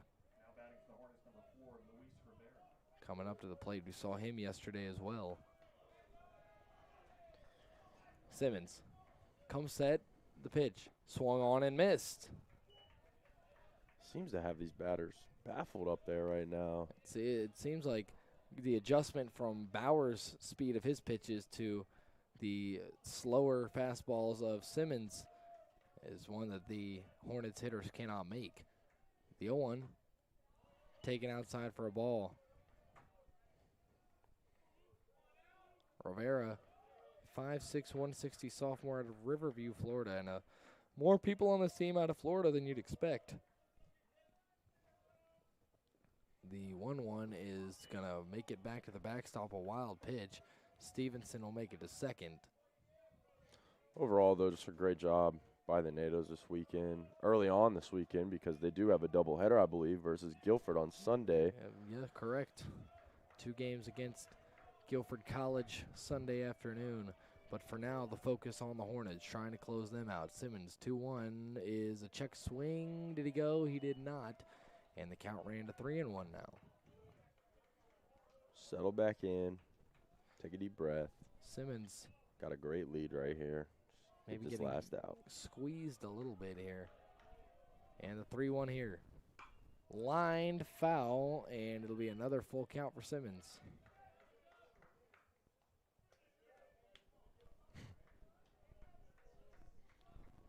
Dugout throwing around some potential Mortal Kombat comments down there, yelling, "Finish him." Simmons, another payoff pitch coming here, trying to get the victory. Here it is in the dirt. Another walk for Simmons after a quick 2 outs. Came close to recording out number 3 twice, but nonetheless, consecutive walks. It's important to stay out of full counts. I mean, you got to, like you said, you just got to realize, you got a 14-run lead here. Just make sure you're just throwing the ball across the plate. Make them work. And number 38, Kirsten Grisham at the plate. Saw him come in as a defensive replacement and quickly strike 1 to him. Lefty-lefty matchup here, favorable for Simmons. And the 0-1 in there for strike 2. There we go. That's what I'm talking about right here. Just work ahead. And Simmons wasting no time getting ahead here. No balls, 2 strikes. The pace on the mound's so crazy going from Bowers to Simmons here. It's just, I mean, I think you said something. The 0-2. There it is. Breaking ball hit over to short. Throw on over to second, and they get the force, and that will be it. The NATOs with a 16-2 victory. Greg Simmons finishing this one off. Bryce Bowers, 6 innings of work for him, and the NATOs with a big, big victory. Blake Burchett stole a few bases. Luke Morton had an RBI single. Cale Ayler walked a few times and had an RBI. Frankie Vasquez with an RBI double. Lucas Granada with an RBI triple. And the NATOs only 6 hits altogether on the day, but found a way to do the little things. Fundamental baseball, sacrifice bunts, sacrifice flies, moving guys over with the ground ball, and most importantly, not striking out very much. Natos did not get rung up a lot at all. Bryce Bowers on the mound for the Tornadoes with 6 innings pitched, 6 hits, 2 runs, 1 earned, a walk, 6 strikeouts on only 80 pitches. Bowers used to relief duty, getting the start today and passing the test with flying colors. The Natos completing a 3-game sweep here over the last 2 days of Northern Vermont University-Lyndon. The Hornets falling in 3 straight to the Tornadoes. 33 runs in the 3 games for Brevard over the 3-game series. Natos winning it 16-2. Eli Carr alongside me, Brady Penn. We thank you all for joining. Natos getting the victory. Until next time, Sunday against Guilford. Let's go, Natos. I am Brady Penn with Eli Carr, signing off.